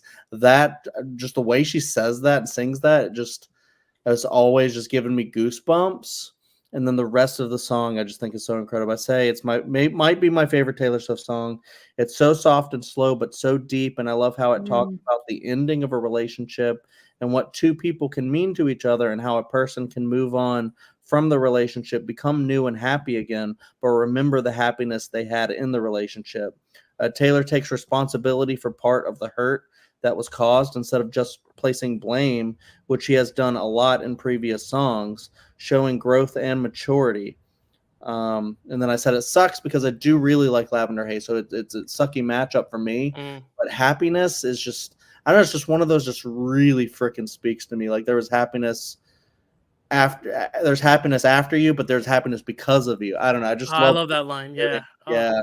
Oh. So I'm going happiness. Yeah, this is a tough matchup. Kerri, are you gonna tie it up or are you gonna put through Lavender Haze? I think I'm gonna tie it up here. I love Lavender Haze, but happiness is, I don't know, it's just such a beautiful song. It's like kind of heartbreaking, but it's kind of about finding that peace in a breakup and like recognizing that you once made each other happy. And yeah, I love it. All right, so we're getting a tie on the last matchup of round one, which we'll love to hear it.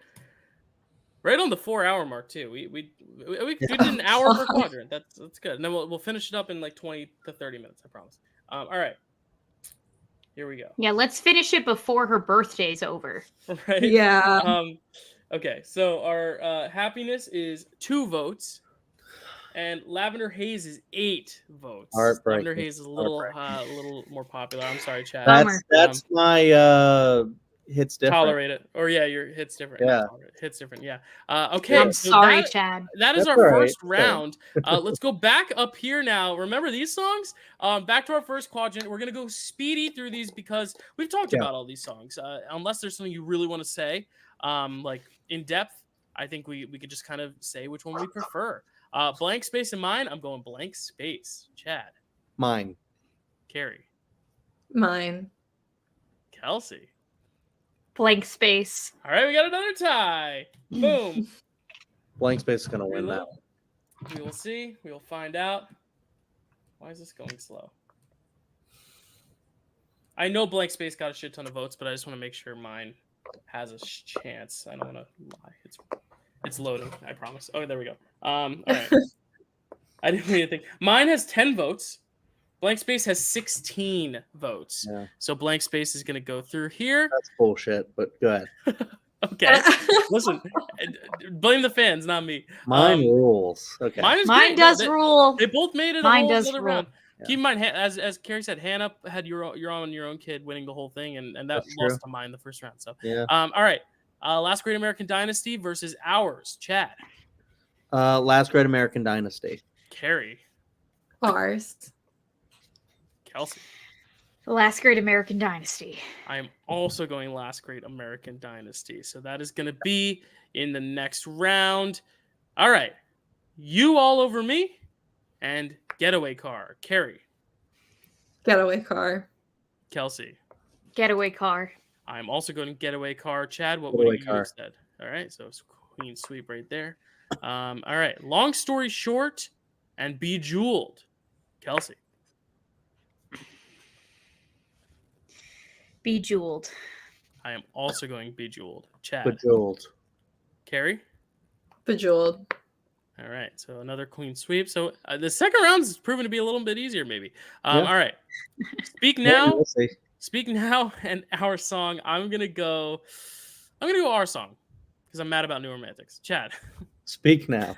Kerri, Wait, real? Our song. Kelsey.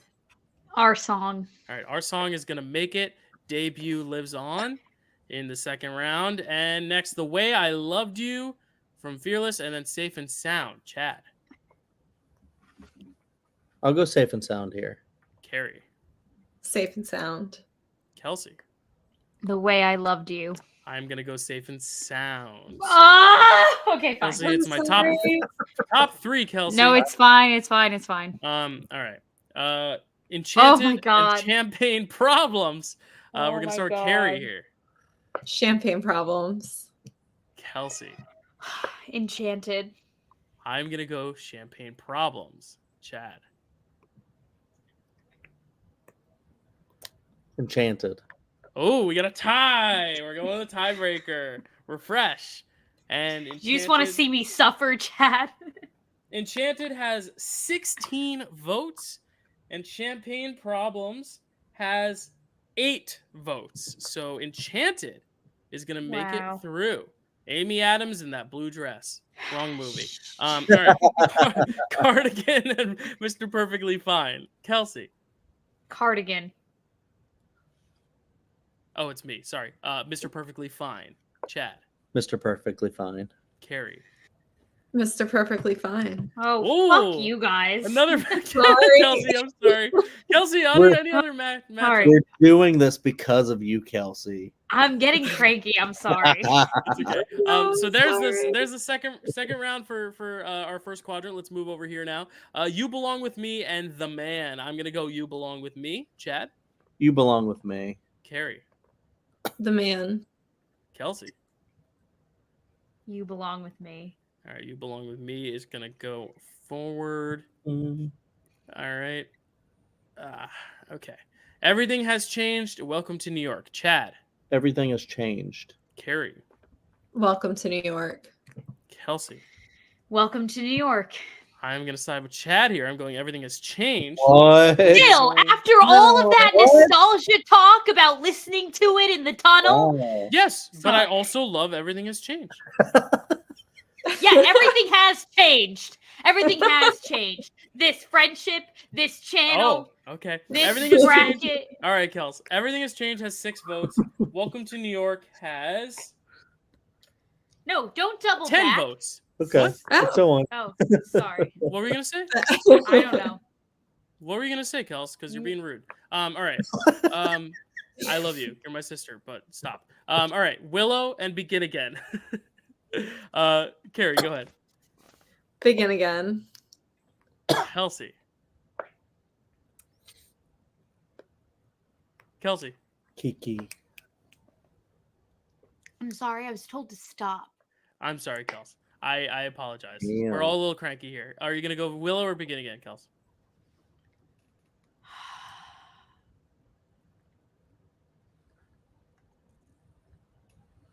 Willow. I am also going Willow. Chad. Begin Again. All right, we got another tie here.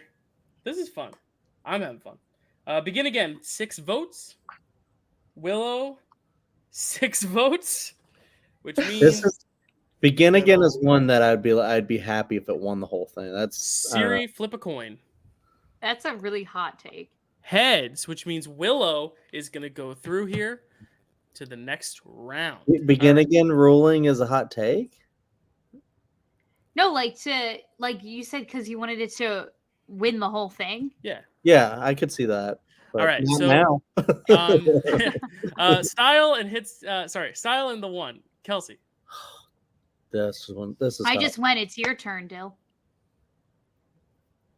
No, it's the 4th one. It should be. Oh, did I? No, Kerri went first. It for you did start last with Kerri last time. Yeah. You're gonna start with this. Style. I am also gonna go Style. Chad. I do love Style, but the one. Kerri.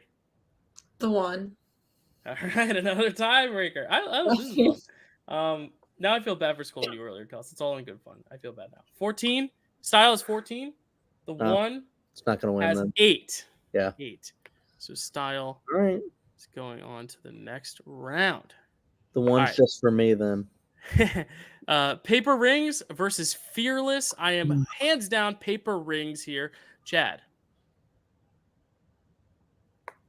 Paper Rings. Kerri.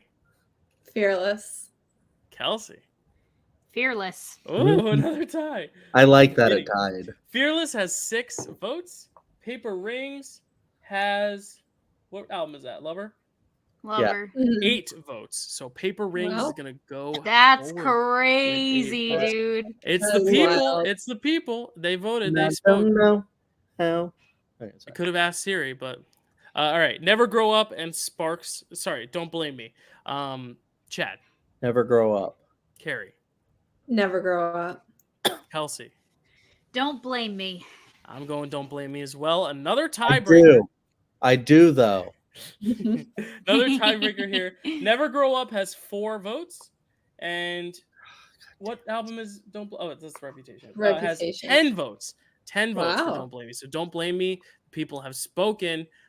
Is going to go into the Any next. of the top 10s left? Yeah, we still have Long Live. All right, 15 and Exile. Kerri, 15. Kelsey. 15. I'm going Exile. Chad. I'm gonna go Exile just to see how that shakes out. Cool. All right. So 15 has 8 votes. It would have been cooler if it had 15 votes. Exile has 10 votes. So 10 beats 8. So 10 Exile is going to go forward. Let me make this bigger. There we go. Antihero and My Tears Ricochet. Kelsey. My Tears Ricochet. I'm going to go Antihero. Chad. My Tears Ricochet. Kerri. My tears ricochet. All right, so My Tears Ricochet is advancing to the next round. I'm gonna Baby. Flip a chair. I'm kidding. All right. Now let's move down here. Look What You Made Me Do versus Treacherous. I'm gonna go Treacherous. Chad. Treacherous. Kerri. Treacherous. Kelsey. What are you laughing about? Well, I'm just kidding. Treacherous. No, because like Chad made this face. I think he was squinting so he could like read it, but you just look like so painfully confused that I was like, "What's Chad thinking over there?" Coney Island versus Maroon. Chad. Coney Island. Kerri. Coney Island. Kelsey. Maroon. Sorry, Kelsey. I'm going Coney Island. I'm agreeing with the Webbs here. It's my favorite Evermore song. All right. Wildest Dreams and The Story of Us. God help us. Kerri. Wildest Dreams. Kelsey. The Story of Us. Oh, God. Wildest Dreams. Chad. You know I'm fucking tying this shit up. Story of Us. Oh, my God. Okay. Next chapter. We're gonna Story of lose, Us. Chad, but it's okay. That's Story of okay. Us has 8 votes. We're a united front. Wildest Dreams squeaks by with 9 votes. 1 vote more. Fair. It is a great song. That made me nervous. I almost pissed my pants. All right. It wasn't a spite vote. Tied together with a smile and Karma. Kels. Karma. I'm gonna go Karma. Chad. I won't do a spite. I love Karma. I'll go Karma. Kerri. Karma. All right, so Karma is advancing, and I'm a little worried about that matchup next, but we'll talk about it later. Betty and Miss Americana and the Heartbreak Prince. I'm gonna go Betty. Chad. Dude, I fucking love Betty, but Miss Americana Heartbreak Prince is a banger. I'm going that one. Kerri. Betty. Kelsey. Miss Americana and the Heartbreak Ooh. Prince. Another tie. Fake Lover. play stupid games. Miss Americana, She 4 votes. 4 votes. And Betty, 6 votes. So Betty is gonna go through. She going through. All right. Great song. All Too Well 10-minute version versus Vigilante shit. Chad. All Too Well. Kerri. All Too Well. Kelsey. All Too Well. And I am going to make that a queen sweep. And we are moving on to Today Was a Fairy Tale and Wonderland. Kerri. Today Was a Fairy Tale. Kelsey. Wonderland. I'm going Wonderland too. Chad. Wonderland. All right, Wonderland is going to advance. Kelsey, That Kelsey, is just I like, want you to that's such share- a crazy song to like live and die for. Like listen, she has so many songs. Okay, it's fine. She clearly It's a does have a lot of nostalgic pick for Carrie. I think. Shake it All off. right, all right, Shake it really off her is. illicit affairs. Kelsey, shake it off her illicit affairs. Illicit affairs. Yeah, I was gonna say illicit affairs. Chad. Illicit affairs. Yeah, Kerri. Illicit Affairs. All right, so illicit affairs goes through there. Boom. Final bracket here: Lover and Mastermind. I am gonna go with Lover. Chad. Lover. Kerri. Lover. And it's going through, but Kelsey. I guess it's Lover. It's Lover. That's the correct choice. But All right, I do Clean love and Back to Mastermind. December. Chad. I'll go Clean. Kerri. Clean. Kelsey. Clean. I'm also going Clean. Another clean sweep there. It's a clean sweep with Clean. All right. Cruel Summer and Invisible String. Kerri. Cruel Summer. Kelsey. It's a cruel summer. I'm also going Cruel Summer, which means it's advancing, so I don't have to put you through that pain, Chad. But what would you have voted? I might have gone Invisible String, but I would have hated myself for it. That Well, you was don't a have hard to worry one. about it. Delicate and 22. Kelsey. Delicate. I'm going 22 here. Chad. Delicate. Kerri. Delicate. All right. Delicate. I've been outvoted. Too much reputation. I'm kidding. No. No, I love Don't Blame Me, so I'm not going to be mad about it. August and Nothing New. I'm going to go with August. Chad. Not that long ago, I probably would have said August, but I'm going Nothing New. Carrie. August. Kelsey. August. August Not slipped mad at away to the next round. All right. Love Story and Sweet Nothing. Chad. Sweet Nothing.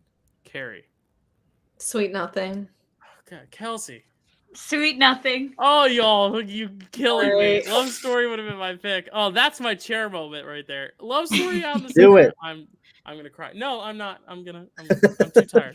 Long Live and You I'm Are too in tired. Love. Carrie. Long Live. Kelsey. Long live. I know where Chad's going anyway, so I'll give my love. I love these both so almost equally, but I'm gonna go You Are in Love just because I know where Chad's gonna go. Chad. I'm not going to say it the way everyone else. Long live. There you go. Long live. It breaks our hearts to choose between these two. Yeah. Yes, all right. literally. This is torture. I Knew You Were Trouble in Lavender Haze. Kelsey. Lavender haze. I'm also gonna go Lavender Haze. Chad. Yeah, I'll go Lavender Haze. Which means it's moving on. Carrie, what would you have said? Lavender Haze. All right, so queen sweep there. All right, moving up now to the what is this going to be? This is going to be like not the quarterfinals yet. Anyway, the Sweet 16. Or no, this is not the Sweet 16. This is still 32. Never mind.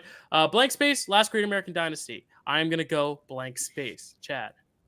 That's wild to me. Last Great American Dynasty. Kerri.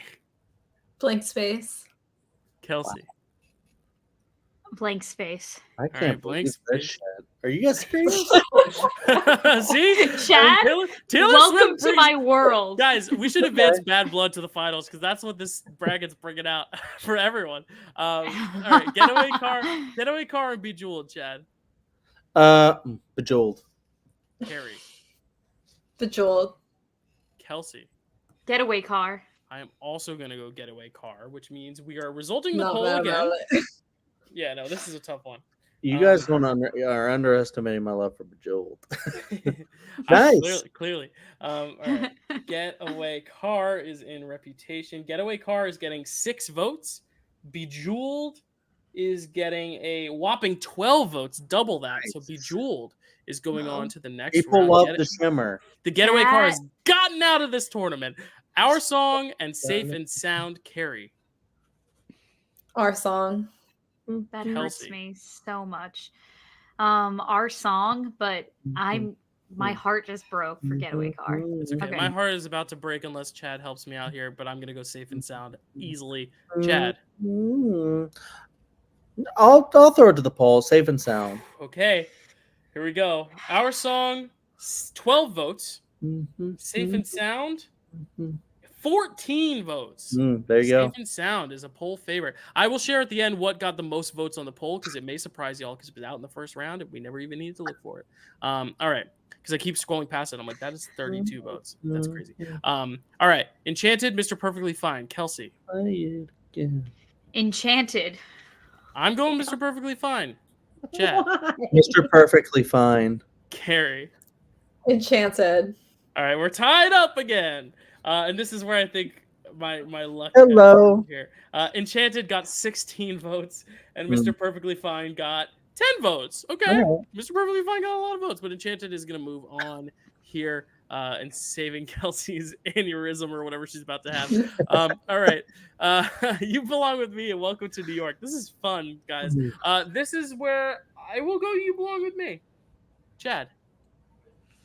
I'm going to go Welcome to New York. Ooh. That one. Okay.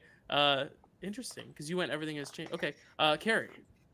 Welcome to New York. Kelsey. You Belong With Me. All right, we got another tie. You Belong With Me. 24 points. 24 points. And Welcome to New York. Welcome to New York. Only 10 points. So You Belong With Me. Just so you know, the non-New Yorkers voted for Welcome to New York. That is true. That is true. Maybe because we've already been welcomed. I don't know. I think Kelsey and I are done being welcomed. We're here. All right, Willow and Style. Chad. Fudge. Willow. Kerri. Style. Kelsey. I'm going Willow. I'm also going to go Willow. So Willow. I'm not mad about it. Advance to the next round. That's crazy. Okay. You voted for it. No, I know, but anyway. Anyway, Paper Rings and Don't Blame Me. This one is going to give me a fucking heart attack. Kerri. Paper Rings. Kelsey. Don't Blame Me. I'm going Don't Blame Me as well. Chad. Don't Blame Me. All right, Don't Blame Me is going to move forward. Oh, that breaks my heart. But Paper Rings made a good run. Exile, My Tears Ricochet. Kelsey. My Tears Ricochet. Going Exile. Chad. Exile. Kerri. My Tears Ricochet. Another tiebreaker. My Tears Ricochet. Exile is popular. My Tears Ricochet is getting 12 points versus Exile's 10 points. Oh. So My Tears Ricochet is going to be inching it out. It actually got the most votes of any folklore song. Nice. All right, cool. So next round. As it should. Treacherous and Coney Island. I'm going to go Coney Island. Chad. Coney Island. Kerri. Treacherous. Kelsey. Treacherous. All right, let's go to the polls. Treacherous coming in with 6 votes. Happy birthday. And Coney Island is coming in with 6 votes. So Here we go. Siri, flip a coin. What does that say? Tails. Tails, which means Coney Island is making a run and will be in the Sweet 16 here. All right. Wildest Dreams and Karma. Chad. Wildest Dreams. Kerri. Karma. Kelsey. Wildest Dreams. I am also going to go Wildest Dreams to everyone's shock. All right. Betty and All Too Well 10-minute version. Kerri.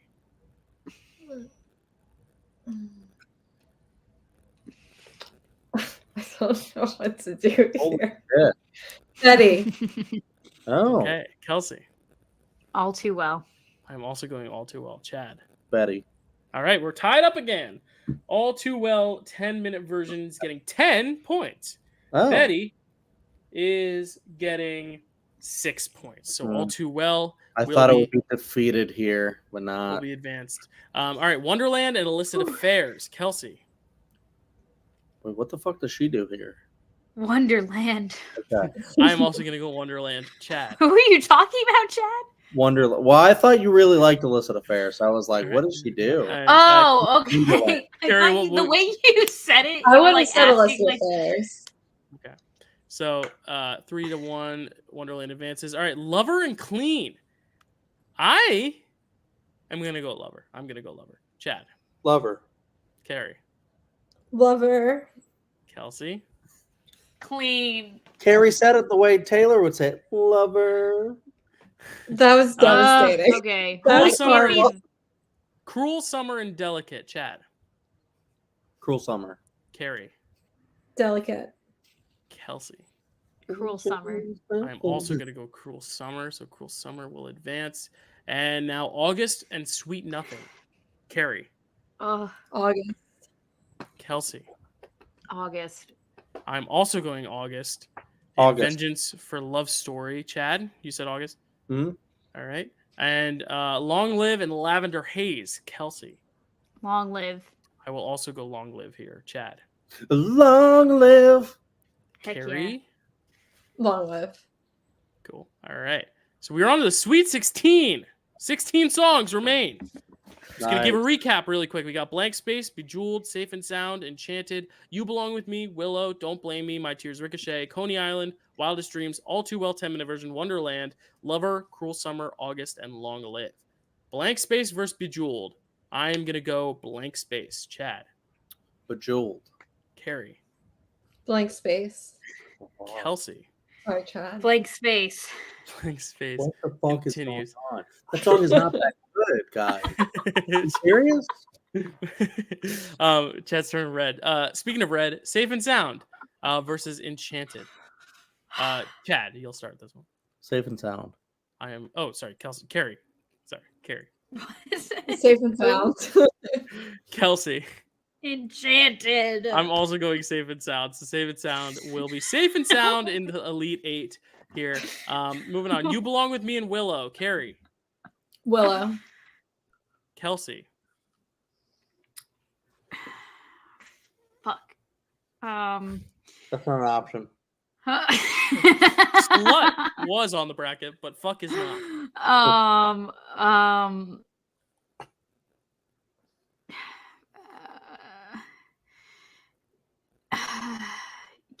You Belong With Me. I'm also gonna go Willow. Chad. Willow. All right, so Okay, Willow. that's is fine. That's advancing. fine. If I you accept agonize that. over it, it means you're happy with either outcome, which is good. Yeah. Yeah. But the easy ones is where like the blank spaces for Chad is that's where it gets tough about. Don't Blame Me and My Tears Ricochet. Kelsey. Oh my god. Oh my god. Oh my god. Okay. Not an option.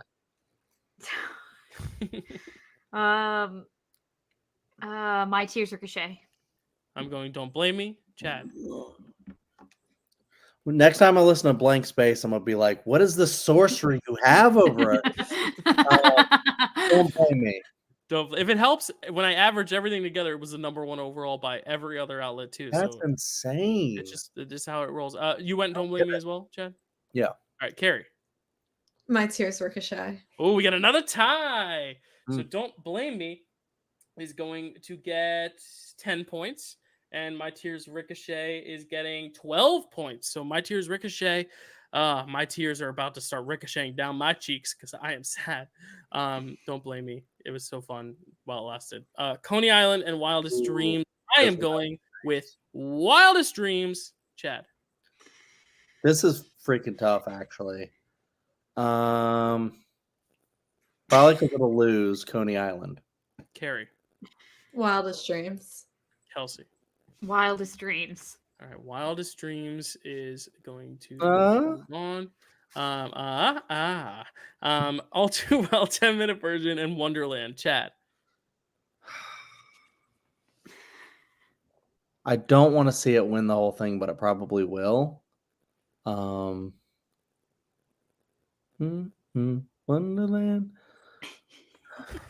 You're going Wonderland? I'm thinking No, he's just listening to the songs in my head. I'll go All Too Well. All right, Kerri. All Too Well. Kelsey. All Too Well. I am also going to go All Too Well, but it's a lot closer than it may seem. All right. Well, I know what you're going with the All next. right. We got the Lover matchup, Lover and Cruel Summer. Kerri. Lover. Kelsey.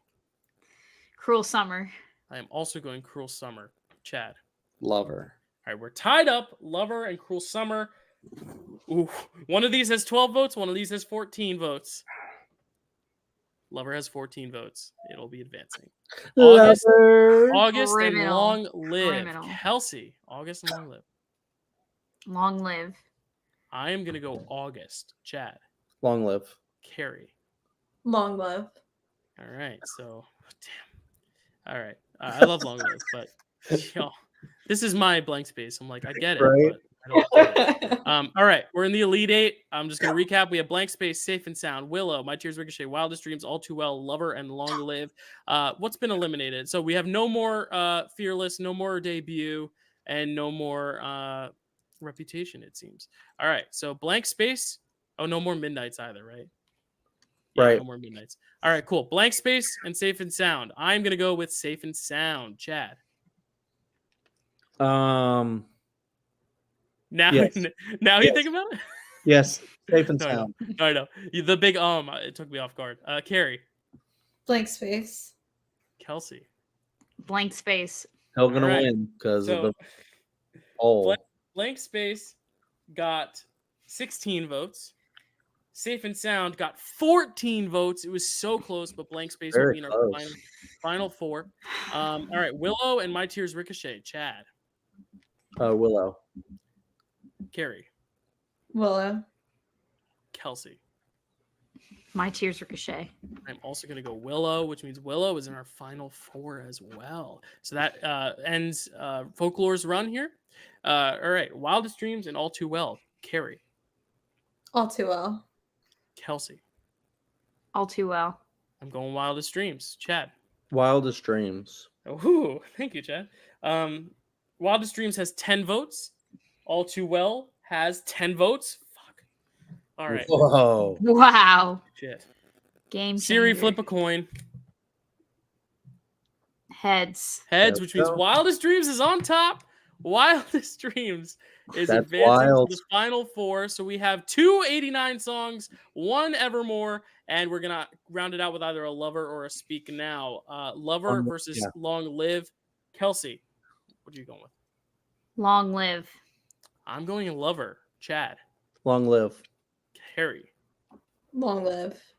All right, Long Live in the final four, which means Lover has been eliminated, which means we have, as our final four here in the bracket, we have Blank Space, we have Willow, we have Wildest Dreams, and we have Long Live. Blank Space versus Long Live. I will go Blank Space. Chad. Long Live. Kerri. Long Live. Kelsey. Long Live. So Long Live takes down Blank Space and is going to be in our final right here against either Willow or Wildest Dreams. Chad, do you want Willow or Wildest Dreams?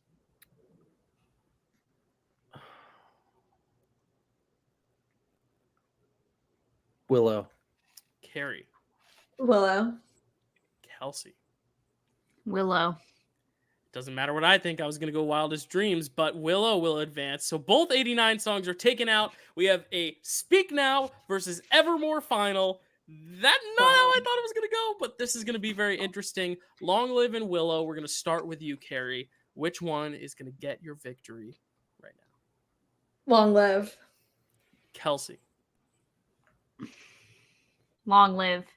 I'm going to vote Willow. So, Chad, do you want to send it to the polls, or do you want to crown Long Live the greatest Taylor Swift song ever? Buddy, you know what the hell I want to do. Long live. Long Live, the song that played us out after the Eras tour in the credits, is our number one Taylor Swift song. Mine too. Everybody. So there we have it. That is your final bracket here. Just to sum it up, I mean, Blank Space made a bit of a predictable run if you're looking at seeding, but Whoa, really? Oh my god. Kelsey called the bracket. Kelsey won. That's what I predicted. Well, my number one song. Wow. My number one song was in the final four. Wildest Dreams. Yeah. About it. Okay, but you guys have to know something. Long Live and Hits Different were my final two. And you guys knocked it out. Hits Different was the iconic moment to end all moments. That is our bracket, guys. Gotta admit, I think we did a good job. All things considered. Long Live, I never really looked at it as a top Taylor Swift song. Now I got to re-listen to it and see it that way. But I'm very happy because also hearing the personal connections it has to all of you really made me root for it as well. Happy Wildest Dreams made it all too well, made it to the Elite Eight, as I'm sure people would love to see. A bit surprised Folklore didn't have a little bit more representation at the end there, but all in all, pretty safe and sound bracket. Safe and sound made it far too. I'm happy with that. Any huge surprises, anyone? No? I think we captured all of my surprises on camera. Yes. I think Getaway Car ending after 2 rounds was a bit surprising. I think Mr. Perfectly Fine taking out Cardigan was probably the biggest upset. Oh, God. In terms of popularity. In terms of seeding, all the number 1 seeds, Blank Space made it to the final 4. You Belong With Me made it 3 rounds. Look What You Made Me Do only made it 1 round, lost to Treacherous, and Lover made it to the Elite Eight. So, those were the top 4 when all things were factored, and Blank Space is the only one that prevailed. But very exciting, guys. I will save this doc so we can look back on it and retrospect and reflect on it. Wait, thank Dyl, you, guys. what was the song that got the most votes? Oh, yes, I will share that right now. Perfect. Thank you for reminding me, Kels. You're welcome. So I'm just going to go through. I'll tell you what the highest one on each album was. So for debut, Stay Beautiful actually got 16 votes. That was the highest rated one on debut. Love that song. Just in case you guys are doing revisionist history of, if I had tied this, what would have happened? On Fearless, You Belong With Me had 24 votes. Love Story had 18. Those two kind of really took off. But Mr. Perfectly Fine had 10. That was pretty good. Speak Now, Back to December was the biggest voted by everyone with 18 there. Enchanted had 16 votes, though. Everything else wasn't as close. Long Live had 10. Mine had 10. Red is very interesting. Safe and Sound had the most votes on Red with 14, as was reflected in our bracket. I Knew You Were Trouble, though, was close behind with 12. All Too Well had 10. And then we look at 89. 1989 had by far the most votes cast in general. Blank Space had 16 votes. Style and Bad Blood had 14 votes. Bad Blood got a lot of votes, surprisingly. Out of the Woods, Kels had 12. And then Welcome to New York and Wildest Dreams each had 10. How to Get the Girl, Chad had 8. All right, so Reputation, Don't Blame Me ran away with it with 10. But still small in comparison to other eras. And then Look What You Made Me Do had 8. If we look at Lover, Cruel Summer had 12, Lover had 14. Those were the two big ones there. My Tears Ricochet had 12 for Folklore. Everything else was around the 10, 8 mark. Evermore didn't get a lot of votes in general. So like Champagne Problems had the most with 8, tied with Nobody No Crime, which had 8. Midnight's Antihero had the most votes with 14. Bejeweled had the most with 12. But here's where we find the film that had the most, the song from the film that had the most votes. The 50 Shades, Cats, and Crawdads songs. Which one do you think got the most votes in the entire poll? Cats. 50 Shades. Kerri, any guess? Yeah, I guess the 50 Shades one, yeah. So Carolina from the Crawdads got 0 votes. No one voted for it. 50 Shades only got 2 votes. Beautiful Ghosts got 36 votes. No. which means that's a joke. They're trolling us. no. That's a troll. Yeah. Look at the bar. Look at the bar. The bar is How? far ahead. Is this total votes or percentage within the category? It's total votes. Percentage in the category. Beautiful Ghost had 94.7% of the movie votes. So it had 36 total votes. The poll, you could vote as many times as you wanted during the thing. Okay. So maybe someone who really wanted Beautiful Ghost to make it and knew it was going up against There's Lover just in the first one round. person trolling us. And then it was probably Matt. I was gonna say I could probably based off of his comments. Probably guess based on some of the comments that we see. And then this is when we picked Lover. Dyl. I think it was 2 people actually. And then wait, where am I? Here we go. Oh no, this was before it. Here we go. Do the right thing. So I can tell you, hey, I said, you know what? If you really want to champion a song, go to the polls and vote. And that's what we should all do for all aspects of life. Go to the polls and vote. Make your voice heard. Matt took the advantage and said, hey, I want to help support this song. It didn't matter because it would have only happened if we tied with Lover and Beautiful Ghost. Imagine that. If we had tied and Beautiful Ghost beat Lover. Anyway, I thought that was very fun, but a fun way to end it. But in all seriousness, though, if we're not counting Beautiful Ghost, the next highest was You Belong With Me with 24 points. So, yep. So that's it. Last words. We're at 4:39. This is fun. I know we're all tired, but it really was a joy. I know. Hey, there was some bad blood shed, but that's because we're all so passionate about it. So I'll start with you, Kels, as probably our most passionate today. Not to say we weren't passionate, but no one else was throwing chairs today. How do you feel about everything, and where can they find you? The chair was thrown because I was like, this is what the song makes me feel like. I wasn't like being angry, but there were some times where I was genuinely like very confused. But hey, listen. We can all I feel like we're all in agreement on this panel that Taylor Swift doesn't have a bad song. None of the songs we talked about today were bad. There are some that are just better than others and some that hold value to us for different reasons. And I love that. That's the beauty of being a Swiftie. You can find me right here on the Dyl Pickle Movie Network every Monday on Marvel-ous Movie Mondays, where I talk about something I'm equally as passionate about, which is the MCU. Wow. Yeah, I think so. I know a lot about the MCU, Dyl. Just as I know as much about the MCU as I do about Taylor Swift. Not about knowledge, but more so just like, I feel like you love, I mean, nothing beats your love for Taylor, but I respect. Nothing beats my love, but like I'm saying. Expert. Yeah, I get you. You know what I mean? Yeah, but it was a pleasure having you as always. And I'm sorry for that one moment where I reprimanded you, but it was all for good fun. No, it's okay. Yeah, just like when I reprimanded you for taking a bathroom break during Love Story. Kerri, any last thoughts, and where can they find you? This was very fun. Thank you for putting this together. I'm sorry there was so much heartbreak for everyone. That's fine. It's okay. New Romantics. It'll be playing on my ears all week. I'm sorry. No, it's okay. Where can they find you, Kerri? Chad and I have a show on the Nerd Entertainment Network called Welcome to Primetime, where we discuss all things horror. You can check that out. Cool. And Chad.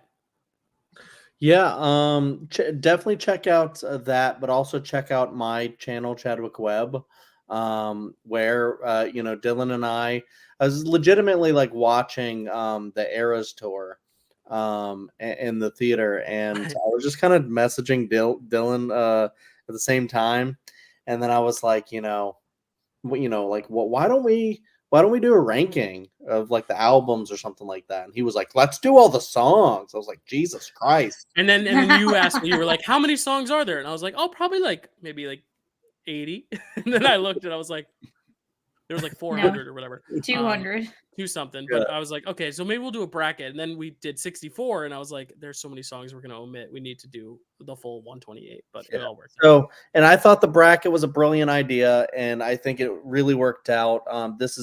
The stream is going to end before her birthday ends. She's the goal. She's 34 now. I'll be 34 in 3 months. But yeah, I'm glad we did both. We did the song bracket, but go over and check out my channel, Yes. Chadwick Webb, because we did an album ranking of Taylor Swift with everyone here except for Kelsey because the time conflicts. But we did have my friends Charles and Hannah. Did you want to say something? I was gonna say, Kelsey, do you have an album ranking to share right now, or have you not thought? Oh, through the ranking? You have told us your favorite album. Speak now. my favorite album to speak Ooh. now, definitely my number 10 spot. My number 10 spot is probably Debut, and Yeah, that was ours as well. I could probably tell you top 3 is probably Speak Now, Lover, Folklore. Yeah, that's my 1 and 2 is Folklore and Lover. Yeah. Yeah. But everything else, I'd have to like shuffle around and like really think about. Makes sense. Yeah. Um, Anything else? Yeah, I was just gonna finish. Yeah, so check out that channel because we rank Taylor Swift albums. Mostly we rank movies, but we've been trying to like rank other stuff as well. But yeah, check out all those. We also do some like reaction stuff, some reviews, things like that. Also, I mean, you're on the Dyl Pickle Movie Network right now, but check out Picture This is a show that Dylan and I do, where we do all the Best Picture nominees, and we're trying to watch all of them. And we're not even close to finishing, but one day we will. And this month we're doing 1960, which is The Apartment, great Christmas movie, right? Mm-hmm. And all the movies that lost to The Apartment. And after rewatching The Apartment, I can stand by that statement of everything else that just lost to The Apartment, because that is probably one of the greatest movies ever made. We'll talk about it. Yeah, we'll talk about it. And then check out Kerri already mentioned Nerd Entertainment Network. We do a lot of horror. We're doing a new trivia league where we do a certain category. It's called Workhorse Trivia. We do a certain category, 30 questions, Iron Man style. Whoever wins that gets to pick another category. Oh, cool. And then we'll kind of do that and keep Where's going that? on. This is on the Nerd Entertainment Network. It's run by Hunter Chambliss. You've met him. Yeah. We know. And, we also talk Buffy the Vampire Slayer, and do brackets and stuff like that. And then check out my Letterboxd. That's about it. Yeah. And you can find me here, Dyl Pickle Movie Network. Find us on the Dyl Pickle Podcast. Once I'm able to download this file, it will be uploaded there. Maybe it'll be in 2 parts. I don't know.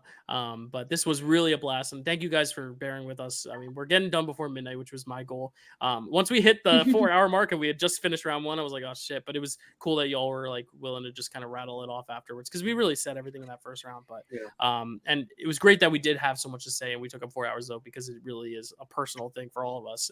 We all talked about our different gateways, but it was really awesome. And I'm very grateful to all 3 of you for doing this and staying up and giving your time.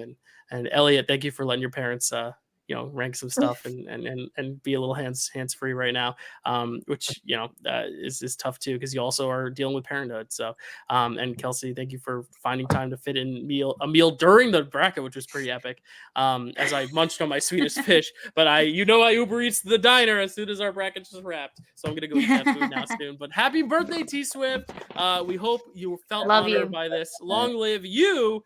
Here's to 34 more years and beyond. And thank you all for watching. I'm going to end the stream in a sec. I don't have any outro, so thank you. Everyone just wave. Bye. Bye, y'all. Have a good one. Take care.